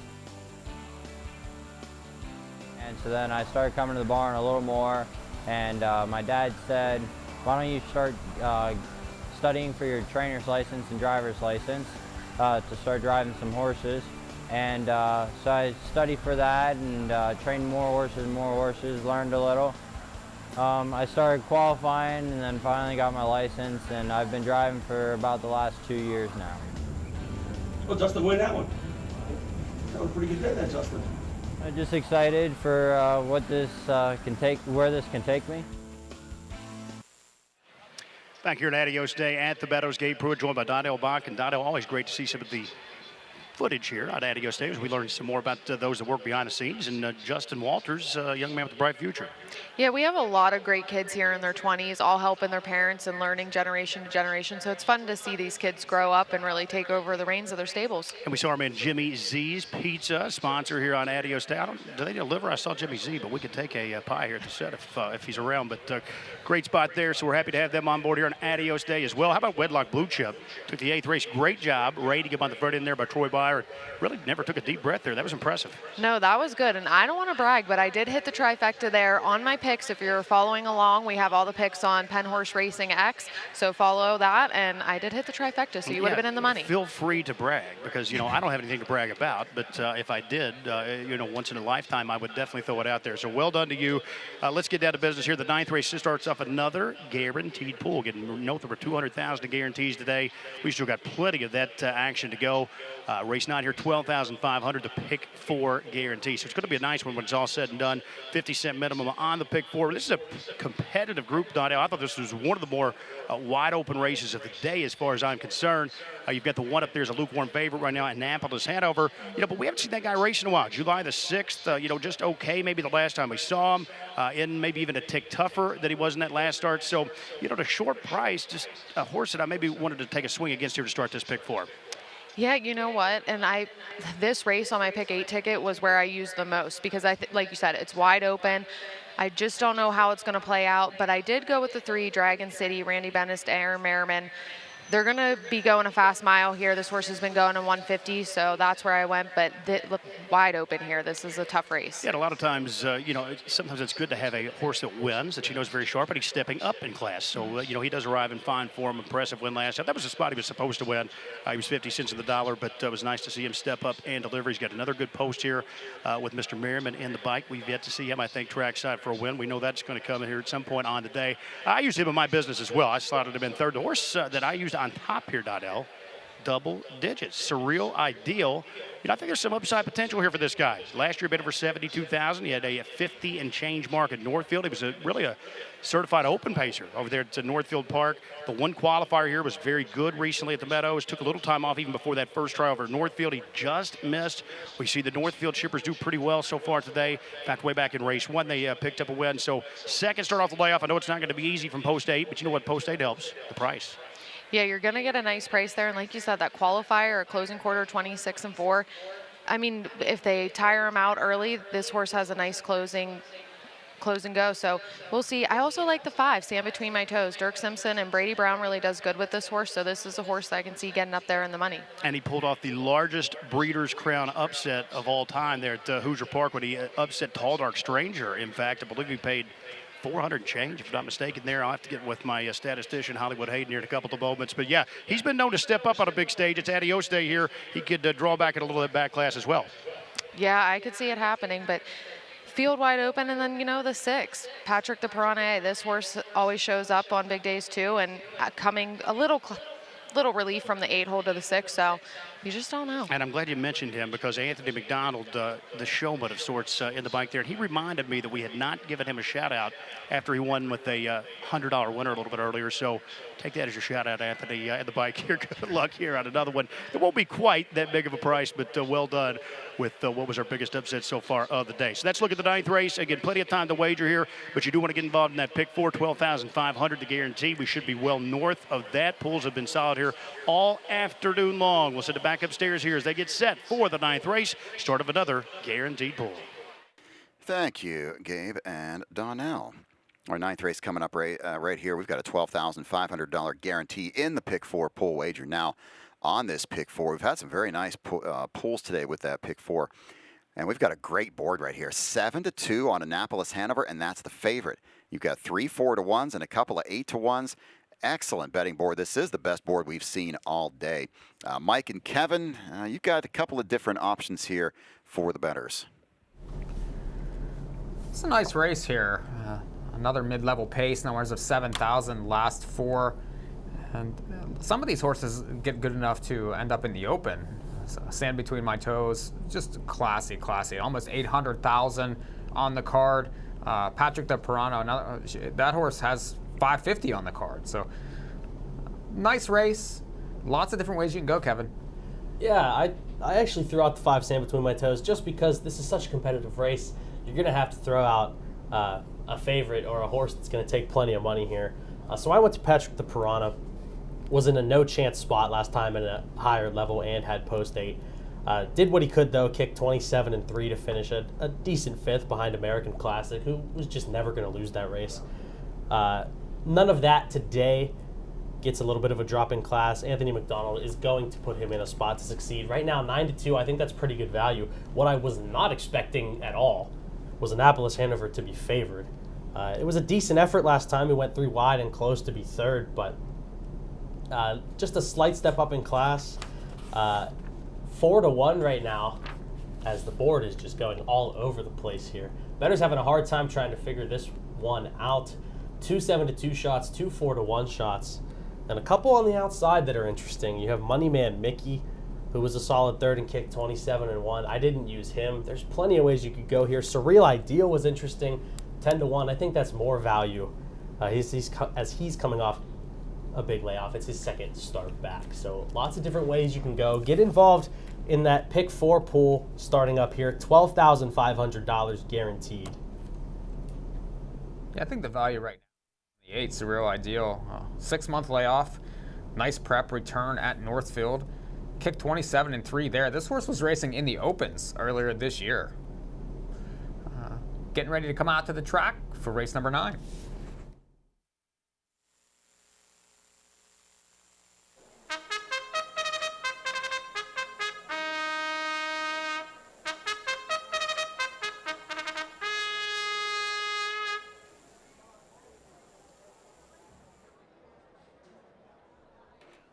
Horses are coming onto the track for the 9th race.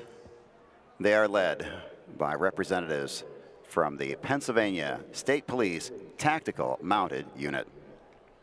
Here's your field for the 9th race. This race features a guaranteed pick 4 pool of $12,500. The purse is $11,500. Number 1 is Annapolis Hanover, owned by Mitchell York. He's also the trainer. The driver is Ronnie Wren. Number 2 is Markham Iyer, owned by the Murdoch Racing Stable. Andy Rickard trains with Hunter Myers. Number 3 is Dragon City, owned by Randy Bendis and Pollock Racing. Randy Bendis, the trainer. The driver is Aaron Merriman. 4, the Night's Watch, owned by David Bergman. Mike Pallone trains. The driver is Sean Johnston. 5, Sand Between My Toes, owned by Greg Luther Racing. Dirk Simpson trains. The driver is Brady Brown. Number 6 is Patrick the Piranha, owned by the stable. Tim Twaddle is the trainer. The driver is Anthony MacDonald. Number 7 is Money Man Mickey, owned by Jack Pyatt, Howard Alexander, Joseph Seaman, and William Schmid. Rick Hercules trains. The driver is Dave Pallone.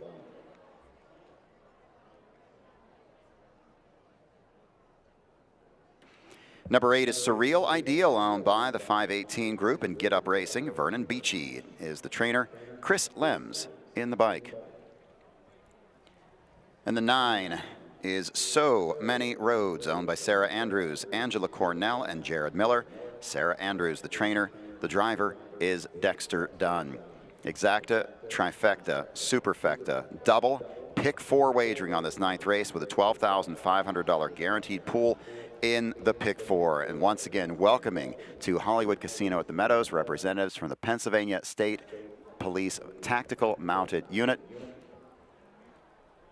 The tactical mounted section consists of 30 riders and 27 horses.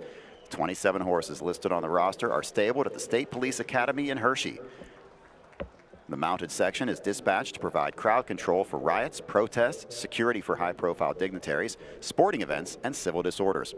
The mounted unit is also used for searches, general security assignments, special events, and a small number of parades. In 2023, the Tactical Mounted Section received 275 requests for service, of which the section went out on 219 of those requests. Welcome to the Meadows today, our Pennsylvania State Police Tactical Mounted Unit.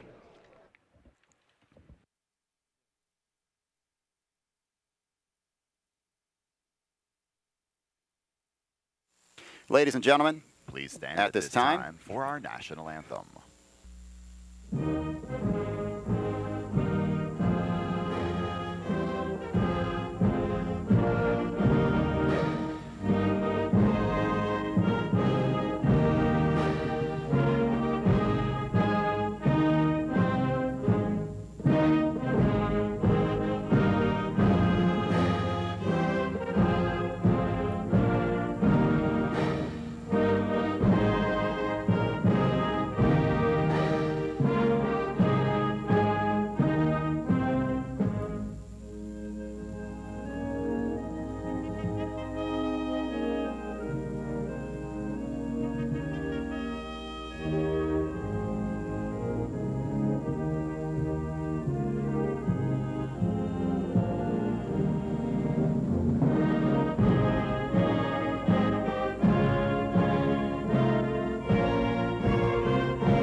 And as we get set for this second half of our racing card today, let's throw things over to the paddock very quickly to Edison Hatter.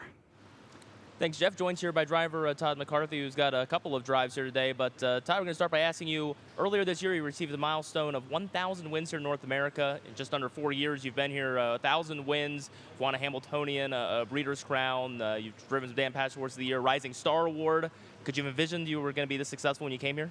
No, not at all. I mean, it was always a dream, Edison, but no, it's just been a phenomenal time since I've been here, and you know, I got all the owners and trainers to thank for that support that I've had since arriving, and no, it's really been a dream come true. Well, Todd, obviously a couple of live drives for you here today, starting with Sarasota Hanover. First time you told me behind her in the Adio Volo. Yeah, it's. I mean, she looks like she's obviously a very talented filly, and there's a lot of them in that race too. So it's going to be a good race. I'm sure it'll be action-packed. Captain Albano, obviously things didn't go your way in the North America Cup or Meadowlands Pace, but we know the class he has. Looks like he's the one to beat today. He, you know, he's been a little unlucky throughout the year there, but last week he was so good here, and again, that's a race where a lot of guys take a shot, but hopefully we can, we have the good luck today. Thanks, Todd. Pacers on gate, race 9. And they're off. Fast start. Time in the gate was the 1 Annapolis Hanover. On the outside's the 8 Surreal Ideal with the 5 Sand Between My Toes. That's the 2 Markham Iyer into the turn 4th. Dragon City is 5th. Away 6th is Patrick the Piranha. 7th is the Night's Watch. Racing 8th is So Many Roads. And the trailer is Money Man Mickey. Field moves around the turn over toward the opening quarter-mile marker. From the outside, Chris Lems gets Surreal Ideal to the front, but he's going to have to give way shortly as Annapolis Hanover wants to take it away. 26-3 for the opening quarter, and Annapolis Hanover has now gone to the front for Wren. Surreal Ideal's back to second. Sam Between My Toes is third. Racing in fourth, that's Markham Iyer. Then it's Dragon City fifth. Patrick the Piranha sixth. On the move from the back is So Many Roads. He's seventh as others start to make moves. The Night's Watch is eighth, and the trailer, Moneyman Mickey. Got three of them moving up on the outside already as they roll through the turn and head to the half. Annapolis Hanover is there in 55-2. That's Surreal Ideal second, Sam Between My Toes third. Dragon City's first up on the outside fourth. Brings with him on the outside Patrick the Piranha. Staying to the inside is Markham Iyer. Outside seventh is So Many Roads. On the move eighth is Moneyman Mickey. Trailer now is the Night's Watch. A little more than a quarter mile to go, and it's Annapolis Hanover being asked for a little more. And he's trying to hold off a determined challenge here from Dragon City. Surreal Ideal's getting a great trip along the inside. Fourth on the outside is Patrick the Piranha, three quarters. In 1:22-4. Putting the nose in front on the outside is Dragon City.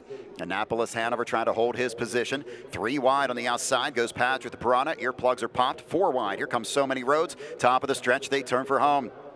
Dragon City has the lead. Surreal Ideals rallying late on the inside. The outside, Patrick the Piranha. Through the stretch, it's Dragon City with the lead. Dragon City gets the win. Tough trip to the winner's circle in 1:51. Dragon City taking the overland route today. Much tougher trip than he had last week, and he still gets the job done for the second week in a row. Up in class, off at 6-5, took the late play. Dragon City, boy, he took all the air on the outside. If the 8 Surreal Ideal had gotten to the clear path a little sooner, might have been a different story, but Dragon City was determined today, and Aaron Merriman raced him hard, and he gets the win here.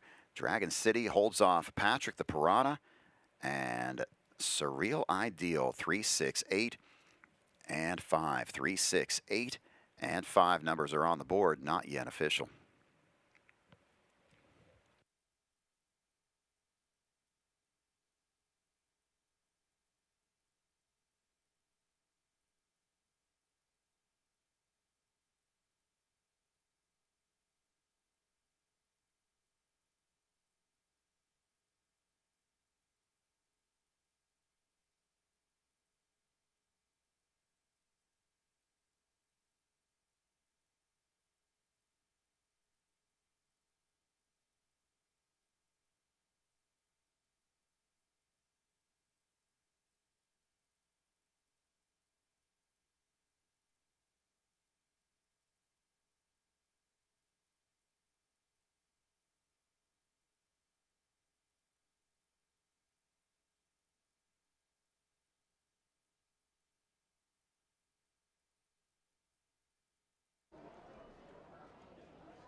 Into the winner's circle, the winner of the 9th race, number 3 Dragon City, owned by Randy Bendis and Pollock Racing.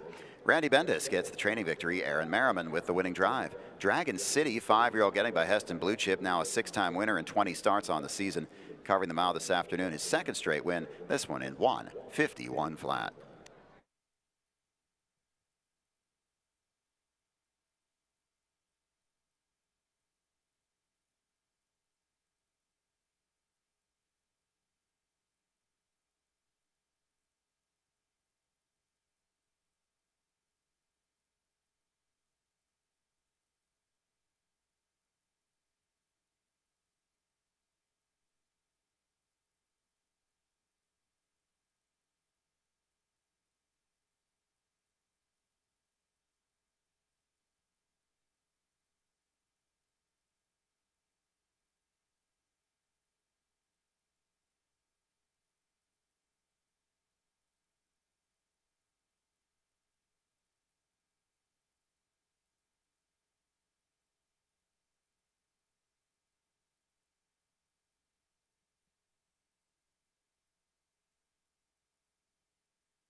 Numbers are on the board, an official 3, 6, 8, and 5. 3, 6, 8, 5 is official.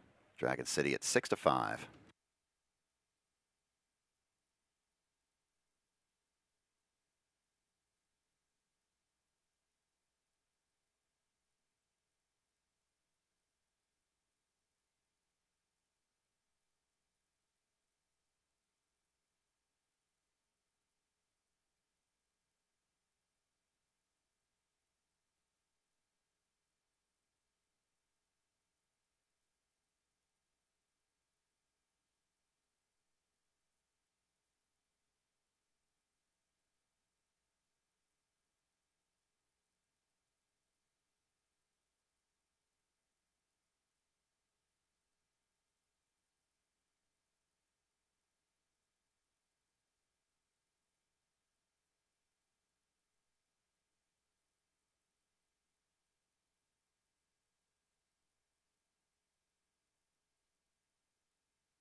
Payoffs in the ninth. Number 3, Dragon City, $4.60, $3 and $2.40. Number 6, Patrick the Piranha, $3.80 and $3.20.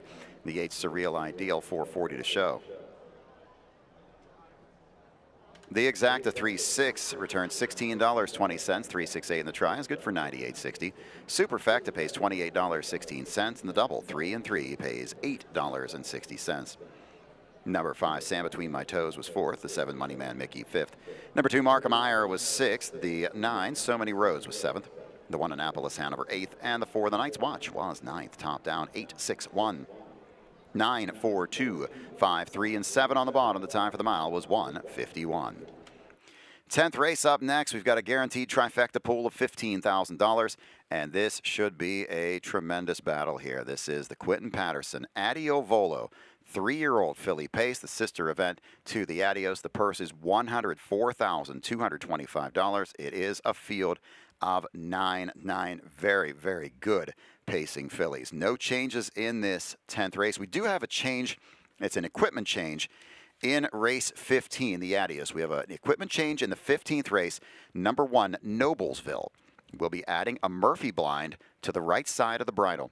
Once again, in the 15th race, an equipment change. Number 1, Noblesville will add a Murphy blind to the right side of the bridle. Murphy blind will be used to help the horse keep its head straight during the mile. There are your double will pays. They favor number 7, My Girl EJ, at $11. Then the 2, Geocentric, at $20.60. But on the win board right now, Geocentric the choice at 4 to 5. We'll talk more about this 10th race. First, let's take a look at a half-mile home replay of race 9. Ideal second, Sand Between My Toes third. Dragon City's first up on the outside, 4th. Brings with him on the outside Patrick the Piranha. Staying to the inside is Markham Meyer. Outside 7th is So Many Roads. On the move 8th is Money Man Mickey. Trailer now is the Night's Watch. A little more than a quarter mile to go, and it's Annapolis Hanover being asked for a little more. And he's trying to hold off a determined challenge here from Dragon City. Surreal Ideal's getting a great trip along the inside. 4th on the outside is Patrick the Piranha, 3/4 in 1:22 and 4. Putting the nose in front on the outside is Dragon City. Annapolis Hanover trying to hold his position. 3 wide on the outside goes Patrick the Piranha. Earplugs are popped. 4 wide. Here comes So Many Roads. Top of the stretch, they turn for home. Dragon City has the lead. Surreal Ideals rallying late on the inside. The outside, Patrick the Piranha. Through the stretch, it's Dragon City with the lead. Dragon City gets the win. Tough trip to the winner's circle in 1:51.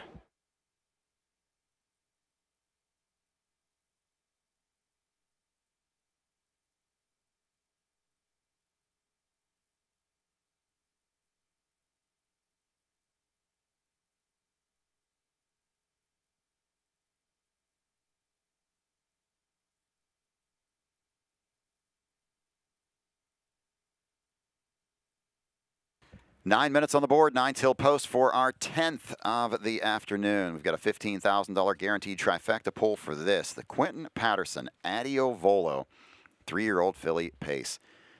The stakes record in the Adio Volo is 149 flat. That's also the track record. It's shared by 3 different horses for the track record, but the stakes record was set in 2014 by All-Star Rating and Yannick Gingras, 149 flat.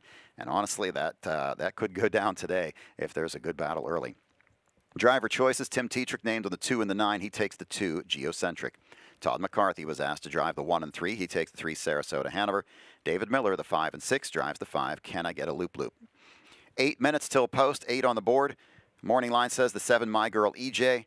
Well, these are two of harness racing's best, Geocentric and My Girl EJ. That's where most of the attention is focused right now. I'm going to try Geocentric. Had a bad post last start. That was at the Meadowlands, and today moves inside and has post advantage on My Girl EJ. Had they been closer to each other side by side, I don't know which direction I'd have gone, honestly, but with the post, I'm going with Geocentric over My Girl EJ, but this is her home track, and she has done very well here. I'm at 2-7-3-5. Kevin goes to the 2, Mikey P to the 7, morning line to the 7, so you get a couple different opinions here. 8 minutes until post time. Legendary harness racing announcer Roger Houston, who was here earlier today, made a special appearance on WPXI Channel 11 to promote the Delvin Miller Adios Pace for the Orchids. Here's a clip from that show.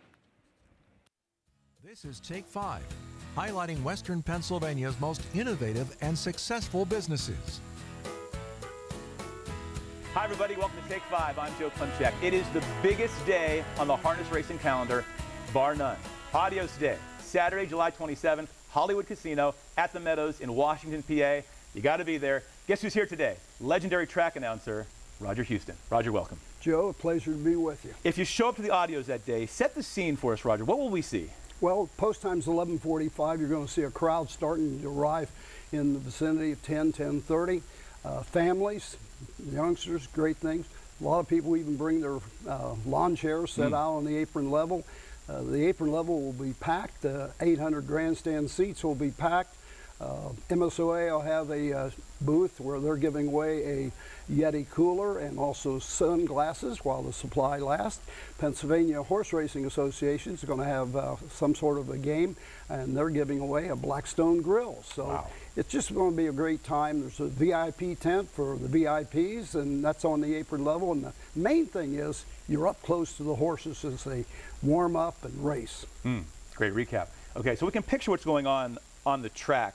You talk about the apron. Kind of give us more details about that. First explain, what is the apron for those who are not aware? The apron is a blacktop area in front of the grandstand and leads right up to the track where the fence is to keep people from going out on the racetrack. So that's where the vast majority of people will be, and that area will be packed as it always is on Adios Day. We can't talk Adios without talking about Delvin Miller, one of your favorites all time in the sport. Tell us about him. Delvin Miller was Mr. Harness Racing. Celebrities galore, Whitey Ford, Jack Nicklaus, Joe Garagiola, Stan Musial, you name them, they were friends of Delvin Miller. And he wanted a racetrack in Pennsylvania, and they went for the Meadows out in Washington County. It opened, I believe, in 1963. The first Adios was in 1967. The Adios was a stallion that Delvin stood at his Meadowlands farm, and he wanted a 3-year-old pacing event known as the Adios to commemorate that horse. So it's no surprise then that fans all over the world will be watching the live stream on Adios Day at meadowsharnessracing.com. Will we hear your voice calling any races that day? Oh, we might call a couple races, but it's funny, Jeff Zidek was my backup for 25 years. I'm his backup now, and I'll call a couple. Roger, the horses and the drivers will be traveling to Washington. Where are they coming from? They're coming from all over the United States and Canada. Same for the drivers. Some of the biggest names in harness racing will be there for Adios Day this year, including myself. By the way, be there! I love it. Okay. From Roger Houston himself. Roger, thank you so much. Best wishes. You're a true legend, Pittsburgh treasure. Thanks so much. Folks, learn more at meadowsharnessracing.com. See you next time. This Take 5 is sponsored by the Meadows Standardbred Owners Association. If you'd like your business highlighted in a future edition of Take 5, please contact us at 412-237-1181. The Christian Harness Horsemen's Association is a national ministry. We have chaplains at various racetracks. I've been the chaplain at the Meadows for over 30 years. Our ministry gives scholarships to young people who are part of our harness racing family. We minister in every way that a local church does. from ministering to the kids to the oldest adults and everybody in between.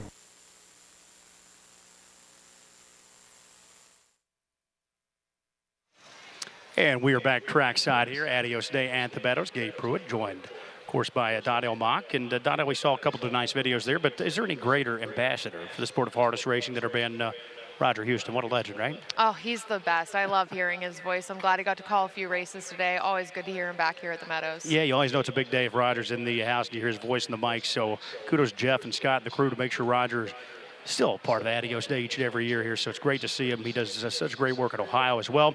And actually, Roger was one of the only ones. When we were winding down at Pompano, I tried to send at least word out, not always myself, but to invite any of the old previous announcers. You know, obviously we had just a few weeks left in the track's existence, and the only one that take me up on it was Roger Houston. So he actually came down and that always meant a lot to me, so I thought that was really cool. And, you know, we didn't have a big budget there. I know it's shocking to everyone, but we couldn't pay him. So he had to come down on his own dime. And he asked me how many races you want to call. And I said, buddy, I am taking the night off. Have at it, Roger. So that was really cool.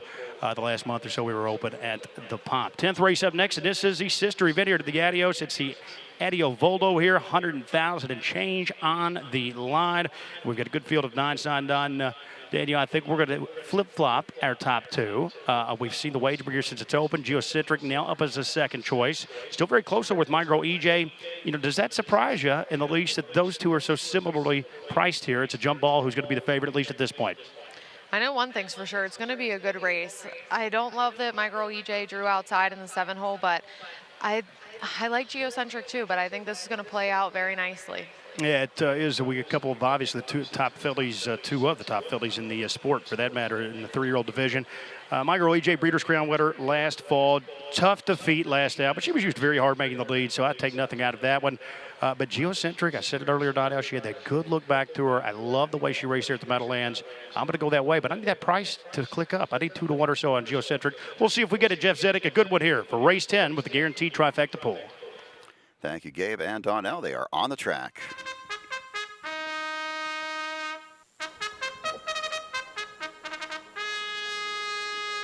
The horses are on the track and parading the post for the 10th race. The Quentin Patterson Adio Volo 3-year-old filly pace. This is a Grand Circuit stake for a purse of $104,225. We've got a guaranteed trifecta pool of $15,000. Number 1 is Ginger Tree Bell, owned by Sam Beagle, Ginger Tree Ventures, Knollview Stable, and Robert Reber. Sam Beagle is the trainer. The driver is Aaron Merriman. Number 2 is Geocentric, owned by Milt Lehman, Alan Keith, James Stanbaugh, and Joe Sabraco. Brian Brown, the trainer. Tim Tetrick does the driving. Number 3 is Sarasota Hanover,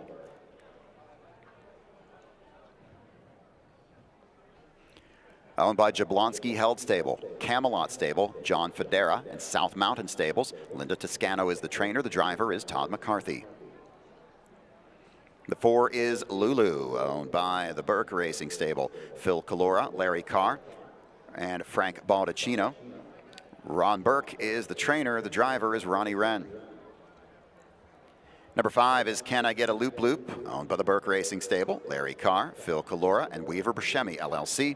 Ron Burke, the trainer. The driver is David Miller. Number 6 is Mickey in Love, owned by the Ron Coyne Stables, Blair Corbow, Richard and Farrell Carney. Ron Coyne is the trainer. The driver is Dave Pallone. 7 is My Girl EJ, owned by the Burke Racing Stable, Weaver Buscemi, LLC. Ron Burke and Elizabeth Novak. Ron Burke, the trainer. The driver is Dexter Dunn. Number 8 is A Sweet Beach Here, owned by William Pollock, Bruce Arman, and Andrew Harris. Andrew Harris trains with James McDonald. And number 9 is Lions Legend, owned by 3 Lions Racing. Jim King trains with Matt Kakali. Exacta, trifecta, superfecta, and double wagering on the 10th race. Wager now. This race is named in honor of Quentin Patterson. Quentin was a longtime employee here at the Meadows, And every year, Quentin would place the blanket on the Adios winning horse in the winner's circle. It was his one time a year to step out in front of the cameras. He was always a behind-the-scenes worker, worked tirelessly for the success of the Meadows for many decades. This race named in his honor. It's the Adio Volo. Adio Volo was the dam of Adios. So this is the filly companion race to the Adios, $104,000 on the line. Let's go over to the paddock and Edison Hatter. Well, thanks, Jeff. And as I've alluded to earlier this week, going to take a stand against Geocentric here. Going to side with the 7, My Girl EJ, who obviously just missed to It's a Love Thing last time out. Was very impressive in that race, I thought. Geocentric, though, to be fair, was parked the entire mile there, had every reason to give in, and yet she just kept digging last time out. So she definitely seems to be turning that corner, looking for her to take another step forward here. But given that these two are once again going to be similarly priced and Geocentric may actually go off the favorites, I'm going to side with My Girl EJ. And in fact, I'm going to try to get Geocentric out of the exacta. Going to try the 5. Can I get a Loop Loop, who's the other one in single-digit odds right now, who comes off of a third-place effort as well in the Silverman there at the Meadowlands a couple weeks ago. Recent form has been pretty solid, and she's had some upset victories here at the Meadows in the past. So can I get a Loop Loop? Been very consistent here. Obviously, the Burke Barn, a very strong trio in this race, and I'll be using 2 of them in the exacta spot. 7, 5, 2, 3 for me here in the 10th race, the Adio Volo. Starting gate is in motion down the backstretch. It will remain in motion right through the start of the race. We still have a little bit of time, so let's hear about the Adio Volo thoughts from Mike and Kevin. I have to agree with Edison on My Girl EJ. If you remember last year, she was a nice winner here on Adios Day as a 2-year-old, and has really grown into. She was a Breeders' Crown winner, won the fan. One of the Fan Hanover eliminations this year, and was second last time. She's, I think, a deserving favorite here, Kevin. Yeah, wasn't really sure how the betting would be between those two, but Geocentric with the post edge taking just as much money. She had a brutal trip in her latest. I'm going to throw My Girl EJ out of the exacta. A sweet beach here. James McDonald is in a position in both the Adio Volo and the Adios where he almost has to send if he wants to give this horse a chance. He did last time at the Silverman. I thought she actually had a little bit more late. She only lost by 4.5 lengths and paced a good mile. Throw her in to your tickets. She's 30-1. It's a good race. I think if you're looking for alternatives to the favorites, the 3, Sarasota, Hanover, Linda Toscano, Todd McCarthy, Edison talked to him earlier about this one, and she's, I think, improving. Only 5 starts this year so far, made $133,000 last year at 2. Should be from off the pace. Needs a trip maybe to beat the top 2. Choices in here, but 10-1 right now. I think is exceptional value in this horse. Yeah, another contender, the 5. Can I get a Loop Loop? Has just been knocking heads with these top fillies and been hanging around. If you don't like these top 2, there's plenty of value to be found elsewhere, but I think they're going to be tough to beat. Yeah. Can I get a Loop Loop? Has won some races this year at huge prices. A big close to her, maybe against the profile of the way the track has been so far today. Jeff? Thank you, guys. And this race, again, named for Quentin Patterson. And for those that knew Quentin, there's a little rattle of the keys, because if you knew Quentin, he always had the giant Meadows key ring with him at all times. They are behind the gate. This is the 10th race, the Quentin Patterson Adio Volo.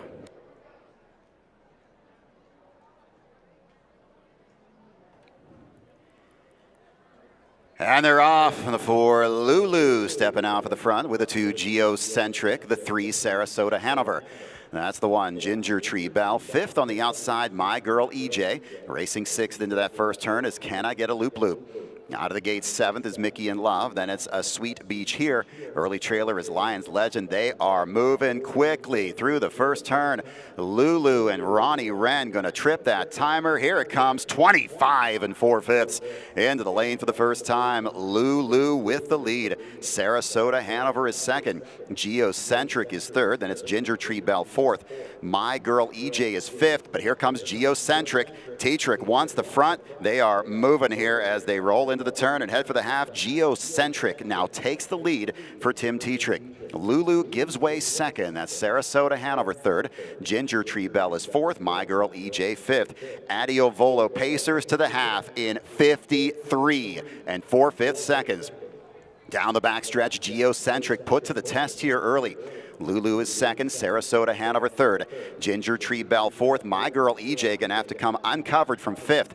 To the outside sixth is Can I Get a Loop Loop. Racing seventh, that's Mickey in Love. A Sweet Beach here is eighth, and Lions Legend trails. A quarter mile to go in the Adio Volo. Geocentric and My Girl EJ, they're gonna slug it out now. 3/4, 1:21 and 2. My Girl EJ on the outside takes the lead. Geocentric on the inside. It's Can I Get a Loop Loop on the outside third. Inside Lulu, they turn for home, and My Girl EJ is gone. My Girl EJ is going to get it. Can I Get a Loop Loop second. My Girl EJ wins the Adio Volo in 1:48 and 4/5 track record. My Girl EJ. What a performance there. My Girl EJ becomes the new track record holder. What a mile. What a mile. 1:48 and 4/5 from My Girl EJ, and she did it with a bit of an unusual style. Dexter Dunn made a great call in the first turn. He saw that they were just absolutely flying out of the gate, 25 and 4, and he grabbed into My Girl EJ and took a seat fifth. I think he knew if he went on, tried to go on toward the front in the quarter, they would have really just burned up the half, which he would have been one burning up the half. They did burn up the half in 53 and 4, 121 and 2, 148 and 4. Stakes record, track record takes 1/5 off of both. It had been 149. And it's 2/5 of a second shy of the world record. But what a mile there from My Girl EJ and Dexter Dunn. Trainer Ron Burke had this one ready to go today. Big, big mile.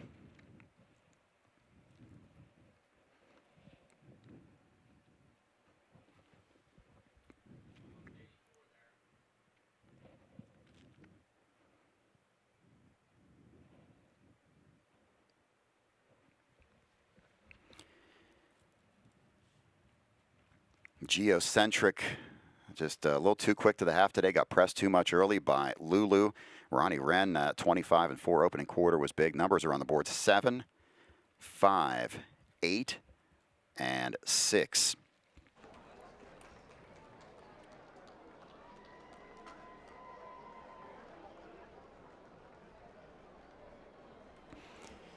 Back in front of the stands and moving into the winner's circle, the winner of the 10th race, the Quentin Patterson Adio Volo 3-year-old filly pace, number 7, My Girl EJ, owned by the Burke Racing Stable, Weaver Buscemi LLC, Ron Burke, and Elizabeth Novak. Ron Burke gets the training victory.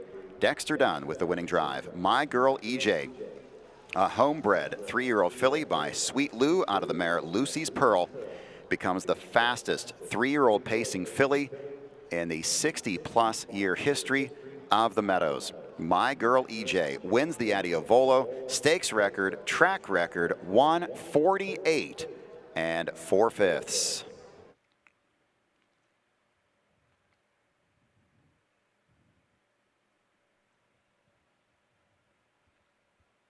$53 and 4 first half, 55 final half. My Girl EJ ended up as the 4-5 betting choice. Number 7, My Girl EJ, 380, 280, and 210. Number 5, Can I Get a Loop Loop, 580 and 420. Number 8, A Sweet Beach here, 1220 to show. The exacta 7.5 is good for $19.40. 7.58 in the try, $372. Superfecta pays $254.24. And the double 3 and 7 is good for $11 even. Time for the mile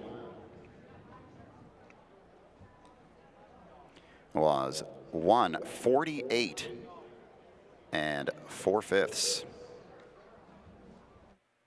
Complete order of finish when available from the judges.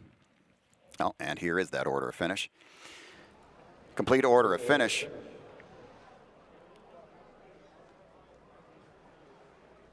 Number 6, Mickey in Love, was 4th. Number 4, Lulu finished 5th. Number 3, Sarasota Hanover was 6th. The 9, Lions Legend was 7th.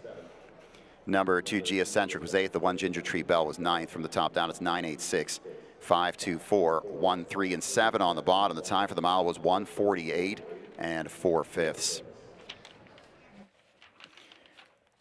Our 11th race on the card is coming up in 11 minutes, 11 to a post. We have a guaranteed pick 5. This is our Adios pick 5 pool. This one will wrap up with the Adios in race 15.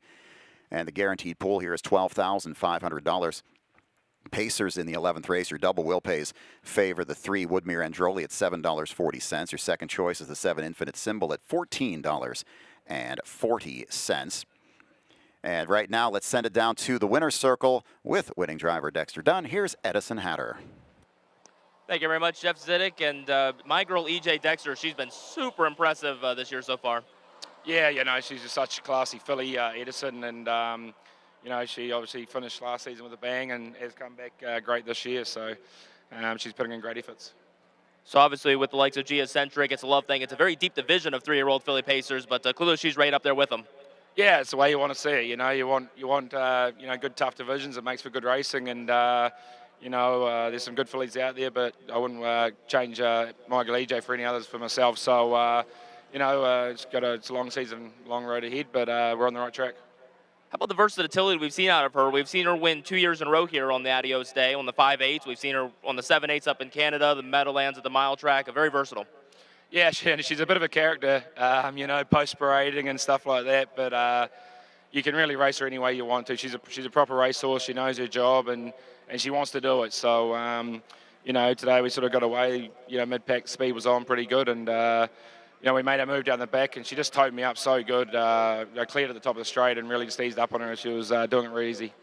Yeah, it really looked like never a moment of doubt for you there first up. What about the time? Could you tell how fast you were going? Yeah, like, I knew we were buzzing along pretty good early and got to the half pretty solid. But, you know, good horses on a good day, on a good track, you know, that's the times they go. Well, it's a new track record, 1:48 and 4 here for my girl EJ. Congratulations, Dexter, and the connections on the win here in the Adio Volo. Good man. Thank you, Edison. Thank you, guys. We've got 9 minutes to go, 9 on the board for our 11th race of the afternoon. There's your double wheel pays again. Right now, let's go to a replay and take a look at the final half mile for my girl EJ in that track record performance. 4/5 seconds. Down the backstretch, Geocentric put to the test here early. Lulu is second, Sarasota Hanover third, Ginger Tree Bell fourth. My girl EJ gonna have to come uncovered from fifth. To the outside sixth is Can I Get a Loop Loop. Racing seventh, that's Mickey in Love. A Sweet Beach here is eighth, and Lions Legend trails. A quarter mile to go in the Adio Volo. Geocentric and My Girl EJ, they're gonna slug it out now. 3/4, 1:21 and 2. My Girl EJ on the outside takes the lead. Geocentric on the inside. It's Can I Get a Loop Loop on the outside third. Inside Lulu, they turn for home, and My Girl EJ is gone. My Girl EJ is going to get it. Can I Get a Loop Loop second. My Girl EJ wins the Adio Volo in 1:48 and 4/5 track record. Big mile there from My Girl EJ, 380 on the win ticket. We've got 7 to go for our 11th race. Once again, it's a $12,500 guaranteed pool in the Adios Pick 5 that starts right here in race 11. Races 11 through 15 are Adios Pick 5. In this race, Ronnie Wren had a choice to make between the 2 and the 4. He takes the 4, Take Me to the Limit. Morning line goes to the 7 Infinite Symbol. She's the only mare in the field. I went to the 3 Woodmere Androli here. I like 3, 4, 2, 7 up in class, but after a very convincing victory last week, Woodmere Androli is my pick right now, sitting out there at 5-2. Both Kevin and Mike like the 2 Lions Copper Top.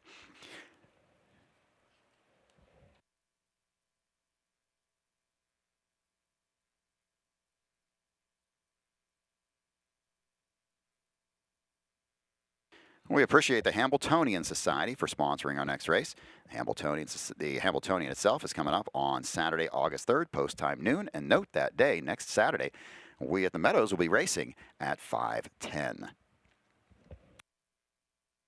Harness racing happens Saturday, August 3rd at the Meadowlands Racetrack. Over $3.2 million in stakes races, including the top 3-year-old filly trotters and colt trotters in the $500,000 Hambletonian Oaks and $1 million Hambletonian. Enjoy the hat giveaway, live music by the Craig Saylor Project, carnival rides and games, food trucks, pony rides, and more. Doors open at 10 a.m., first race at 12 noon. Details and tickets at playmeadowlands.com. Must be 18 or older to wager. Gambling problem? Call 1-800-GAMBLER.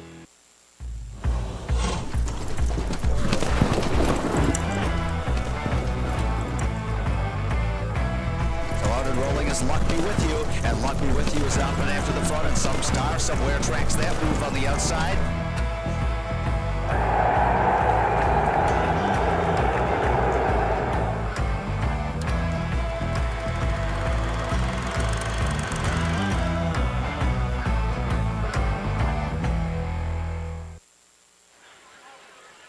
Marching along here on Adios Day at the Meadows. We're already up to the 11th race of the day. That's up next. Pleased to be joined here, of course, by Donnell Monk, Ashley Eisenbill, the Pennsylvania Horse Racing Association. And ladies, what an effort for my girl EJ that just took the Adio Volo.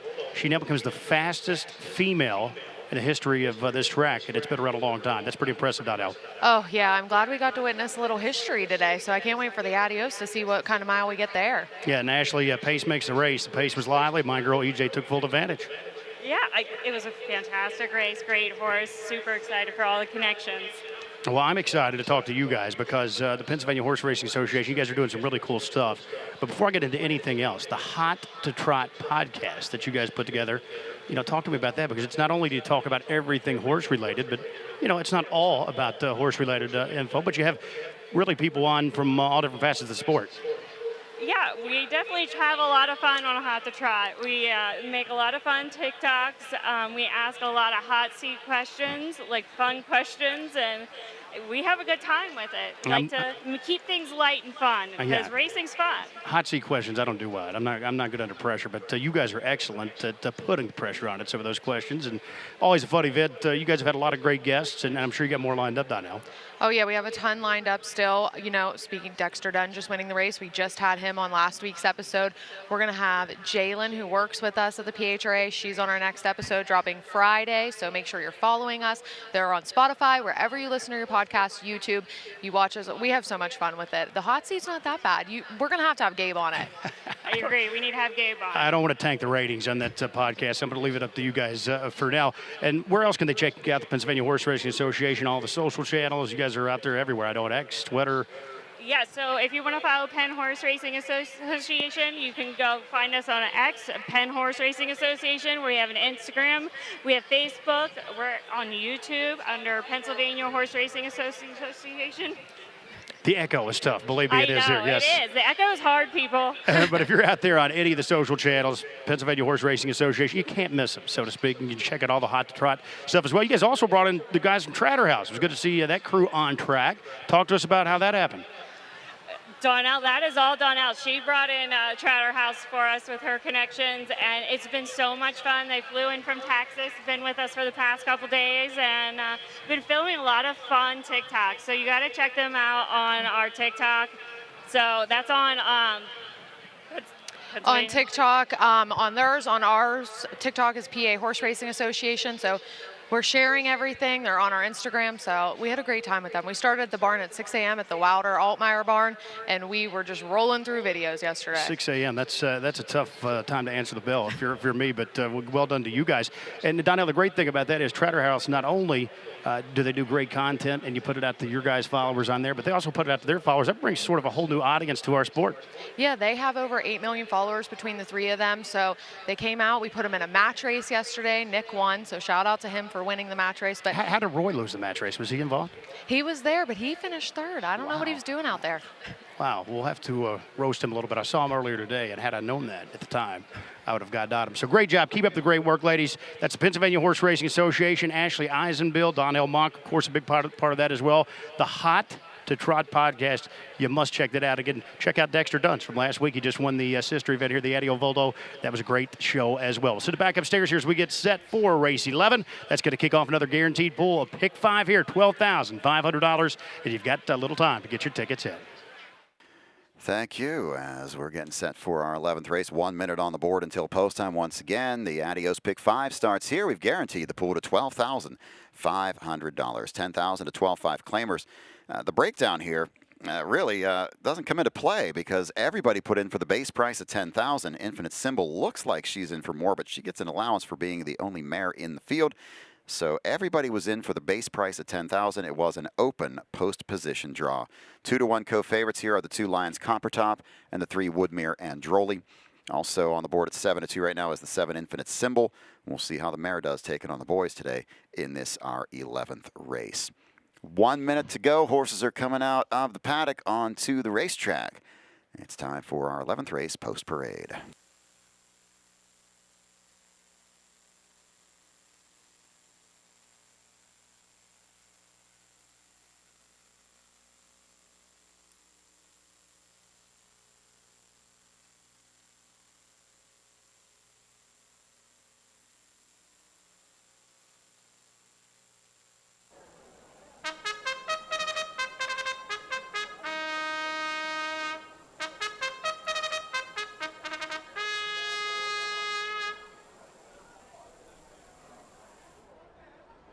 Horses are on the track and parading the post for the 11th race, claiming pacers for a purse of $9,000. This race starts our Adios Pick 5 with a guaranteed pool of $12,500. Number 1 is Magnificent Mark, owned and trained by Jacob Fox. The driver is Matt Kakaley.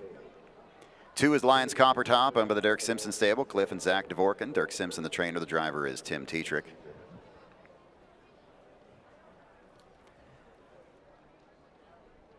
Number 3 is Woodmere Androli, owned by Rocco Stebbins. Brandon Presto, the trainer. The driver is Dave Pallone. 4 is Take Me to the Limit, owned by Todd's Auto. Johnny Yoder trains with Ronnie Wren. Number 5 is Lose Delight, owned by Donnell Mock. Dana Carrick trains with Hunter Myers. 6, Matt's Choice, owned and trained by Jeff Indoff. Jeremy Indoff is at the lines. Rounding out this field is number 7, Infinite Symbol, owned by Kirby Stillings. Mark Goldberg trains with Mike Wilder. Exacta, Trifecta, Superfecta, Double. And this is the start of the Adios Pick 5. Wager now on the 11th. 2-to-1 co-favorites, the 2 Lions Copper Top and the 3 Woodmere Androli. Let's send it over to Studio B and Mike and Kevin from NahooPicks.com. Another claiming race here. Race number 11. It's 10 to 12.5 claimers on the pace. Guaranteed pick 5 pool, 12,500 guaranteed. We're going to have to pick up some of that wagering there to get to that guarantee, but we're going to get there. Kevin, I think the inside horses, the 2 and the 3, should be forward here and very difficult. Let's go to Edison Hatter in the paddock. Thanks, Mike. Joined here by driver Aaron Merriman. And Aaron, you know, whenever I'm interviewing our Grand Circuit drivers this time of the year, I'm always talking to them about all the travel they do and everything. You are the leading catch driver in North America for many years running for a reason. With all the travel you do day in and day out here to Ohio, all over the state of Ohio, how do you do it all?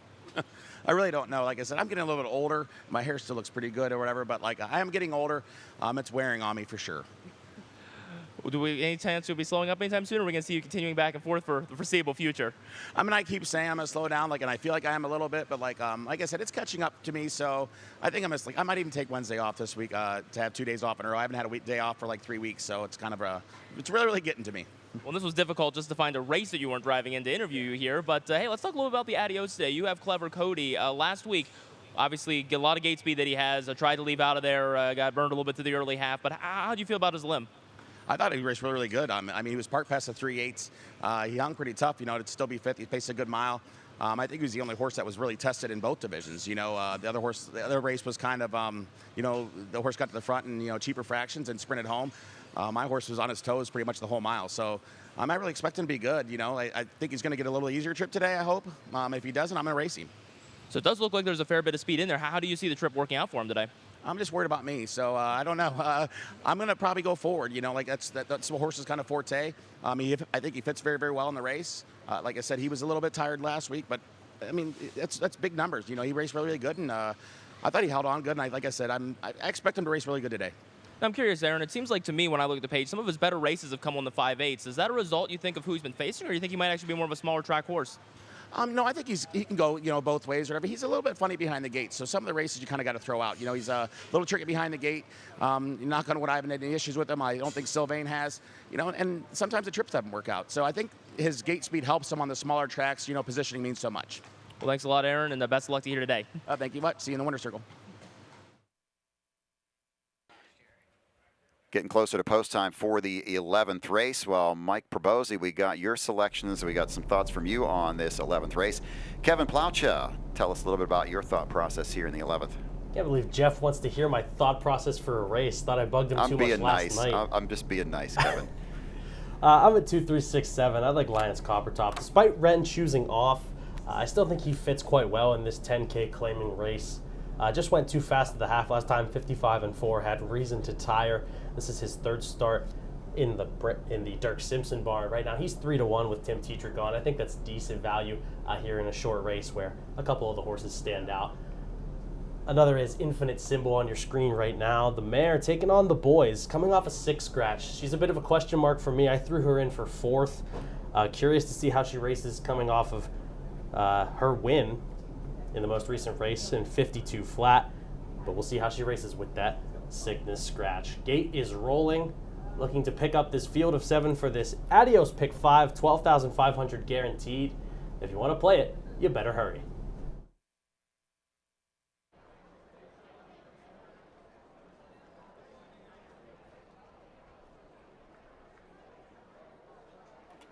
Fields at the gate for the 11th race. Last call for wagering on the Adios pick 5. 9-5 co-favorites at 3 Woodmere Androli and Infinite Symbol to 7.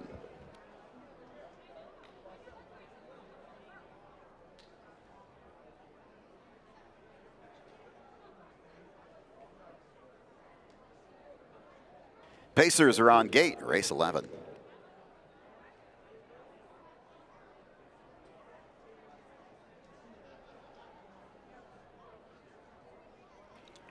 And they're off. That's the 2 Lions Coppertop and the 7 Infinite Symbol going for the front early with the 4 Take Me to the Limit. The 3 Woodmere Androli settles in 4th. The 1 Magnificent Mark is 5th. Away 6th is Lose Delight, and the trailer is Matt's Choice. By the 8th pole and around the first turn, Infinite Symbol, the only mare in the field. She's got the lead.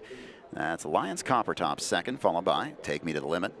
4th is Woodmere Androli. Fields around the turn and over to the quarter and 27 flat. Infinite Symbol and Mike Wilder will lead this field past the grandstand for the first time. Lions Coppertop sits 2nd, Take Me to the Limit 3rd. 4th is Woodmere Androli. And then it's Magnificent Mark in 5th. Lose Delight is 6th, and Matt's Choice is at the back. Into the turn, they head for the halfway point. It's Infinite Symbol with the lead.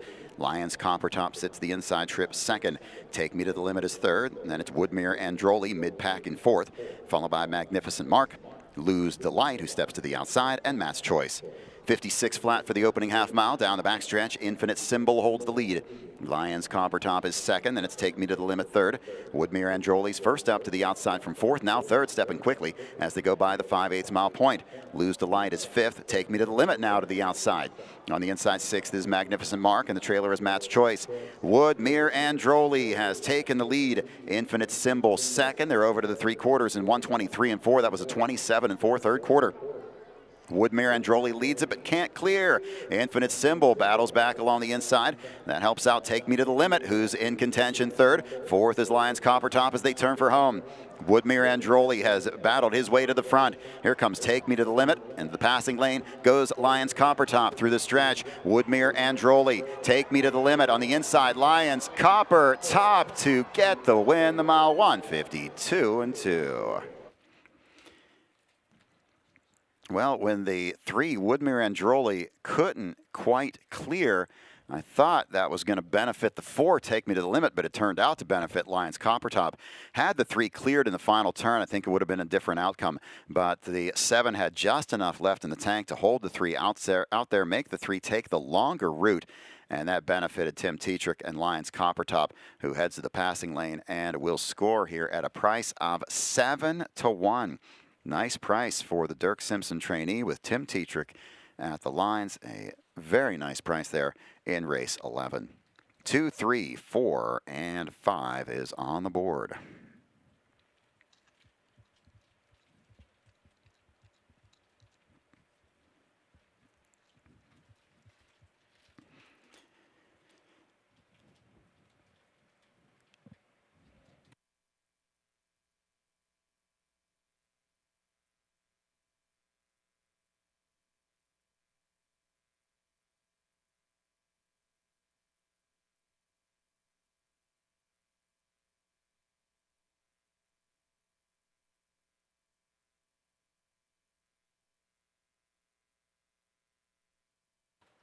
Results not yet official, but on the board 2, 3, 4, and 5. 2, 3, 4, and 5 in race number 11.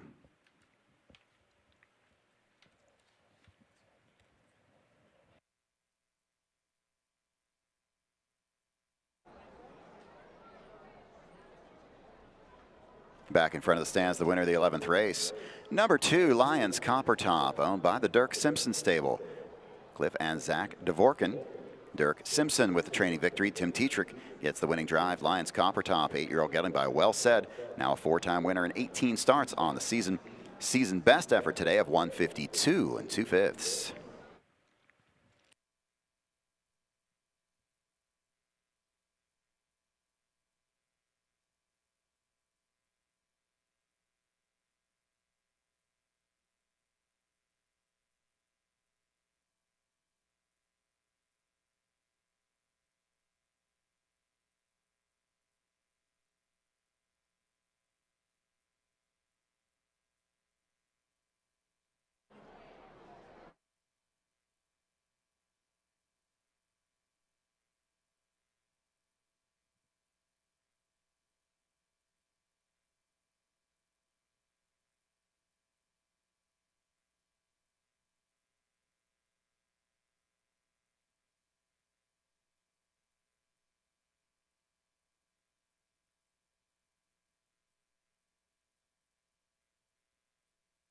Payoffs in the 11th. Number 2, Lions Copper Top, $17.80 to win, $3.80 to place, and $3.20 to show.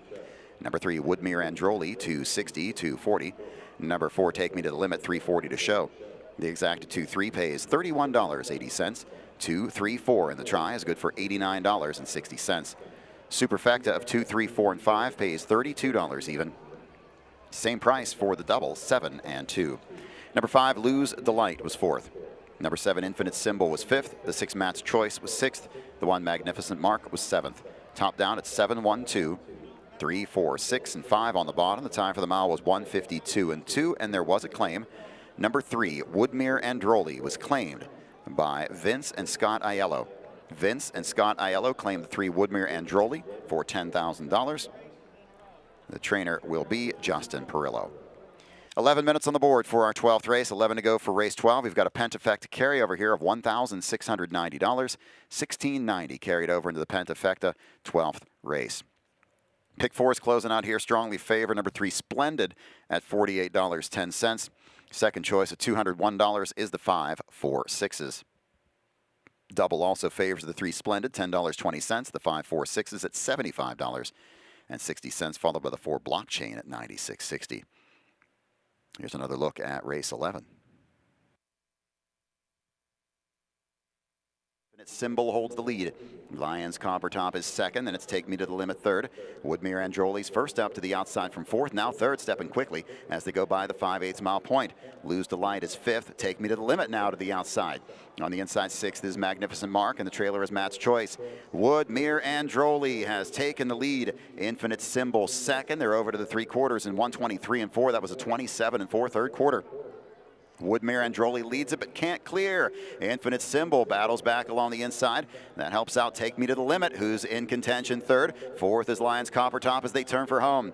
Woodmere Androli has battled his way to the front. Here comes Take Me to the Limit, and the passing lane goes Lions Copper Top through the stretch. Woodmere Androli, Take Me to the Limit on the inside. Lions Copper Top to get the win. The mile 152 2.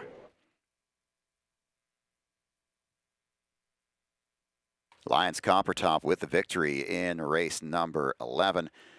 You see that one through the line. There's the photo for place, the 3 over the 4.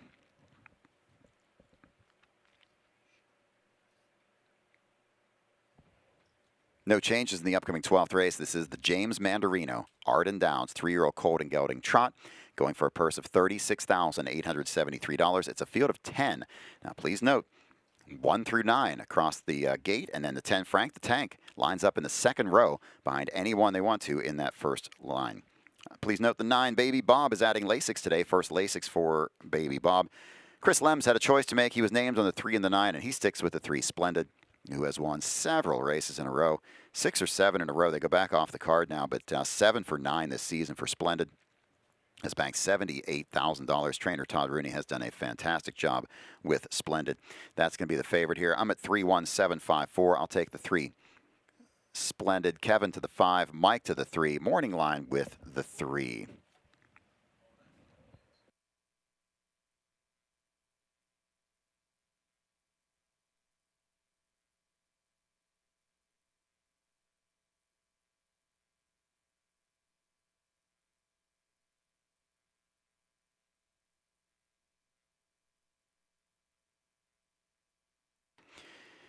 Once again, Splendid at 3-5 right now. Your second choice at 6-1 is the 5-4-6s, and then at 8-1 is the 4 blockchain. But I would expect Splendid to be the choice throughout the wagering.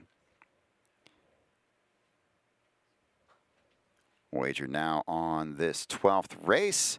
Let's send it down to the winner's circle, Donnell and Gabe. A big thank you to our sponsors today, including the Meadows Standardbred Owners Association. They serve owners, trainers, and drivers here at the Meadows in Washington, PA. The Pennsylvania Horse Racing Association is our major sponsor today. Thank you to Ashley Eisenbiel and her team for working so hard to promote horse racing. And Saxton and Stump, The Pennsylvania Harness Horsemen's Association, promoting and developing harness racing throughout the Commonwealth. And to Saxton and Stump, lawyer and consultants helping organizations navigate the complex government structures. Noble Environmental, headquartered in Pittsburgh, Pennsylvania, transforming waste to renewable natural gas that powers vehicles. Jimmy Z's Pizza, located in Houston, Pennsylvania. Their old-fashioned square pizza is perfection. Wait until you taste that crunch. The Hamiltonian Society, also a sponsor. Thank you for your support. Best of luck to the Hamiltonian Society for a beautiful race day of their own. The Hamiltonian coming up next Saturday, August 3rd. You can catch that on Fox. Corkboard Concepts, a digital ad agency in Pittsburgh. Their advanced digital marketing tactics drive success. A special thank you to the Christian Harness Horsemen's Association for sponsoring today. That's a national organization with a strong presence here at the Meadows, thanks to Pastor Joe. Chambers Insurance Agency, backed by 70 years of insurance experience and located on Main Street in Washington, PA. Now back to Jeff.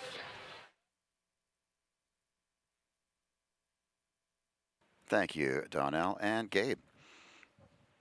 We've got 6 minutes to go. 6 on the board for our 12th race of the afternoon. James Mandarino Trot. I gave you my numbers, the 3, 1, 7, 5, and 4 Splendid. For me, tough to pick against. Mike, I know you've got the 3. I guess let's throw it first to Kevin because he's got the different opinion here. He's got Splendid second. Yeah, why not? I'll go first here because I have a differing opinion. Right now, 6-1, second choice. The 5, 4, 6s. Don't get all those numbers confused. That's the one I like. I think he should be stronger after that last race. Intent's kind of been an interesting thing with this guy because he usually tends to get a decent amount of preps whenever he's racing in overnights. And whenever the big money's on the line, he gets driven. Kaylee's driven this guy in the past, and he's driven him well. I think with the big money on the table, he's going to be put in a good spot and be able to pounce here. I'm at 5-3-1-6-4 in this 12th race. The James Mandarino Arden Downs 3-year-old Colton Gelding Trot. Full field of 10 with the 10 Frank the Tank starting from the second tier. Yeah, I think the 3's obvious here. Splendid. 7 wins, 9 starts, a ton in a row here, at least 6 in a row. And got a nice little prep on the 19th of July in a Stallion Series there in Philly. He's back here home where he definitely loves this racetrack. But I'm going to try a horse in Maltese, the 8 Activation. This horse, they just need to get this horse trotting fast enough. Certainly, whenever he does stay trotting, is able to compete with these for speed. It's just a matter of staying flat. Recently, not able to do that. Right now, 14-1 on the board. Also, a horse I think that has a chance is the One Father Mike. This is Ronnie Wren for Porfido on the inside here. This horse was gaining ground in its latest against Stallion Series foes at Philly. Now ends up on the rail here. Again, another one that needs to stay flat, but has shown speed here in the past. So 9-1 currently on the board. Definite value here in race number 12. Yeah, I really don't mind the 6 underneath either. Cyclone Bend right now 30-1. your longest shot on the board. He's trotted some solid miles in the past. In the Courier and Ives, he trotted in 54-4. Last time out in a Stallion Series at Philly, he trotted 55-1. So he's got some decent speed. Just needs to be put in the right spot here right now. 30-1. I would definitely use him underneath, but tough for many to get past Splendid at 3-5, who was a winner in his latest. Was curious to see what Loxahatchee would have done. That was the horse right in front of Splendid, who took them almost wire to wire, took them to the top of the stretch and then made a break. So I was curious to see if Splendid was going to be able to get past Loxahatchee in the stretch. Maybe he would have just won anyway, and that would have been a moot point. But right now he's 3-5, taking more money than he has in his last 4 starts, which for a horse this sharp, getting prices like 6-5 and 8-5 is pretty miraculous, I think. But this is his second start back after being off for a month, and he's definitely going to be a major player in here. And young trotters, you never know. Right. They can be prone to breaks. This one, not so much. You still alive in the pick 8? No, I'm not.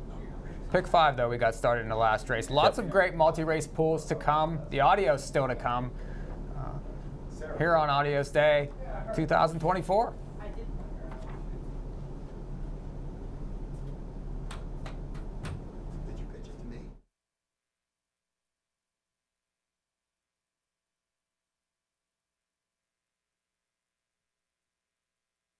Thank you, guys. We've got 3 minutes on the board, 3 till post for this, our 12th race.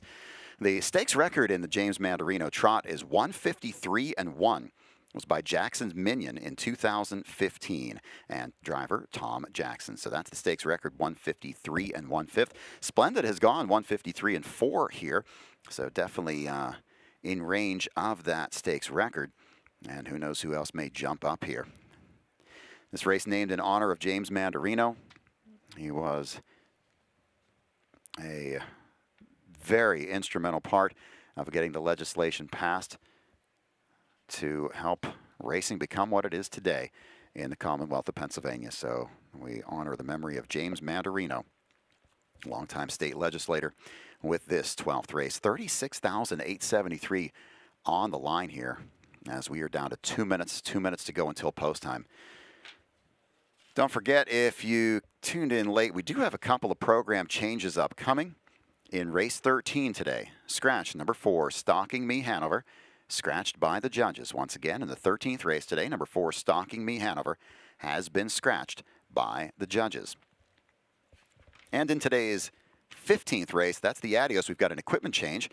Number 1, Noblesville, is adding a Murphy blind on the right side.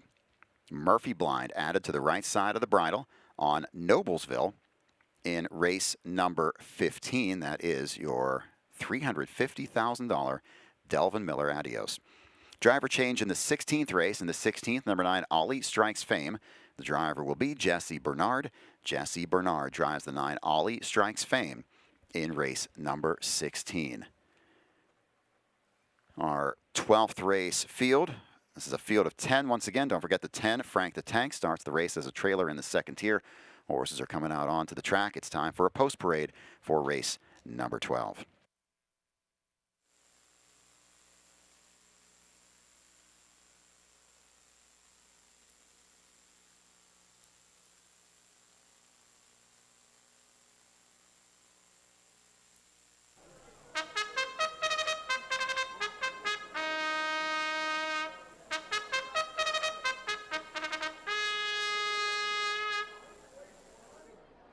Horses are on the track, parading the post for the 12th race. The James Mandarino Arden Downs 3-year-old colt and gelding trot. The purse is $36,873. This is a Grand Circuit stake. Number 1 is Father Mike, owned by Scott Leaf, Michael Ternisky, and Gerald Fielding. Rich Profito, the trainer. The driver is Ronnie Wren. Number 2 is Two-Fisted Drinker, owned by Marianne Rastetter, Gene Rastetter, the trainer. The driver is David Wade. Number 3 is Splendid, owned by Rooney Racing and Trotting for Bourbon. Todd Rooney, the trainer. The driver is Chris Lems. Number 4 is Blockchain, owned by Sally Bolin. Rod Bolin, the trainer. The driver is Kyle Bolin. Number 5 is 4 Sixes, owned by the Lone Wolf Stable. Tommy Lockery trains. Driver is Matt Kakali. 6 is Cyclone Ben, owned by Kathy Schofel, Steve Lander, Roger Romesser, and Renee Lovett. Steve Schofel is the trainer. The driver is Sean Johnston. 7, Bird and Grenade, owned by Kathy Schofel in the Four Cousins stable. Steve Schofel is the trainer. The driver, Brady Brown. Number 8 is Activation, owned by Corey Hendricks, Melanie O'Donnell, and Andy Rickard. Melanie O'Donnell trains with Hunter Myers. 9 is Baby Bob, owned by the Dark Horse Farm. David Miller drives for trainer Scott Cox. Starting the race in the second tier is number 10, Frank the Tank, owned by Michael Miller, the Bill Zent Stables, and Kate Miller. Bill Zent trains. The driver is Brian Zent. Win Place, Show, Exacta, Trifecta, Superfecta, Double, and Pentafecta wagering. We have a carryover in the Pentafecta of more than 1,600. Wager now on the 12th. 4 to 5 choice is the 3 Splendid. 5 to 1 on the 5, 4, 6s. They're taking the bulk of the play here in this Mandarino trot as we get closer to post time.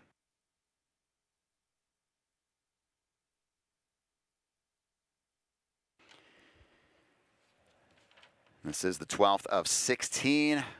The Adios coming up in race 15. Let's send it over to the paddock and Edison Hatter. Thank you very much, Jeff Zidek. Race number 12 here up next. The Arden Downs 3-year-old Colt and Gelding Trot. And the 3 Splendid obviously has been very impressive, going 7 for 9 so far this year here, has won several in a row here. So tough to get around that one. 4 to 5 favorite. Going to go with him on top. Underneath the 1 Father Mike, I thought was an intriguing one to finish out the Exacta here. This horse has had some braking issues, especially 2 starts ago, but last time out, I thought a good race there in a Stallion Series race, beaten just a length. The 4 Blockchain 10 to 1, that's the biggest price we got to offer so far here. Also comes out of a Stallion Series race, was 3rd in there after a victory 2 starts ago in a fair race. So Blockchain 2 for 11 has had a couple wins, but has hit the board in several other starts. We'll see if that one can catch a piece underneath. And the 8 Activation, the one I use in 4th there, 12 to 1 on the board right now. This horse has had a lot of braking issues, but we did see 5 wins last year. We do know the talent's there, so we'll see if he can't mind his manners tonight and maybe catch a piece of it here. So 3, 1, 4, 8 for me here. Race number 12 of 16, as you mentioned there, Jeff Zidek. It comes up next. Thank you, Edison, as our 12th race field is warming up. Starting gate is in motion. It'll remain in motion right through the start of the race. Let's go over to Studio B with Mike and Kevin. Off those multiple wins in the program, you see a lot of 1s next to this horse's name, Kevin. Yeah, the one thing that I like about Splendid is that he hasn't all done it on the front, right? You see 2 back in the Courier and Ives. He came first over and still just pulled away. 153 and 4. That's his career best. Kicked home 28 and 1. So he's shown some versatility. He's just a very good horse right now. And there's, see the 1 there on the screen, Father Mike. I think big chance here, was racing in some overnights. 2nd in the Courier and Ives here. 2 Splendid back in June. Made up ground late after a rough trip there at Philly. Big chance. Yeah, he's definitely got a chance. Right now, 7 to 1. You know, there's going to tend to be some overlay prices on horses whenever there's a big favorite. 7 to 1, some good value on Father Mike. He's been racing well. Raced well last time out in the Stallion Series. Made a break early 2 back, but he doesn't seem one to be prone to making too many breaks. Is leaving from the rail though. Curious to see what trip he gets, but he's one that's just been hanging right around at this level, and he's likely going to race well again.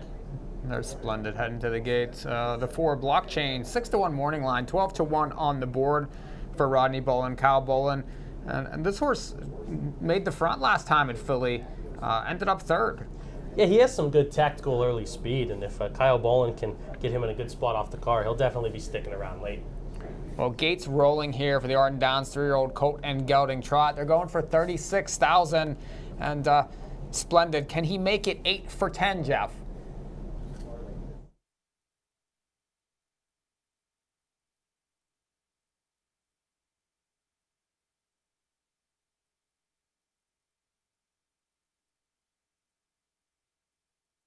Trotters are behind the gate for the 12th race. The James Mandarino Arden Downs 3-year-old Colt Trot.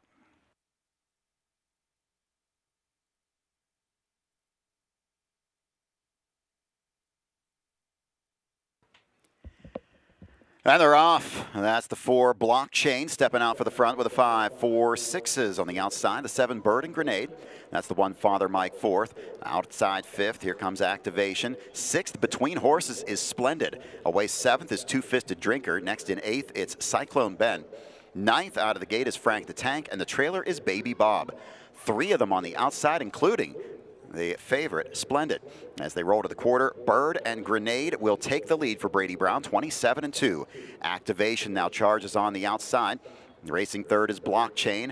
Racing in fourth is 4 6s. 5th on the outside. Tough trip here for Splendid as they move by the 3/8 mile point, but Splendid's going to get cover as Blockchain tips to the outside. A lot of early action in this one. They head for the halfway point. On top of the field is Activation. Bird and Grenade is second. Third on the outside is Blockchain. Fourth is 4 6s. Tough trip here. Outside trip all the way for Splendid. He's 5th. Father Mike is 6th as they go by a 56 1/2. 7th on the outside is Cyclone Ben. Two Fisted Drinker is 8th. 9th on the outside is Baby Bob, and the trailer is Frank the Tank. Down the backstretch, they've got 3/8 of a mile to go in the Mandarino. On the outside, Blockchain will challenge for the front with Activation. Racing third is Bird and Grenade. Splendid is in contention. Fourth, now third on the outside as Blockchain has taken the lead. It's Blockchain in command by 3/4, 124-4. Splendid has not seen the pylons. He's second on the outside. Activation third, Father Mike 4th. Bird and Grenade finds a seam, gets to the outside looking for room, top of the stretch. A lot of them in contention as they turn for home. Splendid on the outside, digs in. So does Blockchain on the inside. Father Mike joins the chase 3 wide. Splendid with the front. Father Mike's closing on the outside. Splendid. Father Mike, Splendid, not to be denied. He wins again, parked for the entire mile in 1:54-3.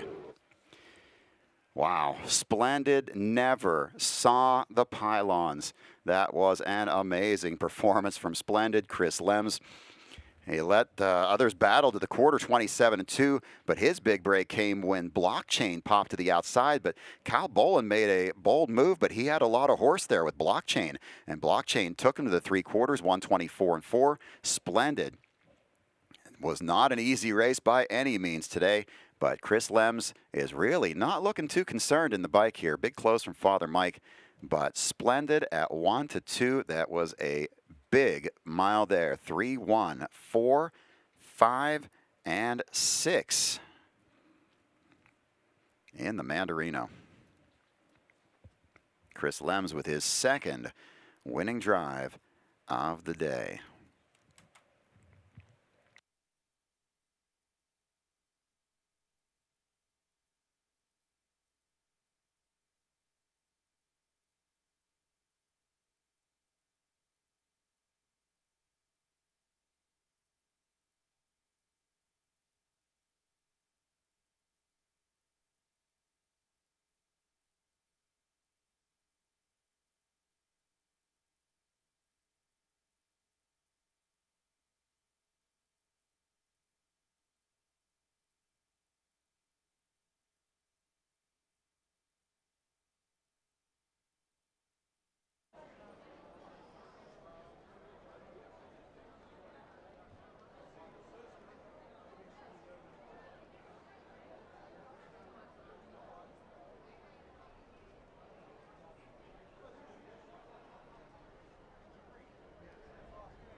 Back in front of the stands, the winner of the 12th race, the James Mandarino, Arden Downs, 3-year-old colt trot.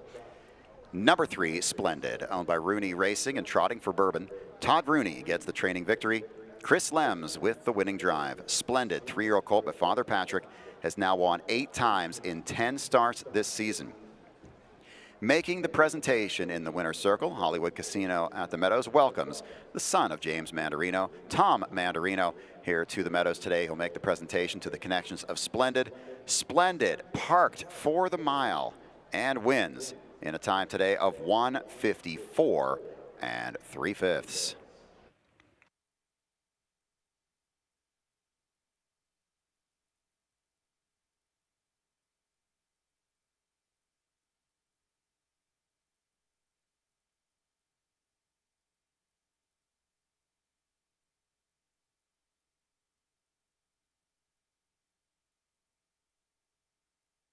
Results are official: 3, 1, 4, 5, and 6.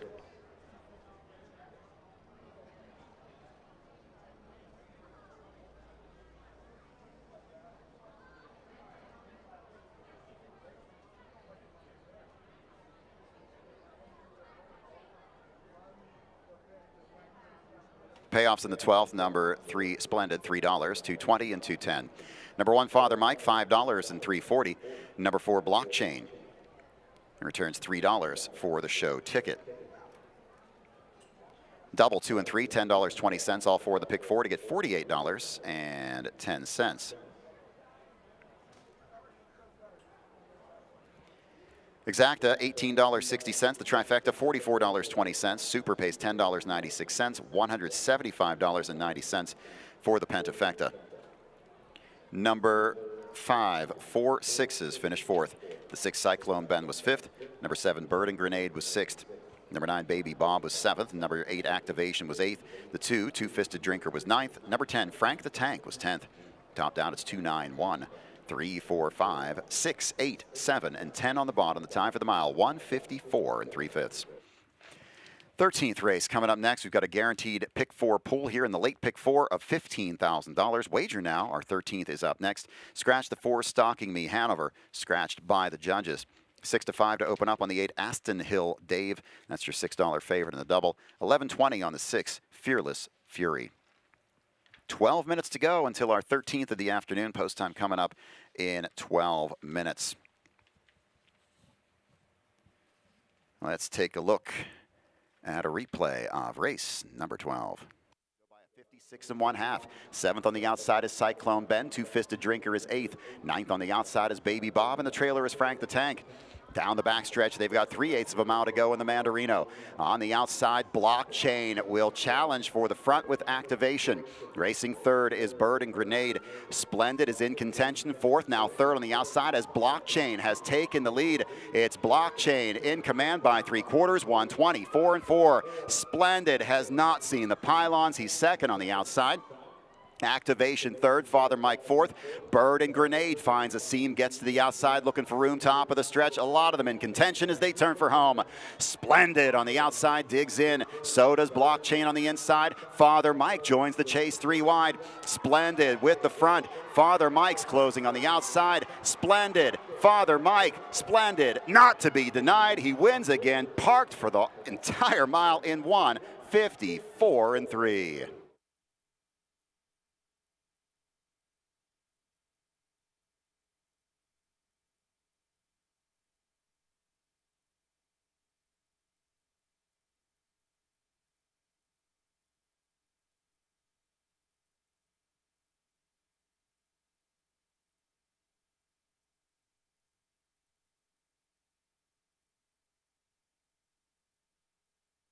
Ten minutes to go, 10 on the board for our 13th race. Claiming handicap pacers, 10 to 12-5 claimers. Now, numbers 1 through 7 were entered for the price tag at $10,000. The 8 Aston Hill Dave put in for the 12-5 price tag, so he gets the outside. That is your favorite at 6 to 5. He's your morning line favorite. I got to go to Aston Hill Dave. Not only does he show all top 3 finishes in his last 6 starts, but he also has been very strong here at the Meadows traditionally. 8627, my numbers. Kevin says 8652. Mikey P at 685 and 2.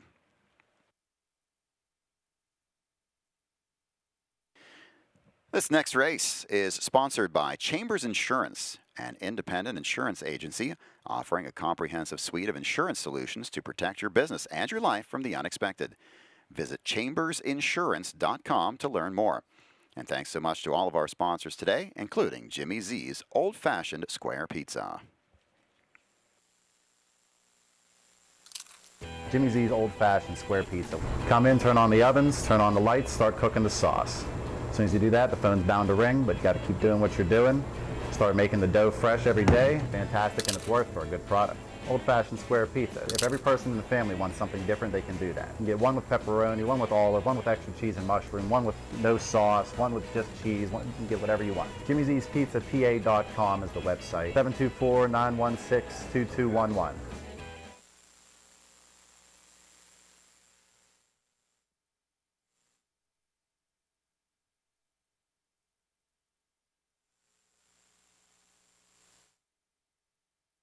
Welcome back in once more. Adios Day here at the Meadows. I'm Gabe Pruitt, joined alongside Donnell Mock. And Donnell, Jimmy Z's Pizza, we had one delivered down here. We can now actually say that's good stuff.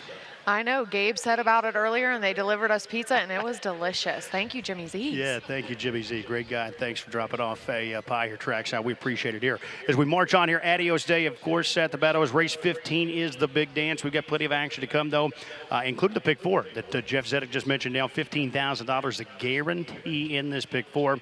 So a nice one that's going to take you through the balance of today's 16 race card. Thought we're 5 legs home with a pick 8 today. We saw Splendid get the job done there at 1-2. Maybe not the way Chris Lims drew it up, but it ended up working out there. What a mile he went to be at every step, take over, and still fend off some of the closers here that followed him up. I know. What a great mile by that horse. We were on Edison's podcast this week on a roundtable, and everyone was like, well, maybe he's going to get tired all these big miles, and he's not tired, that's for sure. Yeah, we got it done there. Good, huge effort. Big horses step up with an 8-2. Splendid did so. He delivered there as the 1-2 favorites. Really, pick 8's been very formful. I think we've seen 4 favorites, pretty solidified type favorites. We saw Lions Copper top at 7-1. That's really been the only true upsetter. So likely lots of live pick 8 tickets out there rolling, but good luck if you are rolling in that sequence. Again, the pick 4 here, final 4 races, 13 through 16, $15,000 guaranteed. Let's dive into the 13th race, Donnell, Overnight Company. We take out the 4, so we're down to just a field of 7. 10 to 12-5 claiming handicap. The only horse that put in for the 12-5, the top tag here, Donnell, the 8, Aston Hill Dave. Things are going to be a little better today, so he won't have to deal with post 8. He'll get to slide into post 7 there with a scratch. This has been a horse that's been taking all of the worst of it of late. He's had tough trip after tough trip, first up after first up mile, but he's lived to tell about it. He's hit the, he's hit the board in the last several starts. He hasn't been able to punch through and get it done, but perhaps a little easier company, I think, here dipping in for the claiming tag at 12-5. Yeah, new to the Meadows. I have him as my pick, and then I have Love Yourself. This horse has been racing really good. He came up from the 7 claimers and has been in the money every week, so maybe he could even get it done in this race. Yeah, 6-1, not bad. Good runner-up performance last time out, and you would have to think that he could outfoot the 1, it looks like on paper. Dexter may have other ideas there with the 1 Park Lane Night, but if he could zip around the 1, get some position there, I'm like you. I think that could tow this horse into a live striking spot. You've also used a bit of an interesting horse in my standpoint. That's 7, Don't Pass Me Hanover, who was scratched, went in to go last week, scratched sick. Makes a couple of breaks, but when he does keep his mind on business, he's a pretty fast animal. Yeah, he seems like a little bit of a wild card, but maybe at a good price. We can see him getting something done here. Again, new to the Meadows, so maybe he'll really like this track. All right, we'll see what we get there from Don't Pass Me Hanover. My only concern was he may have to pass them all. If Aston Hill Dave decides to leave from that outside post, we'll see how it shakes out. Even money right now on Aston Hill Dave. Again, the upcoming 13th race that kicks off another guaranteed sequence here. $15,000 on the late pick 4, covering the final 4 races on today's card, including that Adios that we're all looking forward to in race 15. If you're just tuning in late, we already saw the Adio Volo a little early. Fastest female in the track's history now, my girl EJ. Impressive in 1:48.4. We've got a lot of early speed in that Adios final. It's going to be a good one. It's definitely going to be a good one. And if you're watching from home, make sure you're getting those free pass performances from meadowsharnessracing.com and follow along because there's still money to be made in some of these guaranteed pools. Yeah, we have plenty of action remaining for you, no matter where you're watching us out there on the live stream, on track here, or across the simulcasting network. We're happy to have you on board. 13th race again kicks off the late pick 4. Jeff Zedek will have the post parade up shortly as we march on Adios Day here at the Meadows.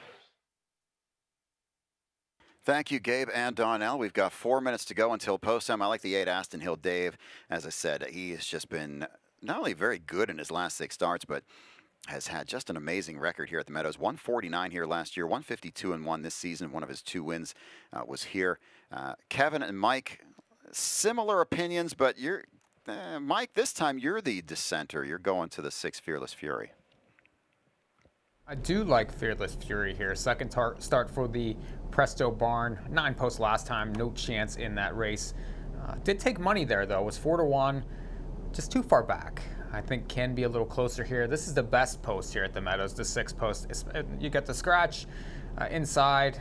This horse will be forward in this race and has the class to beat these horses. Now Aston Hill Dave will be difficult to beat. This horse ships back from Northfield, has been racing at Pocono, Northfield, racing well, but not getting those wins. 2 for 19 this season. Kevin, I know you were heavy on the 8 here. Yeah, I think he was one that, if you're still alive in the pick 8, I think that he was a logical single, and I think he could be a logical single to kick off this guaranteed pick 4 pool with $15,000 guaranteed. He's just had some tough trips as of late. That last race actually on the 21st, where you had made 2 moves from post 8 at Northfield. So for Ren to be able to get him in a decent position like that and then still have a chance, I thought it was a really nice effort there. And he finished behind Elliott Moose, who raced earlier on in a non-winners of 4,500 last 4. I think this is a spot where Aston Hill Dave is just going to try to blast and last. We've seen him have a great record here. He's inching in on $500,000 earned. So very nice horse with some good back class. But the 6 does make a lot of sense. And if you're getting that second choice money right now, 5-1, that's more than enough value to take a poke on him. Bettors having a hard time figuring out these second and third spots right now. 5 through 7-1 on 5 of these 7 horses in this field. We both go 5-2 for the underneath spots. Twin B Jammer, I thought, was interesting with getting Todd McCarthy on last week, and he rallied late to finish 3rd at 15-1. Right now, you're getting 7-1, and 6-1 on Love Yourself, who Jeff uses in for 3rd, and me and Mike both have in for 4th. He was a solid second last time out at this level. I think he'll get out sprinted early, though, and he'll need to work out a trip from there. Just 1 for 19 this year. Any more thoughts, Mike? Well, 15,000 guaranteed pick 4. And this is definitely, I think, a pool worth playing, especially because it includes the Adios, which I like a price in. I know a lot of people think Captain Albano would be a single in there, but I'm definitely, I think that prices could rule in that race. So that would make this pick 4 incredible value. It absolutely would. And if you're going to have some good opinions in these other legs and you get a price home, it's definitely going to be some good value. I know that 16th race, the final leg, it looks like there's a logical favorite in there, but as I mentioned last year, the last race on Adios Day, they went a wicked 3/4 time, and I believe a price came in. So you never really know what's going to happen here with all these local drivers getting one last chance in the final race in a lower condition. So definitely a sequence worth playing here, and we still have 2 more stakes races on the card, obviously the feature being the $350,000 Adios Pace for the York. It's the 58th Delvin Miller Adios final, and Mike likes a price. I personally think Captain Albano is the horse to beat, and it's going to be really tough for him to get beat. But they're heading to the track for race 13. Horses are coming out onto the track post parade time, race 13.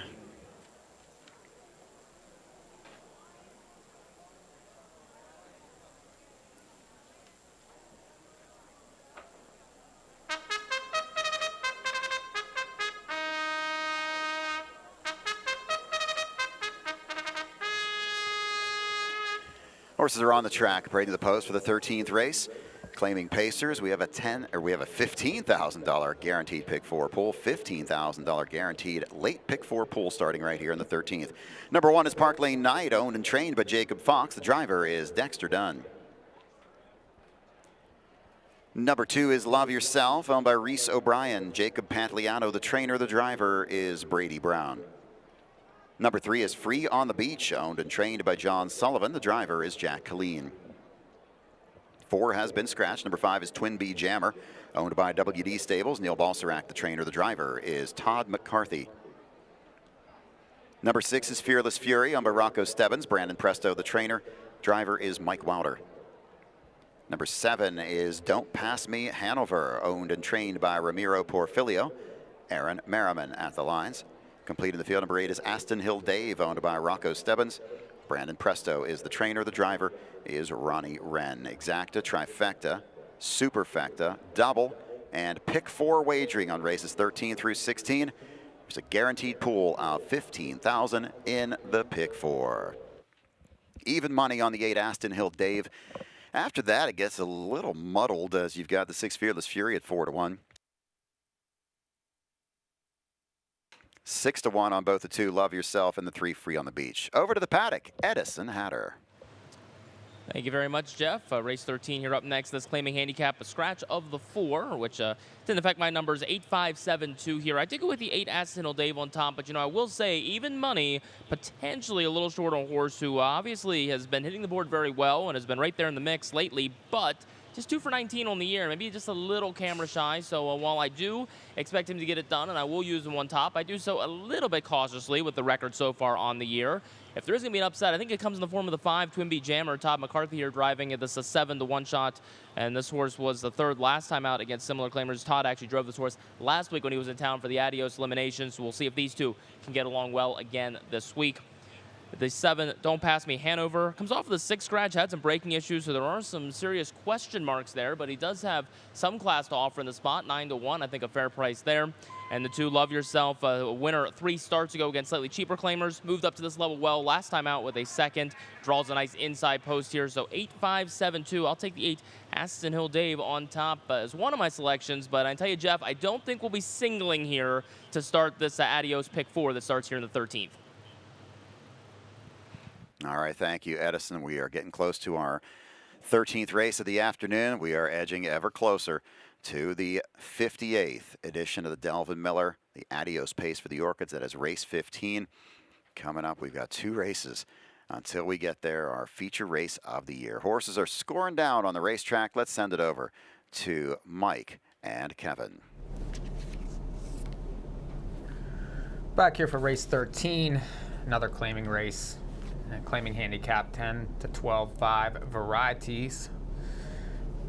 Right now, your favorite is the 8, Aston Hill Dave. I know Kevin very high on that one. I'm on the 6, Fearless Fury. Much better post here, speed in the past. 2nd time, Brandon Presto, who is the king of the claimers around here right now, Kevin. Yeah, he sure is, and this is a horse that has had a lot of success here in the past and has sort of been king of this track whenever he's racing at levels like this. You see 2 back against 15 claimers. He was a solid 3rd in 51 and 4.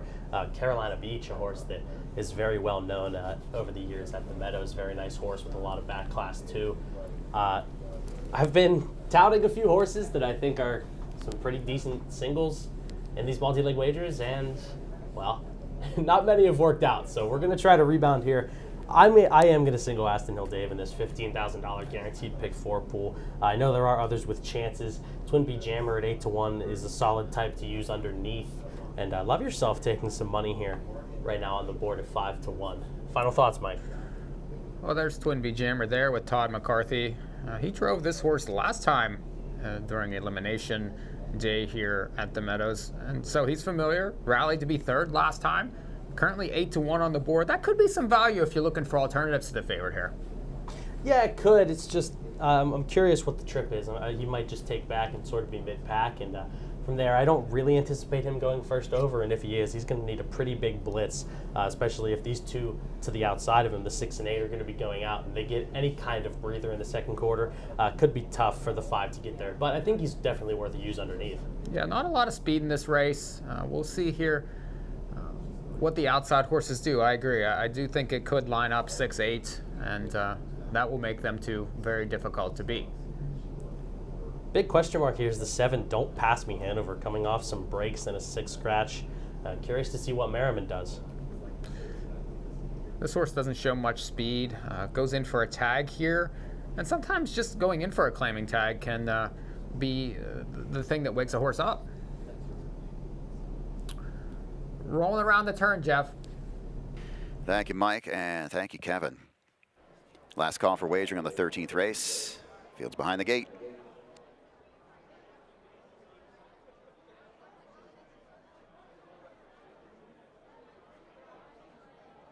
Pacers on gate, race 13.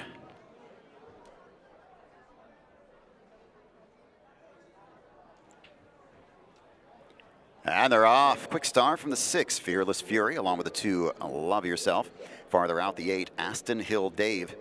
The 3, Free on the Beach, is 4th. Off stride, Love Yourself. The 2, Love Yourself, made a break and left the course. Around the first turn, Aston Hill Dave's going to work his way to the front. And that's Fearless Fury 2nd. Racing 3rd is Free on the Beach. Twin Bee Jammer 4th. 5th is Don't Pass Me Hanover. Park Lane Knight is now 6th. And the trailer still off stride is Love Yourself. Fields over to the quarter in 27 2/5. Into the lane for the first time, it's Aston Hill Dave leading the way. Fearless Fury is 2nd, then it's Free on the Beach 3rd. Racing 4th is Twin Bee Jammer. Don't Pass Me Hanover 5th. 6th is Park Lane Knight. And the trailer is Love Yourself. Into the turn, they head for the halfway point. The even money favorite, Aston Hill Dave, leads the way. Racing second around that turn is Fearless Fury. Pacing third, that's Free on the Beach. Fourth, and coming to the outside, that's Twin B Jammer to make the move. Followed to the outside by Don't Pass Me Hanover. Farther back then to Park Lane Knight and Love Yourself. They straighten out down the backstretch after a 56-1 opening half mile. Ronnie Wren and Aston Hill Dave lead the way.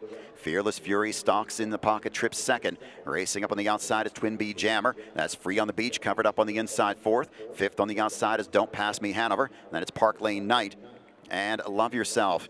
Aston Hill Dave by 3/4, 124 and 128 flat third quarter. Fearless Fury is going to stay to the inside. Free on the Beach squeezes to the outside third. Twin B Jammer on the outside. Inside trip for Don't Pass Me Hanover. Top of the stretch, they turn for home. Aston Hill Dave turns first with a lead. Fearless Fury's got some pace, and he's closing quickly on the inside through the stretch. It's Fearless Fury. Aston Hill Dave second. Fearless Fury gets the trip, gets the win. Mile 152 and 4. Unofficially 6-8, 7 and 3. 6-8, 7 and 3 unofficially. Fearless Fury, pocket trip, perfect trip today for Mike Wilder as he's just biding his time. Watch the 3 Free on the Beach make the move to the outside, opens up the 7. Don't Pass Me Hanover to stay clear toward the inside, but now he's going to come to the outside as well and try to find a seam late. If Merriman had found a clear path earlier, he might have been able to get there for the win. But Fearless Fury outtrips the field. Aston Hill Dave settles for second. A fast closing Don't Pass Me Hanover for third. Watch him next week. No numbers on the boards yet, but looked like 6-8, 7 over the 3.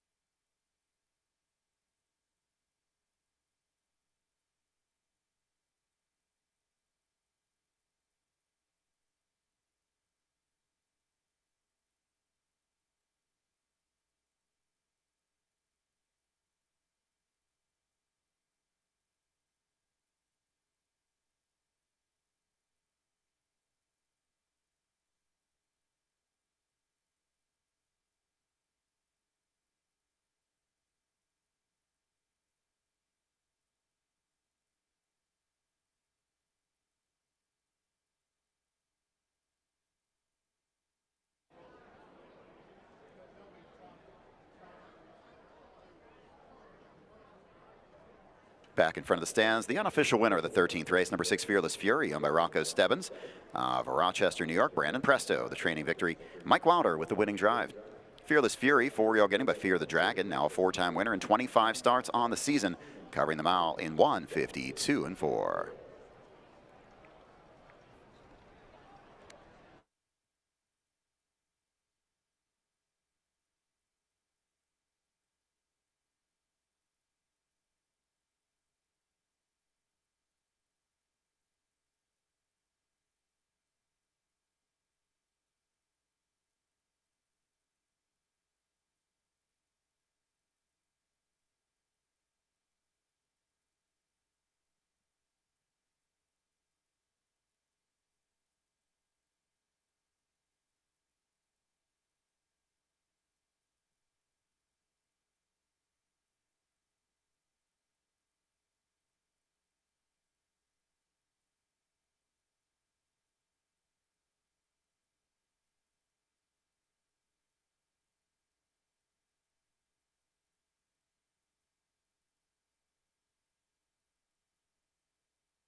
Results are still unofficial, 6-8, 7 and 3, 6-8, 7, 3, not yet official in race 13. Fearless Fury off at 2-1. Aston Hill Dave was the even money favorite. 7 Don't Pass Me Hanover 9-1, and Free on the Beach the 3 at a price of 10-1. 6-8, 7, 3 numbers are on the board, and now we get the official sign.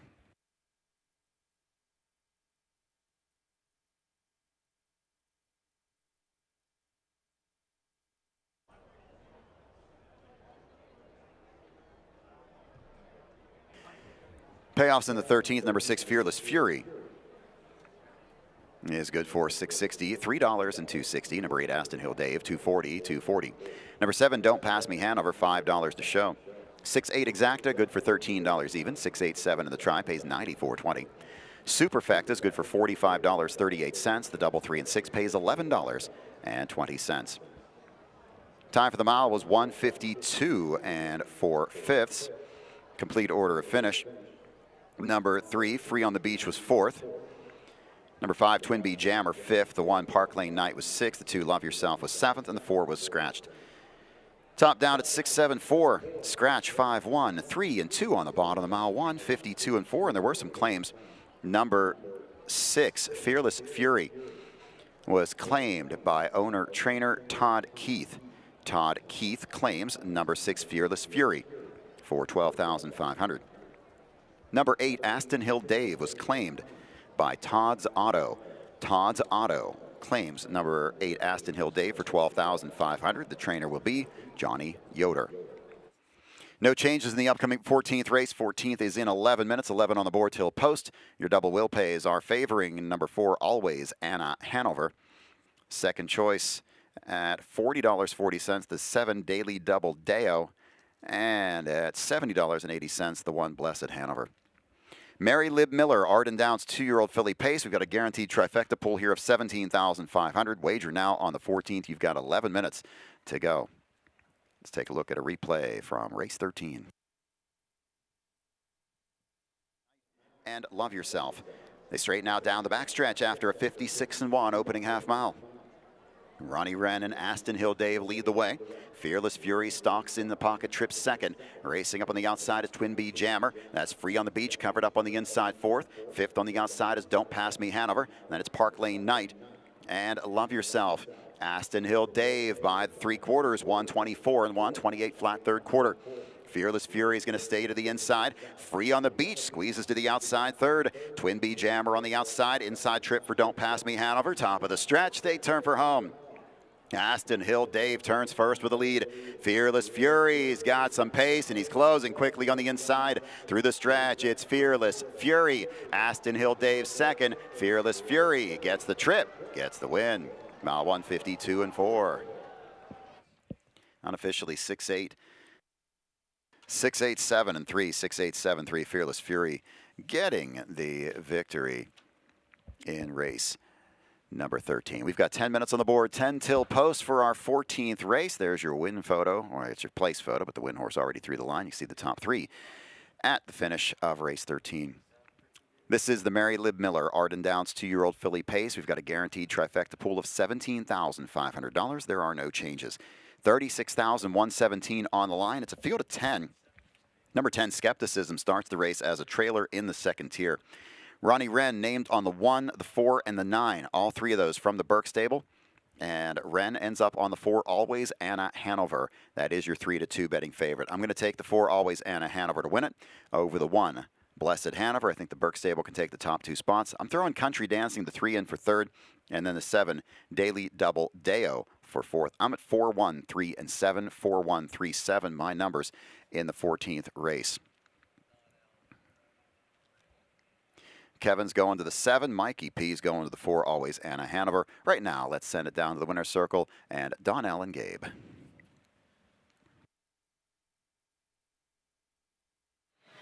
Thanks so much, Jeff Zedek, as we march on here. Adios Day at the Meadows.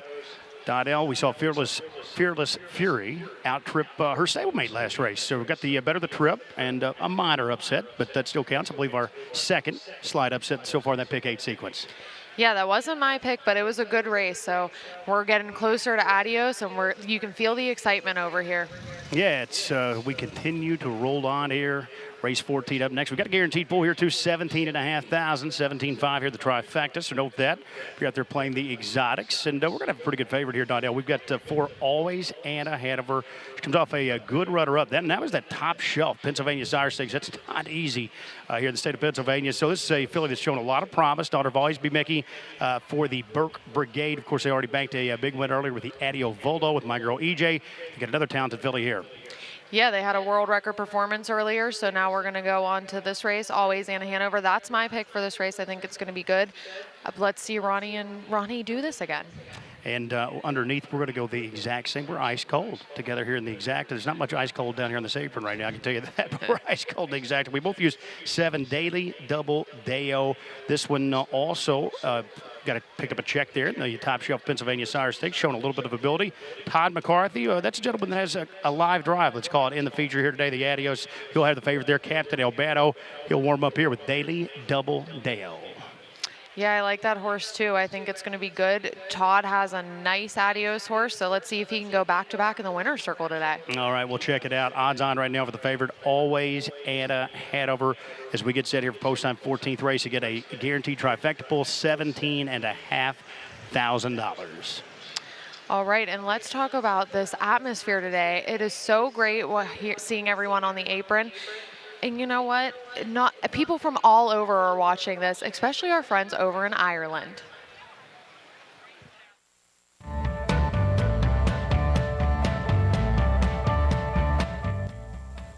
I have known since 2016 when Roger Houston first invited me over to the Vincent Delaney Memorial that the people of Ireland and the UK are incredible fans of the Meadows racetrack. They have followed us, they watch our races. First time that you're there, they know who you are, they're saying hello. Of course, everyone all over the world knows Roger Houston, but it was amazing to be able to go over with Aaron Merriman, my own husband. I met Mike and Heather at the VDM when I was 17, and I wanted to come over and see how it went. But I had to wait until I was 18 to travel by myself, so the day I turned 18, I came over to the U.S. And I was only supposed to visit, but I ended up staying. Bringing over Jack Colleen to the area, it was amazing the quality of horses that they have there. We knew immediately that their horses would be able to compete here at the Meadows racetrack. Several have gone and been exported from Ireland over here to race at the Meadows. They've been successful at the highest levels, as well as Jack Colleen, who is now working his way up as a driver here in the Meadows Colony. 5 minutes on the board, 5 till post for the 14th race. This is the Mary Lib Miller Arden Downs 2-year filly pace. This race named in honor of Mary Lib Miller, the wife of Delvin Miller. Stakes record for the Mary Lib Miller, well, you saw her set a track record earlier today. Stakes record was set last year by my girl EJ. Chris Page drove last year, 151-1. So that's the stakes record in the Mary Lib Miller. This is a field of 10. Again, the 10 skepticism lines up in the second row, can line up behind anyone in that front row. Morning line goes to the 4 Always Anna Hanover. Ronnie Wren for Ron Burke. They've got 3 in here, and Wren was named on all 3, so you got to figure he's taking the best one. I'm taking the 4 Always Anna Hanover to win it over the 1 Blessed Hanover. Dexter Dunn certainly can get this one home from the inside post. She is up in class, though, facing Stallion Series horses the last couple of weeks. And the 3 Country Dancing for 3rd out of the Tim Twaddle stable. A 5th place finish in a Stallion Series of Pocono on the 21st. And then the 7 Daily Double Deo raced the top level PA Sire Stake and finished 5th, placed 4th, but had a bad post last time at Pocono. 4137 for me. Let's send it over to our NahooPicks.com experts, Kevin and Mike. Well, another winner last race for Nahoo Mikey P. He's got, I believe, 9 winners in 13 races. Is that right, Mike? 9 in 13, yes. And somehow I'm finding a way to lose money. I don't know how that happens. Well, I'd say with a 50-1 shot coming in and a 25-1 shot coming in, definitely can break those big streaks. This is a fun race here, the 14th. Arden Downs 2-year-old filly pace, full gate with a trailer here. 10 to go. A couple horses dropping from the top Sire Stake level. The 4 Always Anna Hanover, the 7 Daily Double Deo. Good luck with that one, Jeff, announcing. That one's been facing Poppy Grad, who's been quite impressive. She's been unbelievable. I believe all 3 of her wins, she's 3 for 3 this year. I believe they've all been in 51-3 and all by open lengths. She's been winning by as many as she wants. She's even cracked the Hamiltonian Society top 10 poll, I believe, with just 3 career starts because of how impressive she's looked. And now Daily Double Deo doesn't have to face that one. You're right, that is going to be tough for Jeff to say. I'll take a shot with her on top right now, 7-1. I think that's extreme value. I mentioned at the top of the show, if you were around all the way back at like 11:20, that she had a weird trip last week. Now, what do I mean by that? Well, she took to the back, around the back. It was a field of 7. She got away 6th. And when she was coming around the final turn, it looked like she had plenty of pace, but she came up on a horse, and you couldn't really tell because the camera was just panning away from the top of the stretch. And it was hard to tell because it was focusing on Poppygrad, who was so far ahead. But she kind of had to check up there, and Todd had to move her outside of that horse, and then she came home. She came home in 28-1, thought she could come home even stronger than that.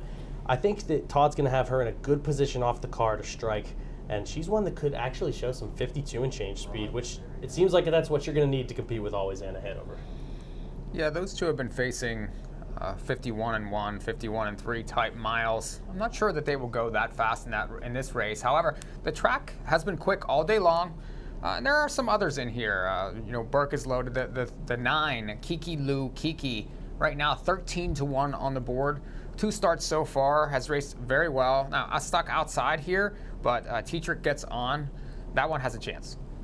Yeah, I think so. It's just about Tetrick getting her away from the gate well. Draws post 9, but if Tetrick's able to get her some good early position, then she's definitely a factor in here. As well as the 1, Blessed Hanover, you get Dexter Dunn, another Burke filly. She was a solid 3rd last time out in the Stallion Series up at Pocono. Just missed there, only lost by 3 1/4 lengths. Before that was a neck winner in the Stallion Series company here at 1-2. So the Burks are loaded here with 3 contenders. Right now, even money on Always Anna Hanover. There are even some others in here. The 3 Country Dancing, Jeff likes that one for 3rd. She's 6-1. Going out for the stable, another filly by Poppy Rob Hanover. Poppy Rob Hanover just sending out some absolutely incredible horses so far. $17,500 guaranteed in the try, and 10 betting interest here, so that increases the combinations. They're coming to the track for race number 14.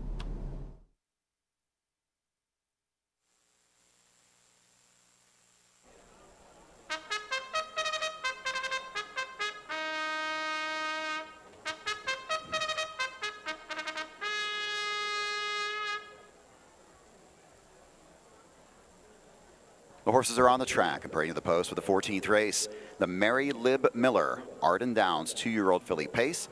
The purse is $36,117. Number 1 is Blessed Hanover, owned by the Burke Racing Stable. Weaver Buscemi LLC and W.J. Donovan. Ron Burke is the trainer. The driver is Dexter Dunn. Number 2 is Sweet Briar, owned by Diamond Club Racing. John Egloff, David Wills, and Look Ahead Racing. Dan Altmeyer trains with Mike Wilder.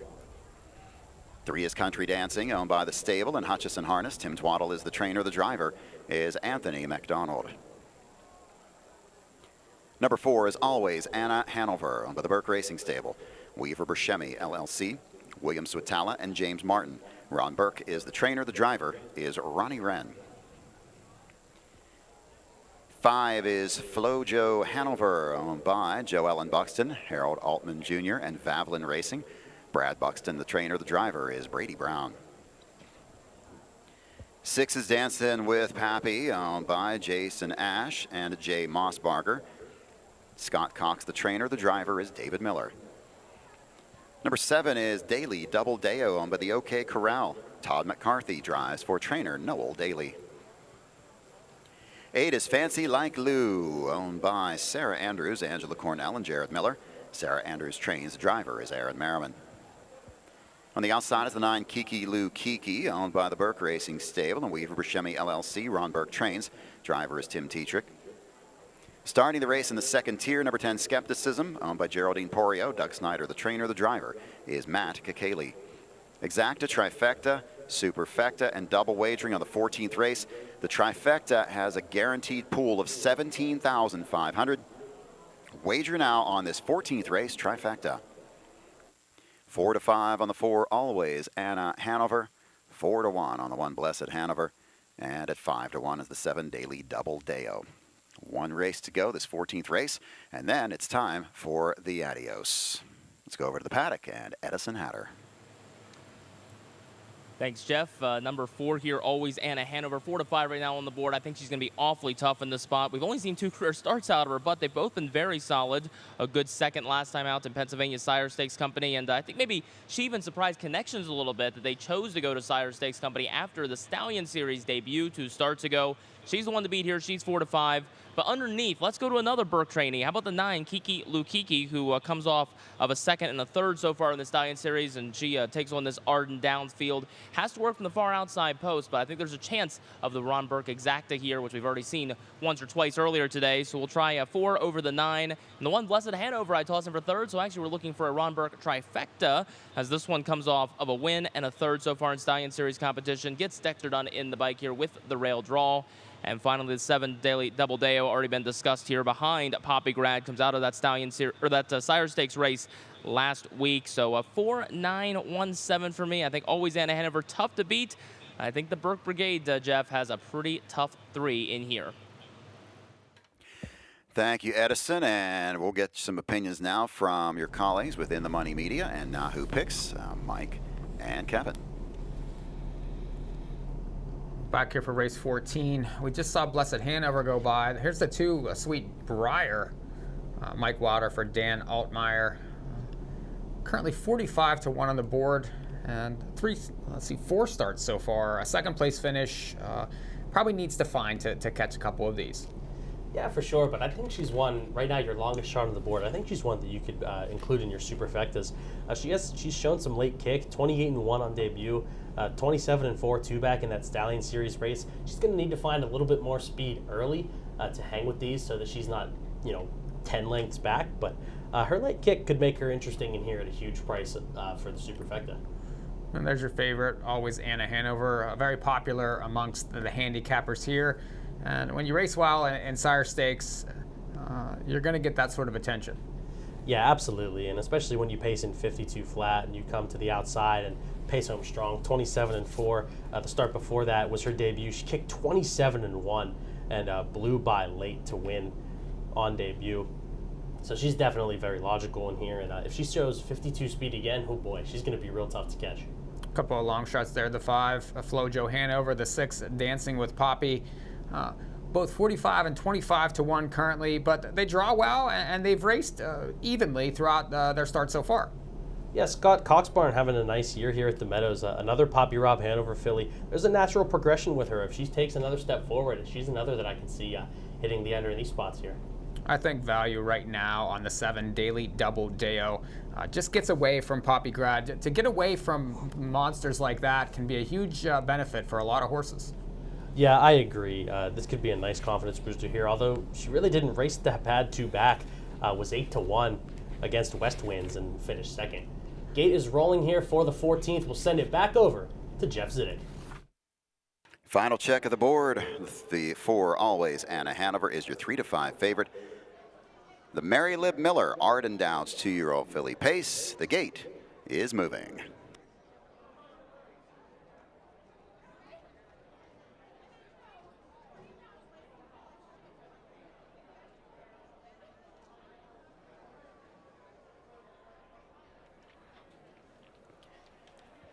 And they're off. The 7, Daily Double Deo. The 3, Country Dancing, go for the front. The 4, always Anna Hanover, has made a break. The 4, the heavy favorite, made a break, but now has caught back pacing.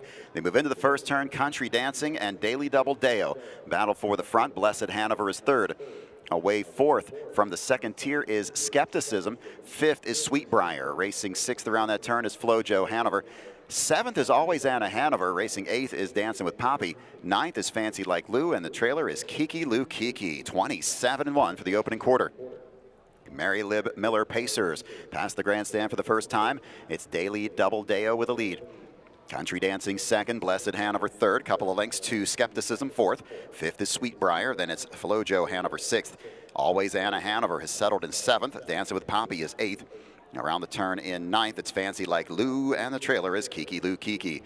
Daily Double Deo covers half a mile in 55 3/5, and always Anna Hanover sets sail from far back with some work to do as they straighten out down the backstretch. Daily Double Deo's the one to catch. Country Dancing is right there in second. Blessed Hanover is staying to the inside for now in third. Fourth on the outside, Always Anna Hanover. Tough trip for that one today. Skepticism is fifth. Racing sixth is Sweetbriar. Flojo Hanover seventh. Fancy Like Lou is eighth. Over to the three-quarters. Daily Double Deo getting things all her way on the front. Three-quarters in 1, 23 and 1. That was a 27 and 3/3 quarter. But Always Anna Hanover is now second on the outside. Country Dancing third. Blessed Hanover swings 3 wide off the turn. Top of the stretch, they turn for home. Daily Double Deo's led it all the way.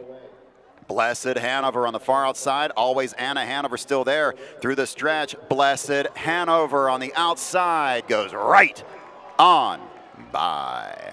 Mile of 151 and 4/5. Blessed Hanover, Dexter Dunn, 151 and 4. But how about the comeback from Always Anna Hanover? What seemed to be a very costly break in the first turn, but she managed to get back into it and did it uncovered. She had no help on the outside. Blessed Hanover swings 3 wide off the turn for Dexter Dunn. And at 7-1, Blessed Hanover is going to get the victory here. Daily Double Deo trying to hang tough. Always Anna Hanover still there too. A tough mile for that one today. No numbers on the board as yet. The one got there for the win though. Always Anna Hanover second. 1-4-7 and 3. 1-4-7-3. The judges have posted the inquiry sign. Inquiry has been posted at number 4, Always Anna Hanover, for a possible violation of the braking rule.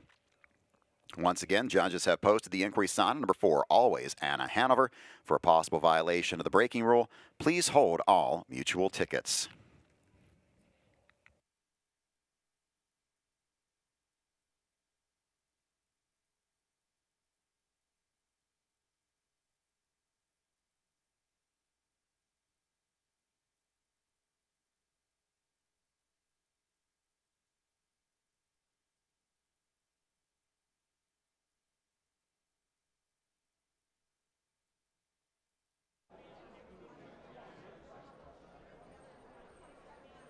Back in front of the stands, the winner of the 14th race, number 1, Blessed Hanover, owned by the Burke Racing Stable. Weaver Buscemi, LLC, and W.J. Donovan.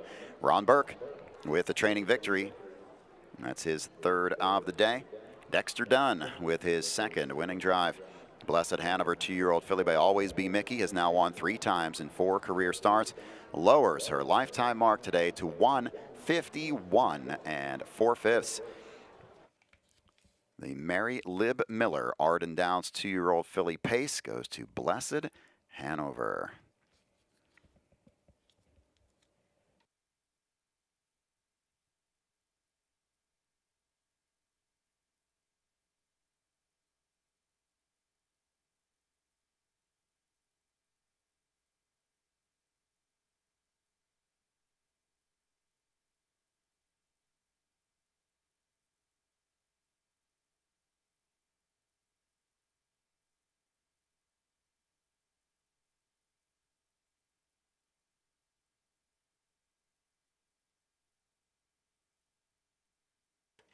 Results are now official. The judges determined no violation by the 4 Always Anna Hanover. Results stand. They're now official. 1-4-7 and 3.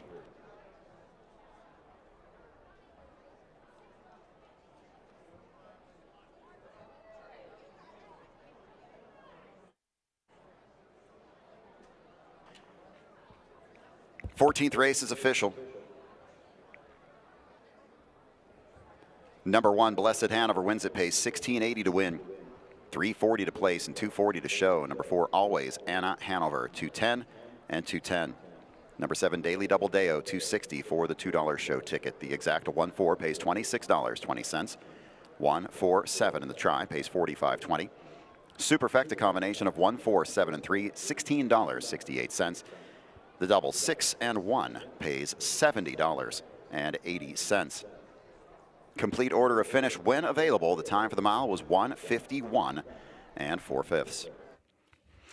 Well, it is time for the feature race of the day, of the season.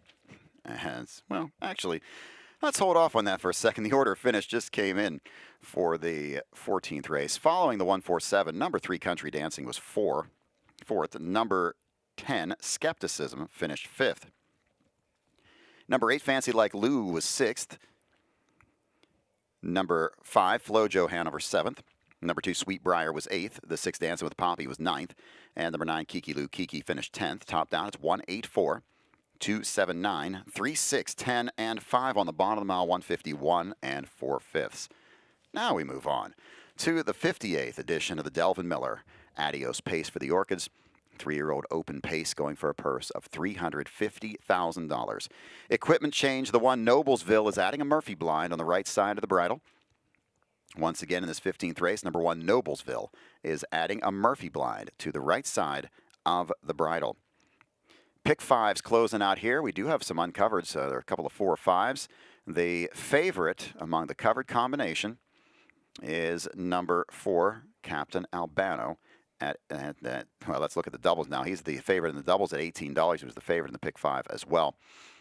The second choice in the double jumps all the way to $70 to the 2 Wish You Well. So that seems to indicate that Captain Albano is going to be a strong favorite here. He has opened up at a price of 9 to 5 for this 15th race.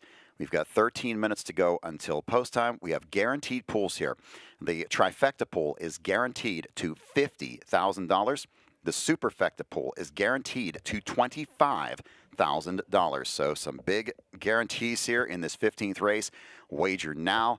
This is the 58th Delvin Miller Adios. It's a big field of 9, and your 2-to-1 favorite on the win board right now is the 4 Captain Albano. Let's take another look at race 14. Back with some work to do as they straighten out down the backstretch. Daily Double Deo's the one to catch. Country Dancing is right there in second. Blessed Hanover is staying to the inside for now in third. Fourth on the outside, always Anna Hanover. Tough trip for that one today. Skepticism is fifth. Racing sixth is Sweetbriar. Flojo Hanover seventh. Fancy Like Lou is eighth. Over to the 3/4. Daily Double Deo getting things all her way on the front. 3/4 in 1, 23 and 1. That was a 27 and 3/3 quarter. But always Anna Hanover is now second on the outside. Country Dancing third. Blessed Hanover swings 3 wide off the turn. Top of the stretch, they turn for home. Daily Double Deos led it all the way. Blessed Hanover on the far outside. Always Anna Hanover still there through the stretch. Blessed Hanover on the outside goes right on by. Mile 151 and 4/5. And so the victory to Blessed Hanover in the Mary Liv Miller 2-year-old filly pace. Possibly a preview of next year's Adio Volo. Remember, last year's winner of the Mary Liv Miller came back today and set a track record in the Adio Volo, my girl EJ. Also out of the Burke stable.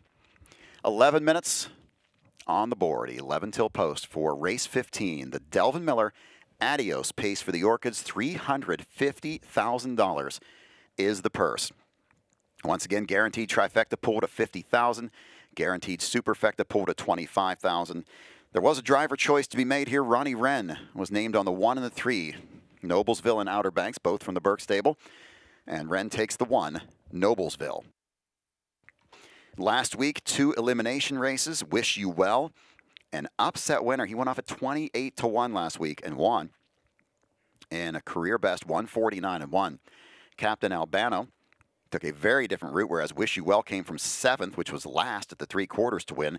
Captain Albano took command early and cruised to an easy win by 3 1/4 lengths in 149 and 2 in his elimination.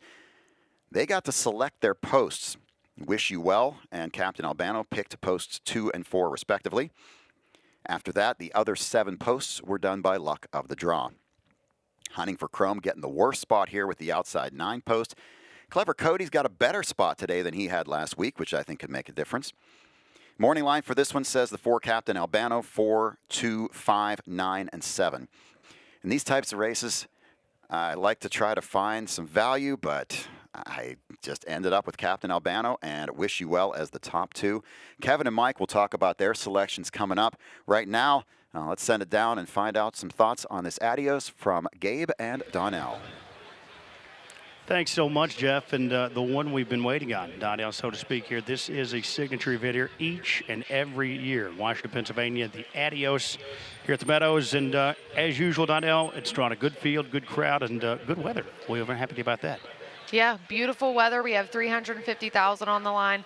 9 horses. What a great field. I mean, these horses are amazing. The eliminations were great. So we're excited to see how this plays out today. Well, let's talk about a couple of those eliminations. The 2 Wish You Well. I actually said this a little earlier on the pregame show. It was 28-1 upsetter last time. I think I would have booked him around the far turn at about 200-1 because no horse ever wins from the spot he was in. He was shuffled all the way to last around the far turn. When he did get clearance, did he ever respond? 25-2. You know, he's coming to this race razor sharp.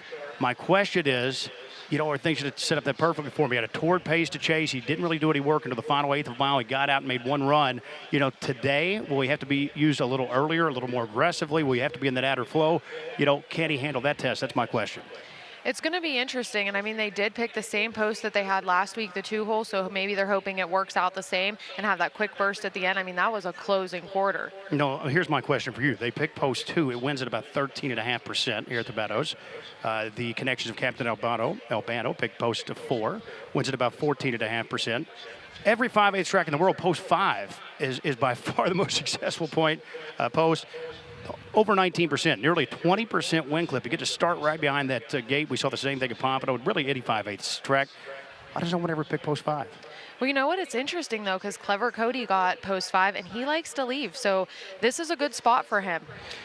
Let's talk about that. You know, he was used extremely hard. Do you think, you know, Aaron's going to just, you know, gut him out one more time there? You know, he's sort of shortening up a little bit on the end of it last time. You know, it is, you know, the most advantageous post typically to leave from. You know, will he utilize that early speed once more, even after it was used hard last week? I can see him leaving again. I think he'll feel a little bit better coming in from the 7-hole to the 5, confident from the 5-hole, that nice percentage. Maybe you're feeling confident coming from there. So I can see him leaving and making this race a little difficult. I love the storyline here. No, Clever Cody, the 5, he's by the Ponderosa. I remember when I first saw him around last year, I'm thinking, there's no way that's the Ponderosa. The Ponderosa was a foal of 1996, so his sire is 28 years old. Limited stallion duty these days. He's been a very productive stallion. In fact, he stood in the state of Pennsylvania, Donnell, 2000 to 2012. So he was here in 2012. If you don't remember him being in Pennsylvania, that's because it was so long ago. He's been in Ohio since. He moved in 2013, but again, signed over $118 million. Dr. Ian Moore, the trader there, and he actually trained maybe his most prolific offspring as well, Shadow Play. So it's nice to see the Ponderosa. I believe the last year I looked was 2022. I think it serviced maybe 20 mares. So he's very unlimited duty, but the veteran, the Ponderosa, a sire of Clever Cody, he's got a good one here even late in his stallion career. Let's talk about the favorite backup one here to Captain Albano, 7-5. Does it surprise you that he's not a little shorter than that? He was 1-5 the elimination. I know it wasn't as deep of a group there in the elimination as what he faces here today, but right now holding about 7-5. I thought he could be odds on in this spot. I am a little surprised, but we still have a lot of time, so people have time to bet him down. But, you know, there's other horses in this field that are interesting. You got Noblesville, third in his elimination. So, I mean, the money is a little bit everywhere. Yeah, it is. And Captain Albano already over 5 figures in the win pool, so that's a pretty good look. We know that's going to climb way up. And speaking of climbing way up, we've got a $50,000 guarantee in the trifecta. Yes, 50, largest guarantee of the day. The superfecta comes with a $25,000 guarantee here. So if you came to gamble, and I did, I know many others did as well, this is a great spot to take a shot here in the Adios final. Captain Albano, he's wrapped up so good there, you know, but is he going to have to do a lot more work today? We've seen in the past sometimes the elimination winners, you know, when they're forced to do even more, but he couldn't have possibly looked any better here winning the elimination last week. He looked sharp as could be last week. So I just think even if he has to have a tougher trip, he's going to be able to overcome it and get it done for Todd McCarthy. And shout out to locally based trader Tim Twaddle. He's in with the puncher's chance here. He's got Time is on my side, 14-1. Great story out there on that colt. Tim was bidding on him. Of course, a family that he's happy about with past stars, of course. Anthony McDonald was bidding on him. They didn't know either one of them were bidding against each other. He trains horses for the same a lot of times. So Anthony ended up with him as a yearling, but Tim gets to trade him here on the biggest day of the year at the Adios, so he's in with the shot. Travis Alexander, a couple in here, Donnell. You know, the one that's taking the money right now is a 7 Sweet Beach Life, 4-1 on the board. The 9 Hunting for Chrome, outside post. Now, he recently moved over to trainer Travis Alexander the 1st of July. Meadowlands Pace elimination, he was second over, a little flat. Super in that 3-year-old open. Pretty good in the Adios elimination here last week as well. but I think James's hand could be forced here. You can't get away last. He's going to have to be springing off the wings. Yeah, he's going to have to put him into action if he wants to get in there, but he would have been in my trifecta if he didn't have the 9-hole. But again, we've seen horses win from the 9-hole in the Adios. Remember by the Missile? That was a great year. Yes, it was. That was a huge Adios party, one of the greatest memories that I have since coming here. It's always great at the Adios. Get each and every year. If you plan one trip, I always say this is the one that flies under the radar a little bit in the sport. Come out to the Adios. It's just a great atmosphere on track. Great race at a great facility. So we've been happy to be here all day long with you. Note your guaranteed pools. Lots to come. And buckle up. The Adios is up next. They'll be on the track shortly, Jeff. Thank you, Gabe and Donnell. We are now 4 minutes away. 4 on the board for the Adios. We wait all year for this one. We are now just 4 minutes away. 6-5 betting favorite is the 4 Captain Albano. 4-1 on both the 2 Wish You Well and the 7 Sweet Beach Life. Sweet Beach Life taking a little more play, Mikey P, than I think a lot of people expected. You like this one in here. Big chance. I thought had trouble in that trip last time in the elimination. And again, it was an elimination race. And this horse flew home in the Messenger at Yonkers. If you can fly home at Yonkers and kick 28 on that racetrack, you could certainly, on a 5/8, come in and have another big kick here. Now, I realize Captain Albano has the class, got himself correct last week with a blowout win, but this is a different spot here. There's plenty of speed, and they're not going to give it to him, Kevin. Yeah, they're certainly not. But you have to admit that Captain Albano got the confidence booster that he needed last week. And I know that there's some big speed outside of him. Clever Cody, time is on my side, you have to imagine, could be leaving out. Hunting for Chrome, what's James McDonald going to do? Take back in a $350,000 race in a horse that just finished second in his elimination? I don't think so. But some big speed, Albano could potentially not get away as close to the front as he did last time. And it could cause for an interesting trip for him. He's definitely going to be odds on, though. I see no world where he's any higher than 4-5 by the time this race goes off. Well, we saw in the Adio Volo how the pace heated up when you had 25 and change opening quarter. I could see that very much happening in this race also. They're going for big money. The track is lightning fast today. And, is that what you're hoping for with Sweet Beach It is Life? what I'm hoping for, Okay. because and Clever Cody, I think, there's no way this horse is taking back. Now, Captain Albano has proven to be able to win from off the pace also, and they could be looking to get that kind of trip with him. I just think that Sweet Beach Life, with a better time move, not getting stopped in the race, has a big chance to outkick them here. I really wasn't sure what to do with him last week on Elimination Day. He was coming in off that Messenger win in the qualifier. I thought he had to show more speed, and he really did. Kicked home 26-4. As you mentioned, got a little bit stopped on the backside and paced in 50 flat. Definitely a horse that's worth taking a shot with right now, 5-1. What price do you think you're going to get by the time this race goes off? I think he drifts a little. I know he's taking early money here, but Wish You Well should take some more money. I think Clever Cody has to be under 10-1 in this race. So more money to come into the pool here. He'll drift up. I thought 7-8-1 was fair. Guys, I want to jump in for a second. Hunting for Chrome, 16-1. I just really didn't expect that to be the price on Hunting for Chrome. I really think there's only one direction he can go out of the gate. I don't see him having any chance if he sits 9th throughout the mile. So he's got to go forward. But with that gate speed, even with the outside post, really thought we'd see a little better than, or a little lower than the high price right now is 16-1 on Hunting for Chrome. The big question, though, is does he get involved in the battle for first, or is he leaving for position? And that's kind of one of the big mysteries here, is what's going to happen in the first eighth of a mile. Traditionally at the Meadows, the Adios, along with a lot of our other races, if you're not sitting first, second, or third early in the mile, it's going to be tough for you to get there. So we are a very biased place as far as where you need to be at the beginning of the mile, and you got to be closer toward the front. I think he might actually float out for position, because if he's going to just go guns a-blazing and blast all the way to the lead, there's other horses that could retake over him. And if he's sitting third then as they reach the half, he's going to have to move really early, because I think that action is going to pick up very early as you see the police force out on the track going to lead the Adios post parade onto the track.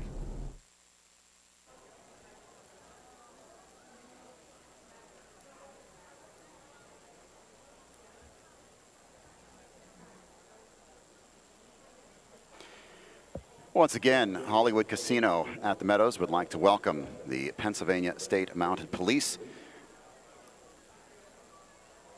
as they have spent some time here this weekend. Had a little meet and greet with the racing fans last night. Today, they are leading the horses onto the track for the post parade for our Adios. Horses will shortly be making their way out of the paddock onto the track. So once again, a big welcome to the Pennsylvania State Mounted Police.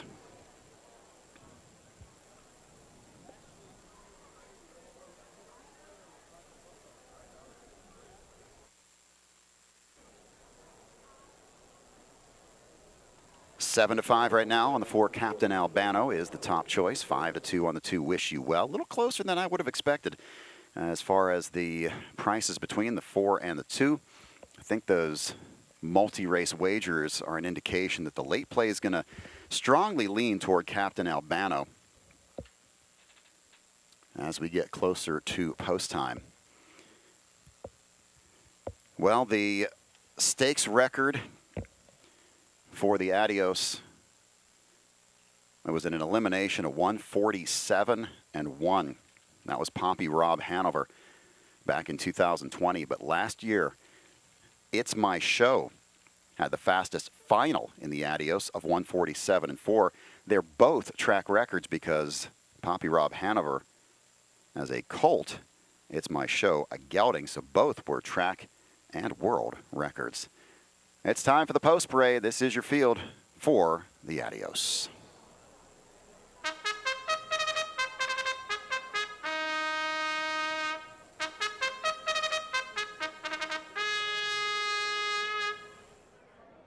The horses are coming onto the track for today's 15th race, the 58th edition of the Delvin Miller Adios Pace for the Orchids. The purse is $350,000. Here's your field. Number 1 is Noblesville, owned by the Burke Racing Stable, and Weaver Buscemi LLC. Ron Burke, the trainer. Ronnie Wren, the driver. 5 of 21 lifetime with a mark of 151-2 at Hoosier Park. That's the 1, Noblesville, and Ronnie Wren. Number 2 is Wish You Well, owned by Kovac Stables, LLC. Nifty Norman is the trainer. The driver is David Miller. Wish You Well has won 8 of 23 lifetime. Set his lifetime mark here last week when he scored in 149-1 with a blistering final quarter of 25-2. That's number 2, Wish You Well, and David Miller. Number 3 is Outer Banks, owned by the Burke Racing Stable, RAS Racing, J&T Silva, Purnell and Libby, and Weaver Buscemi LLC. Ron Burke, the trainer. The driver is Tim Tetrick. 5 for 20 lifetime with a mark right here at the Meadows earlier this year of 150 3/5. That's number 3, Outer Banks, and Tim Tetrick. There's your favorite, number 4, Captain Albano, owned by Patricia Stable, LA Express Stable, Sobolum Racing, and Michael Dolan. Noel Daly, the trainer. The driver is Todd McCarthy. 10 wins in 16 lifetime starts. Career best last week right here at the Meadows, winning his elimination in 149 2/5. That's number 4, Captain Albano, and driver Todd McCarthy. Number 5 is Clever Cody, owned by the Clever Cody Stable. Dr. Ian Moore is the trainer. The driver is Aaron Merriman. 9 wins in 18 lifetime outings. Set his mark earlier this season at Miami Valley Raceway in Ohio of 150 1/5. That's number 5, Clever Cody, with Aaron Merriman. Number 6, Time Is On My Side, owned by the Stable of Guelph, Ontario. Tim Twaddle trains. Anthony McDonald does the driving. 6 wins in 15 career outings. A mark here at the Meadows of 151 1/5. That's number 6, Time Is On My Side, for Anthony McDonald. Number 7 is Sweet Beach Life, owned by a Sweet Beach Life Stable. Travis Alexander is the trainer. The driver is Matt Kakali. 5 wins in 18 career starts. His career best was set on a sloppy track at Pocono earlier this year of 150 and 4/5. That's number 7, Sweet Beach Life, and Matt Kakali. Number 8 is Nuclear, owned by Valdor Farms. Sarah Andrews is the trainer. The driver is Dexter Dunn. 3 wins in 14 starts in his career. Set his mark earlier this season at New Jersey's Meadowlands of 148 and 4/5. That is number 8, Nuclear, with Dexter Dunn. Rounding out the field in the Adios is number 9, Hunting for Chrome, owned by New York Seb Incorporated. Travis Alexander is the trainer. The driver is James McDonald. 5 wins in 21 lifetime starts, a mark of 148 and 1/5, set just 2 starts ago at New Jersey's Meadowlands. From the outside post, number 9, Hunting for Chrome, and James McDonald. Win place show, exacta, trifecta, superfecta, pentafecta, and double wagering. We've got guaranteed pools. The trifecta pool is guaranteed to $50,000. The superfecta pool is guaranteed to $25,000. That is your field for the 58th edition of the Delvin Miller Adios Pace. 6-5 on the 4, Captain Albano. 3-1 on the 2, Wish You Well. Third choice now at 7-1 is the 7, Sweet Beach Life. Well, Mike and Kevin, how's the board shaping up compared to what you were expecting? Albano's starting to take the money we expected. And there's been a lot of late bets today, especially in the win pool. So I think more money comes for him. He'll be sub-even money here. Let's see what Edison thinks. Well, Mike can't disagree with that analysis. I think Captain Albano will be sub-even money by post time. I'll go on the limb. Let's say 3-5. He pays $3.20, and I think he is the winner. Going to be an odds-on favorite, but I think Captain Albano does get the job done here. He's been waiting for a signature win all year. I think this is the one, but maybe we'll try to get a price in the exacta spot. How about Noblesville? Ronnie Wren Jr. for trainer Ron Burke. Ronnie's choice here in the race. Horse was a good third, I thought, behind Captain Albano in the Elim last week, coming in from Indiana, so we'll toss Noblesville in underneath. 2, Wish You Well, yes, very impressive in the elimination, but I just am not sure he can repeat that 25-2 kicker. I don't know that he gets the same setup again this time. Him is the second choice, willing to take a stand against him in that exacta spot. And the 7, Sweet Beach Life, you guys have mentioned it, Mike. I will give you big kudos if he comes out on top here at your 7-1 mutual. The messenger winner is looking to take out the Adios here as well. Hunting for Chrome, I agree with what Jeff said. Probably wouldn't let him go off at too big of a price. They're 11-1 right now, though. Some money coming in for him here. And the 5, Clever Cody, I talked to Aaron Merriman earlier, obviously sounded pretty optimistic and sounded like he liked last week's elimination. Obviously, he worked quite hard there for the first 3/8 of the mile last time out. But 4-1-2-7 for me. I think this is Captain Albano's race. 6-5, if the price holds there, wouldn't complain. But, Mike, I say it's 3-5 by post time.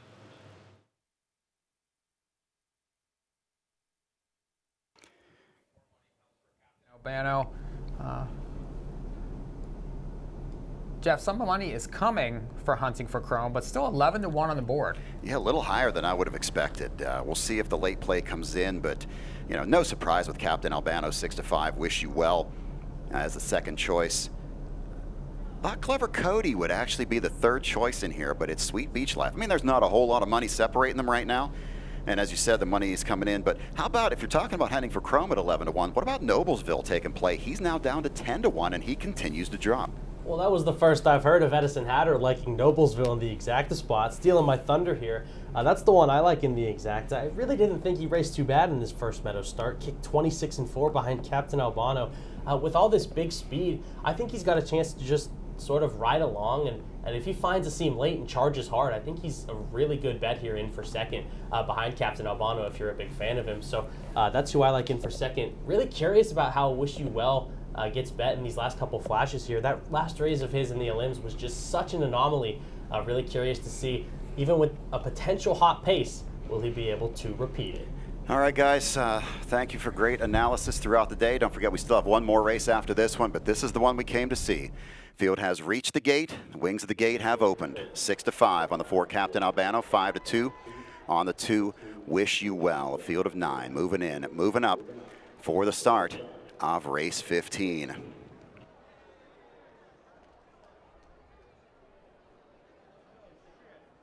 $350,000 on the line. From the rail out, Noblesville, Wish You Well, Outer Banks, Captain Albano, Clever Cody, Time Is On My Side, Sweet Beach Life, Nuclear, and Hunting for Chrome. This is the Adios.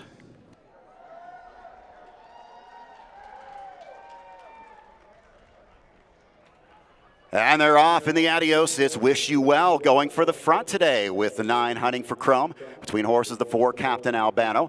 On the outside, looking for some space now along the inside. Here comes Noblesville to take over 4th. Clever Cody is 5th on the outside. Away 6th is Outer Banks. 7th around that turn. That's Time Is On My Side. Racing around that turn, Sweet Beach Life is 8th, and the early trailer is Nuclear. They're over to the opening quarter, 25 4/5. Captain Albano and Todd McCarthy have settled to the front.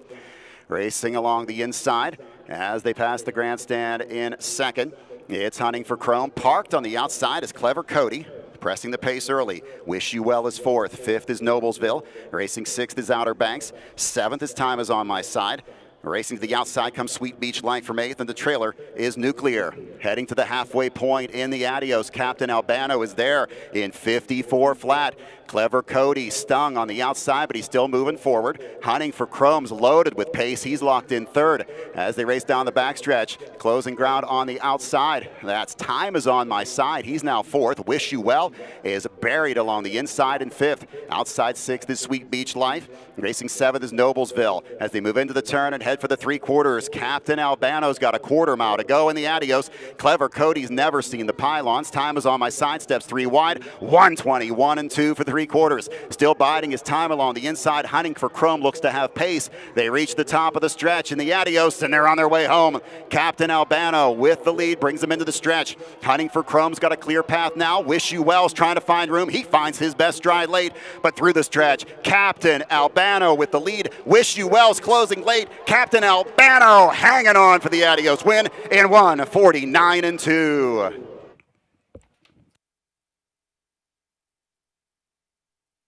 Wow, Captain Albano gets the job done, but Wish You Well made it close at the wire.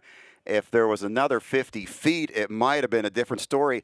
The 9 had a ton of pace, but look in the replay on this 2, Wish You Well. David Miller, he was sitting 3rd along the inside, much closer than last week, but Captain Albano had the advantage into the stretch. Watch this fire at the inside from Wish You Well.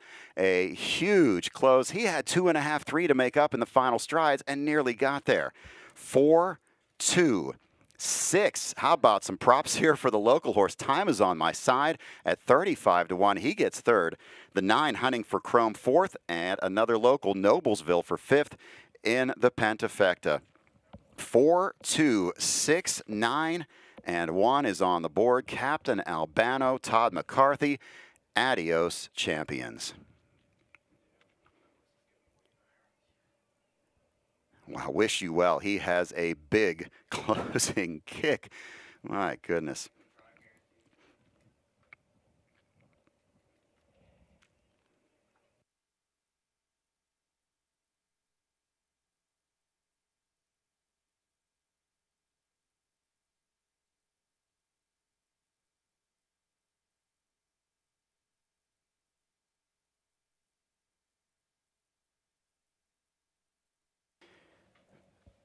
Four, 2, 6, 9, and 1. Mike Probozzi, you came over to watch that one out the window. That was quite the finish there from Wish You Well, but Captain Albano, it was his day. Yeah, there was a few steps there. I thought maybe Wish You Well might have a chance. They came home in 28, so the closers were in play. The horse I liked didn't fire today, but Wish You Well certainly getting much better, but it's Captain Albano's day. His class really has shined through. A 2-year-old champ, maybe on his way to a 3-year-old championship, depending on how the rest of the year plays. Todd McCarthy, as he's got a Captain Albano who's just taking it all in right now. Is Captain Albano. He is making his way back to the winner's circle. It's his 4th win of the season, and this is a big one here as he wins the 58th Delvin Miller Adios Pace for the Orchids. Ladies and gentlemen, back in front of the grandstand at this time, your winner, number 4, Captain Albano, owned by Patricia Stable, LA Express Stable, Soblum Racing, and Michael Dolan. Noel Daly gets the training victory. Todd McCarthy with the winning Adios drive.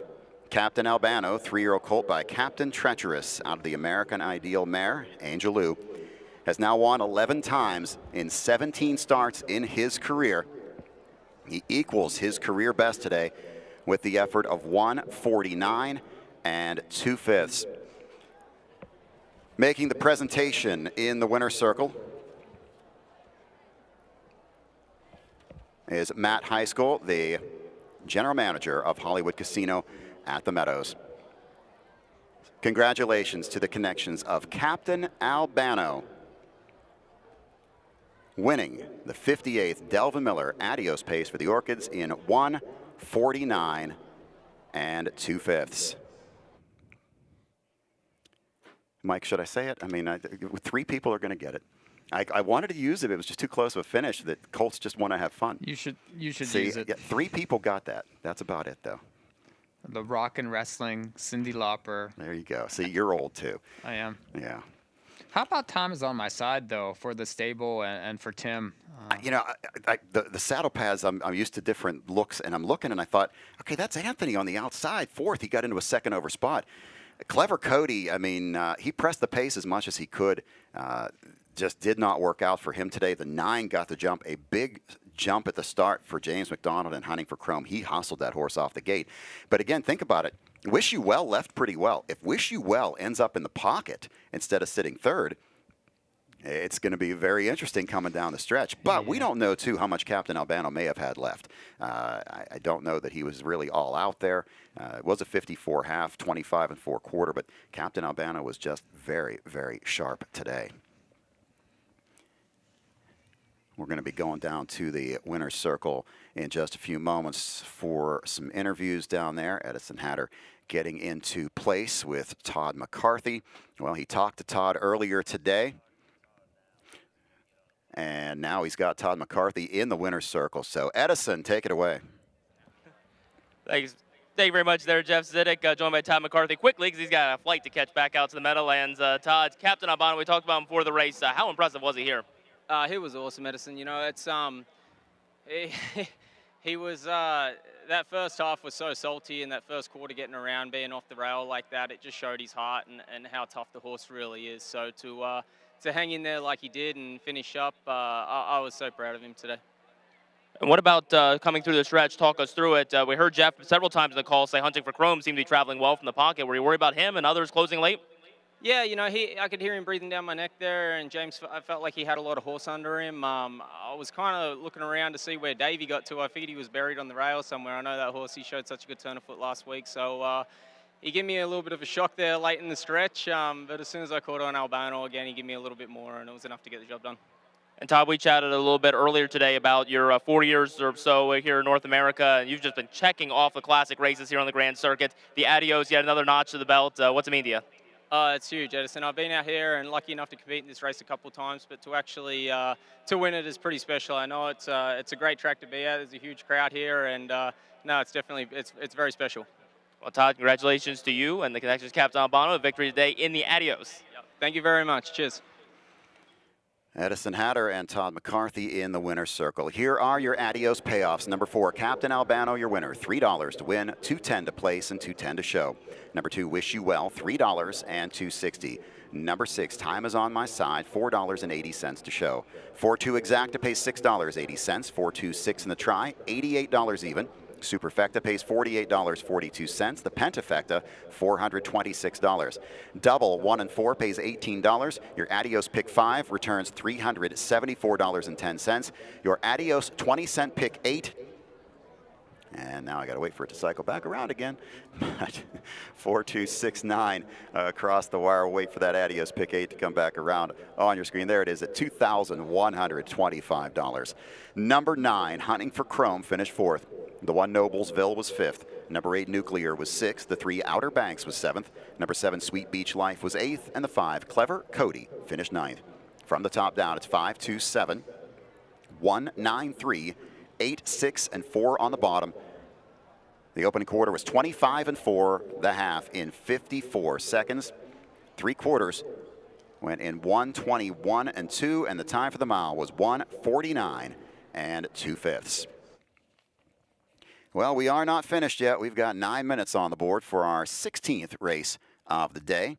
9 till post for race number 16. Please note we have a driver change in this 16th race. Number 9, Ollie Strikes Fame. It will be Jesse Bernard. Jesse Bernard is driving number 9, Ollie Strikes Fame, in race 16. Double will pays on your screen right now. They favor the 1 Cashed Up. Second choice at $28.60. Number 3, Cirrus DeVee. Pick 4 is closing out here with the 1 Cashed Up at $43.25 in that Adios pick 4. 9-5 of the 1 Cashed Up. With 9 on the board until post time, let's take a look at a replay of the Adios.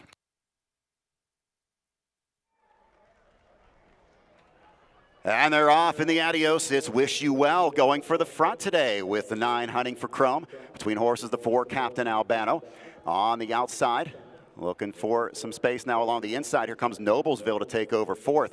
Clever Cody is 5th on the outside. Away 6th is Outer Banks, 7th around that turn. That's Time Is On My Side. Racing around that turn, Sweet Beach Life is 8th, and the early trailer is Nuclear. They're over to the opening quarter, 25 4/5. Captain Albano and Todd McCarthy have settled to the front.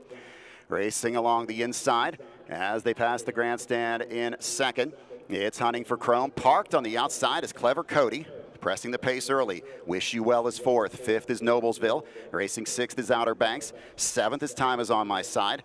Racing to the outside comes Sweet Beach Life from 8th, and the trailer is Nuclear. Heading to the halfway point in the Adios, Captain Albano is there in 54 flat. Clever Cody stung on the outside, but he's still moving forward. Hunting for Chrome's loaded with pace. He's locked in 3rd as they race down the backstretch. Closing ground on the outside. That's Time Is On My Side. He's now 4th. Wish You Well is buried along the inside in 5th. Outside 6th is Sweet Beach Life. Racing 7th is Noblesville. As they move into the turn and head for the 3 quarters, Captain Albano's got a quarter mile to go in the Adios. Clever Cody's never seen the pylons. Time Is On My Side, steps 3 wide. 1:21-2 for 3 quarters. Still biding his time along the inside. Hunting for Chrome looks to have pace. They reach the top of the stretch in the Adios, and they're on their way home. Captain Albano with the lead brings them into the stretch. Hunting for Chrome's got a clear path now. Wish You Well's trying to find room. He finds his best stride late, but through the stretch, Captain Albano with the lead. Wish You Well's closing late. Captain Albano hanging on for the Adios win in 1:49-2.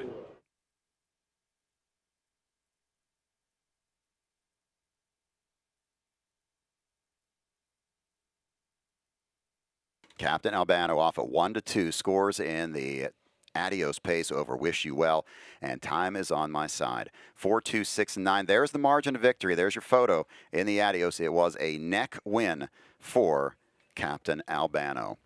Post time for race 16 is coming up in 6 minutes. 6 to go until post time. Your 2-1 favorite is the 1 Cashed Up.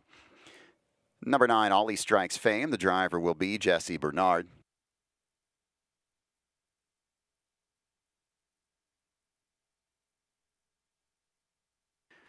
Conditioned Pacers, non-winners of $2,000 in the last 4 starts. Favor right now is the 1 Cashed Up. And in this 16th race, just real quick here, note that Cashed Up is adding Lasix for the first time. Driver choices, Aaron Merriman named on the 2 and the 5. He's driving the 2 White Claw. Justin Walters had a pick between the 8 and 7. He takes the 8 Louis. I'm going to the 1 Cashed Up. It's a unanimous pick, I believe, among all the handicappers here in race 16. Well, let's one last time. We'd like to thank Gabe and Donnell for taking time out of their busy schedules to come in here today. And I'm sure they really wouldn't want to be anywhere else this afternoon but here at the Adios. But Gabe and Donnell, thank you so much for what you guys have added to the show today. final thoughts on what you just witnessed in the Adios. Thanks a lot, Jeff. And you said it. There is nowhere else that I would rather be than right here on Adios Day at the Meadows. It's really quickly becoming one of my favorite cars of the year, Donnell. And wow, what a race. Great call by Jeff. Want to give him kudos as well. That is so difficult as an announcer when you have the same color saddle pads. He did allude to it after the race, but not easy when they start bunching up through the stretch. But he was tremendous as always, and we appreciate everyone, of course, having us to be part of the broadcast and things today. Captain Albano, about what we expected of Donnell, 1-2, the one to beat. But Wish You Well just continues to pronounce himself. What a closing kick he had there to make things tight. It looked like it was going to be an open length win for Captain Albano. I know. I think if Wish You Well could have got out a little earlier, he was closing at the end. But what a great mile by Captain Albano. And I have to say, Todd brought him over here for the winner's circle, and I love that the drivers take appreciation to the horses. Like, he was giving that horse a kiss, giving him a pat for a great job, and I think that's so great to see from the drivers. Yeah, that was excellent. I agree as well. And Wish You Well. Again, this is really a horse that was not flying under the radar. He made a couple 100,000 last year, won 6 of 14, but at least in terms of the major Grand Circuit type events, he has proven that he belongs here over the last couple of weeks here at the Meadows. So Wish You Well, good runner-up. And it was great to see our man Tim Twaddle, we had on earlier today. Time is on my side. Big price here. Anthony McDonald at the bike and rallied. Got up to get a good slice there third. Yeah, you love to see little connections get up in there and get a little slice of that. So that was amazing. I mean, good for them, and I'm glad we had Tim on earlier and everyone that was in that race and got a bone. Great race, and congratulations. Yeah, congratulations to all, and congratulations to everyone here at the facility who always does a first-class job hosting Adios Day on track. And we thank everyone that came out today and wagered and watched on all the exciting action, of course, all over the North America and the world, for that matter, here on this live stream. So thanks so much for joining us. Race 16, we've got one left, Donnell. A little time is deep into the card. Occasionally, I need to, do some catching up due to some bad decisions earlier on the day. That's the case here, because I am going to be the lone soldier here to take a stand against Cashed Up. I'm going to go to the 8 Louis. We watched a feature earlier on Justin Walters. I think it's a horse that's been, chasing better company. Gets a class dip here. It's late in the day. I need a long shot, 14-1 Louis. I'm going to give him the edge here to send us out the door. You know what? It's not a bad pick. Nice odds. You're going to get a nice price there. And Justin and Doug team up with Louis, and they usually do a good job, so it should be good. But I'm going against you. I'm still going Cashed Up, along with most of the betting public here, along with White Claw, which I love that name, but that's not my pick. Cashed Up A. Maybe a couple, that's a hunt play for you, maybe a couple White Claws in your future here this evening. So we appreciate everyone once again. Thanks so much for having Donnell and I as back part of the broadcast. Great job to Jeff Zidek on the mic today. Mike, Kevin, Edison, the whole team here, as we have finally lost our studio front here, but it lasted most of the day. So thanks again so much for having us. Enjoy the 16th race finale here on Adios Day at the Meadows.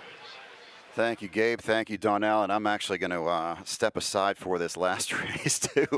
I think my voice has had enough. Let's turn this over for the 16th race. Ryan Zidek will be taking things over for race 16. As we bring our race day to a close, we have one final sponsor to thank. Noble Environmental, based in Pittsburgh, is turning waste into energy to power vehicles. Noble Environmental, the parent company of County Hauling and Westmoreland Sanitary Landfill, is bringing Christmas in July to several area organizations this summer. More than $25,000 in contributions will go toward the good work being done in the communities Noble serves. Congratulations and Merry Christmas in July to Jefferson Hills Borough, the Ark of Washington Inspiration Wall of Fame, German Masontown Public Library, the Brentwood Borough Military Banner Project, Fox Township Community Park, the RW and BT Volunteer Fire Department, Elizabeth Borough Police Dog. Noble Environmental is an industry-leading environmental services company headquartered in Pittsburgh, Pennsylvania. We provide innovative technologies and practices to solid waste management, transforming waste to renewable natural gas that powers vehicles. Congratulations to our winners and Merry Christmas in July. Learn more at nobleenviro.com.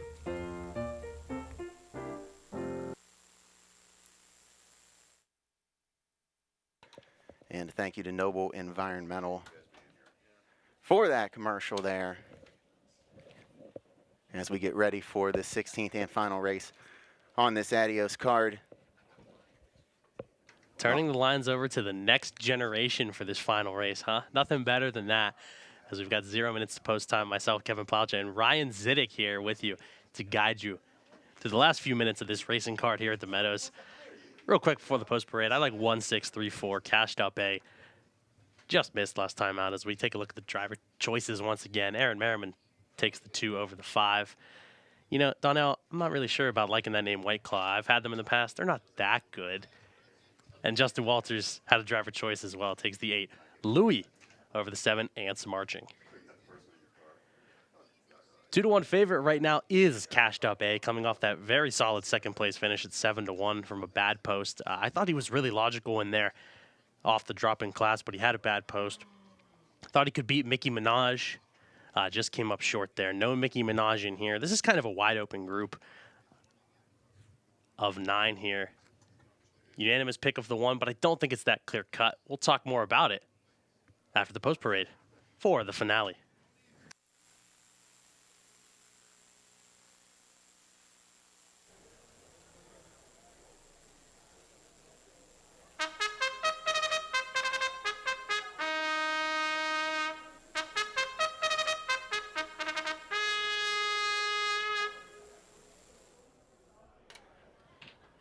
th race Pacers are on the track. Non-winners of $2,000 in the last 4 starts, going at it for a purse of $7,400. Number 1 is Cashed Up, owned by Pollock Racing. Randy Bendis, the trainer, the driver, Anthony McDonald.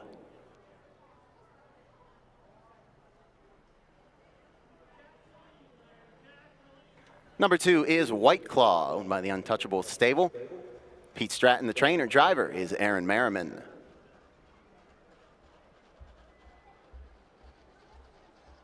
Number 3 is Cirrus DeVee, owned by Roger Hammer, Vicky Lynn Fair.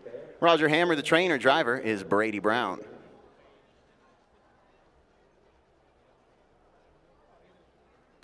The 4 is All in Jest.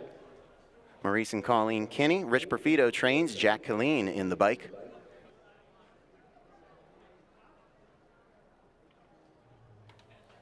The 5 is Monterey Jack, owned by Anita Williams. Eddie Williams trains Sean Johnston, the driver.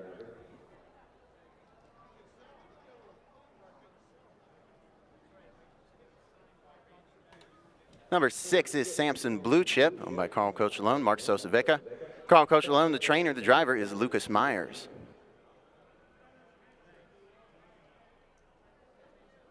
7 is Ants Marching, owned by Greg Luther Racing. Dirk Simpson trains with Jeremy Indoff, the driver. The 8 is Louis, owned by Jan and Doug Snyder. Doug Snyder trains Justin Walters with the drive.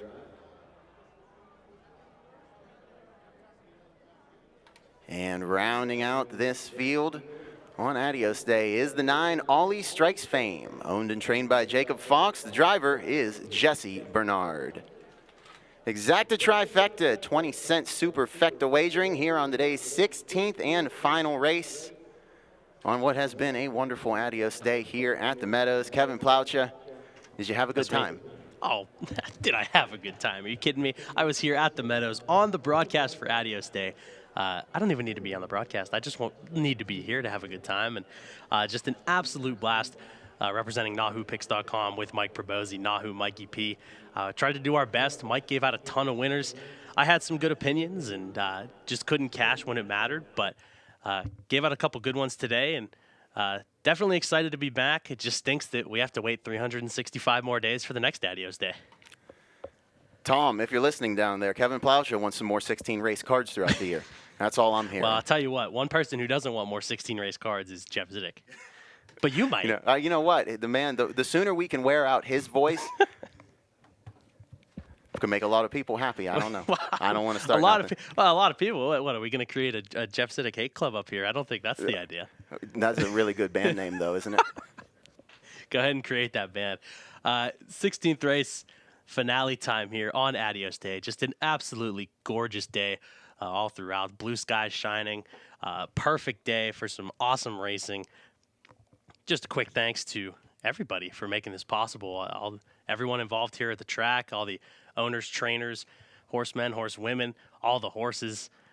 They put in countless hours of work to make this possible. And also huge thanks to the bettors. Without everyone, we wouldn't have this great sport of harness racing. It has been a shining day here at the Meadows. All involved. Thank you to all the connections, all of the owners, the trainers, the drivers, the horses, the stars of the show.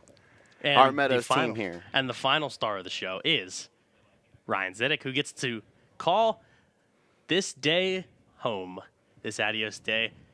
16th race field is moving into position. Gate is rolling. Even money on Cashed Up. 4-1 on White Claw. 5-1 on Ants Marching. 6-1 on Samson Blue Chip. It's post time for this Adios day finale.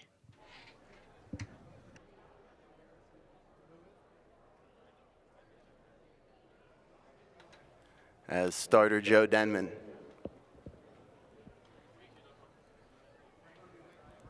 enters the lane.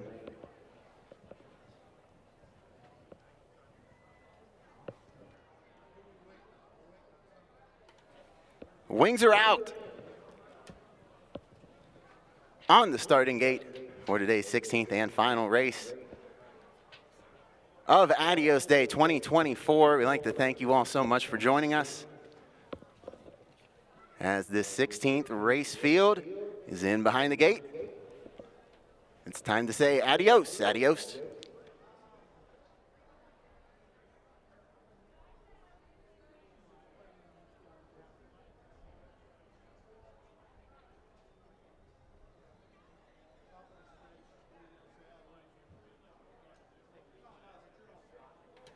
Pacers are on gate for race 16.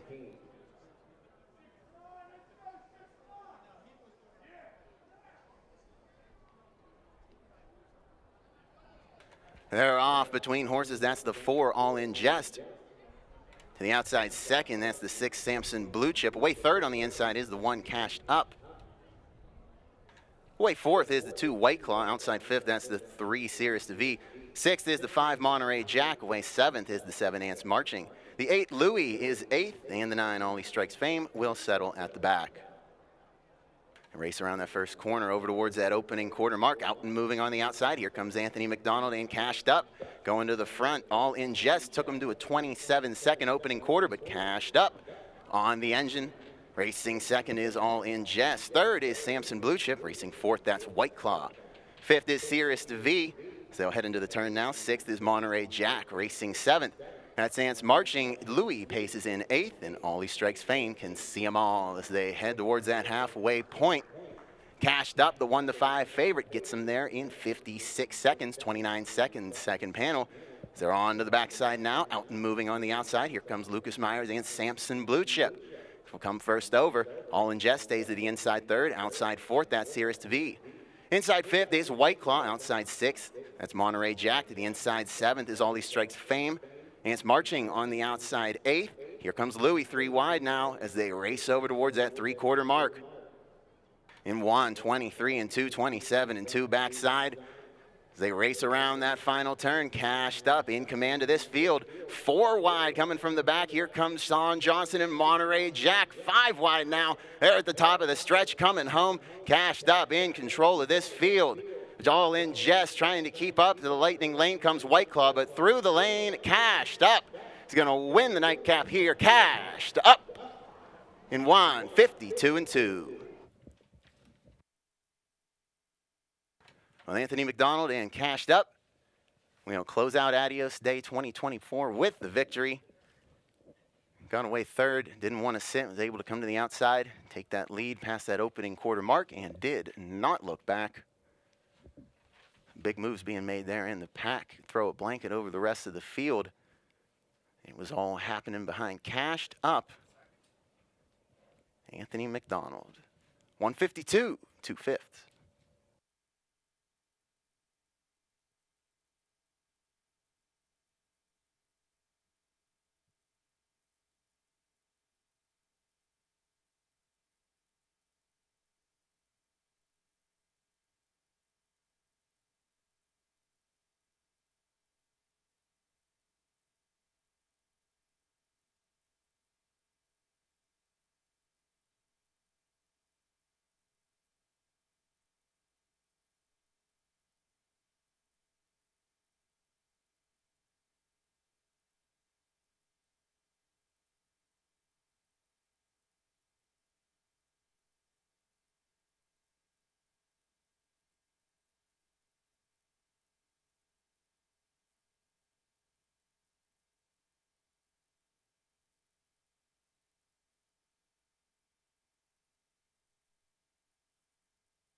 into the winner's circle.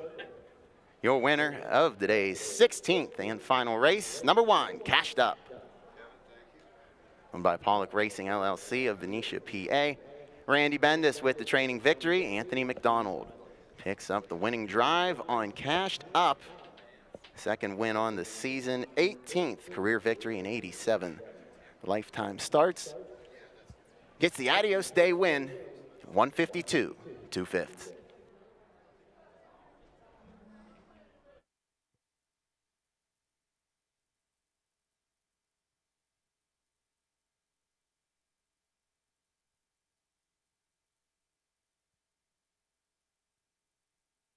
Results are official: 1, 5, 4, and 2. 1 to 5 over 50 to 1, 25 to 1, and 6 to 1.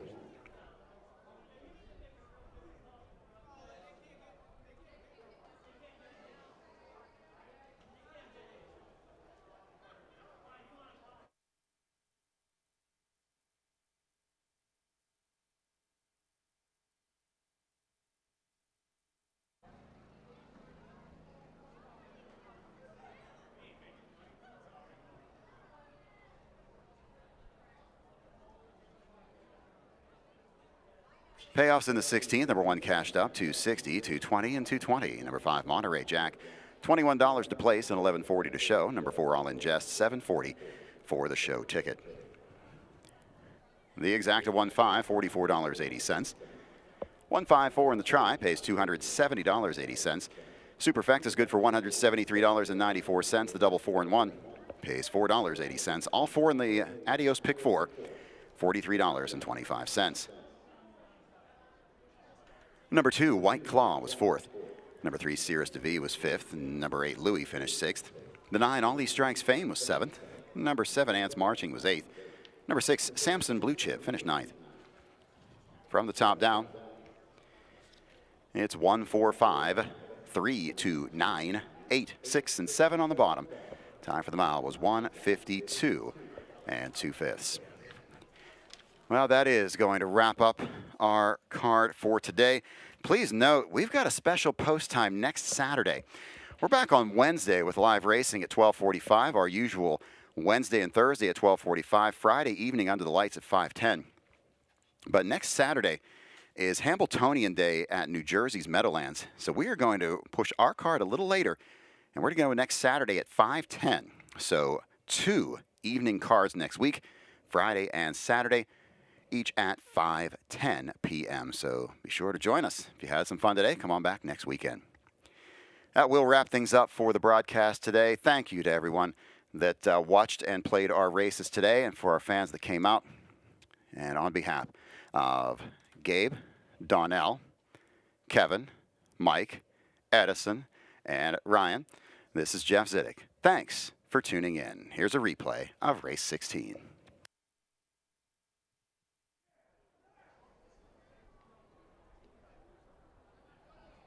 They're off between horses. That's the 4, All in Jest. To the outside second, that's the 6, Samson Blue Chip. Away third on the inside is the 1, Cashed Up. Away fourth is the 2, White Claw. Outside fifth, that's the 3, Cirrus DeVille. Sixth is the 5, Monterey Jack. Away seventh is the 7, Ants Marching. The 8, Louis, is 8th, and the 9, All These Strikes Fame, will settle at the back. Race around that first corner over towards that opening quarter mark. Out and moving on the outside. Here comes Anthony McDonald and Cashed Up. Going to the front, All in Jest. Took him to a 27-second opening quarter, but Cashed Up on the engine. Racing second is All in Jest. Third is Samson Blue Chip. Racing fourth, that's White Claw. Fifth is Cirrus DeVille. So they'll head into the turn now. Sixth is Monterey Jack. Racing seventh, that's Ants Marching. Louis paces in 8th, and All These Strikes Fame can see them all as they head towards that halfway point. Cashed Up, the 1-5 favorite, gets them there in 56 seconds, 29 seconds, second panel. They're on to the backside now, out and moving on the outside. Here comes Lucas Myers and Samson Blue Chip. Will come first over. All in Jest stays at the inside third, outside fourth, that's Cirrus DeVille. Inside fifth is White Claw, outside sixth, that's Monterey Jack. To the inside seventh is All These Strikes Fame. Ants Marching on the outside eighth. Here comes Louis, 3 wide now as they race over towards that 3/4 mark. In 1, 23 and 2, 27 and 2 backside. As they race around that final turn, Cashed Up in command of this field. 4 wide coming from the back. Here comes Sean Johnson and Monterey Jack. 5 wide now. They're at the top of the stretch coming home. Cashed Up in control of this field. All in Jess trying to keep up. To the lightning lane comes White Claw, but through the lane, Cashed Up is going to win the nightcap here. Cashed Up in 1:52 and 2.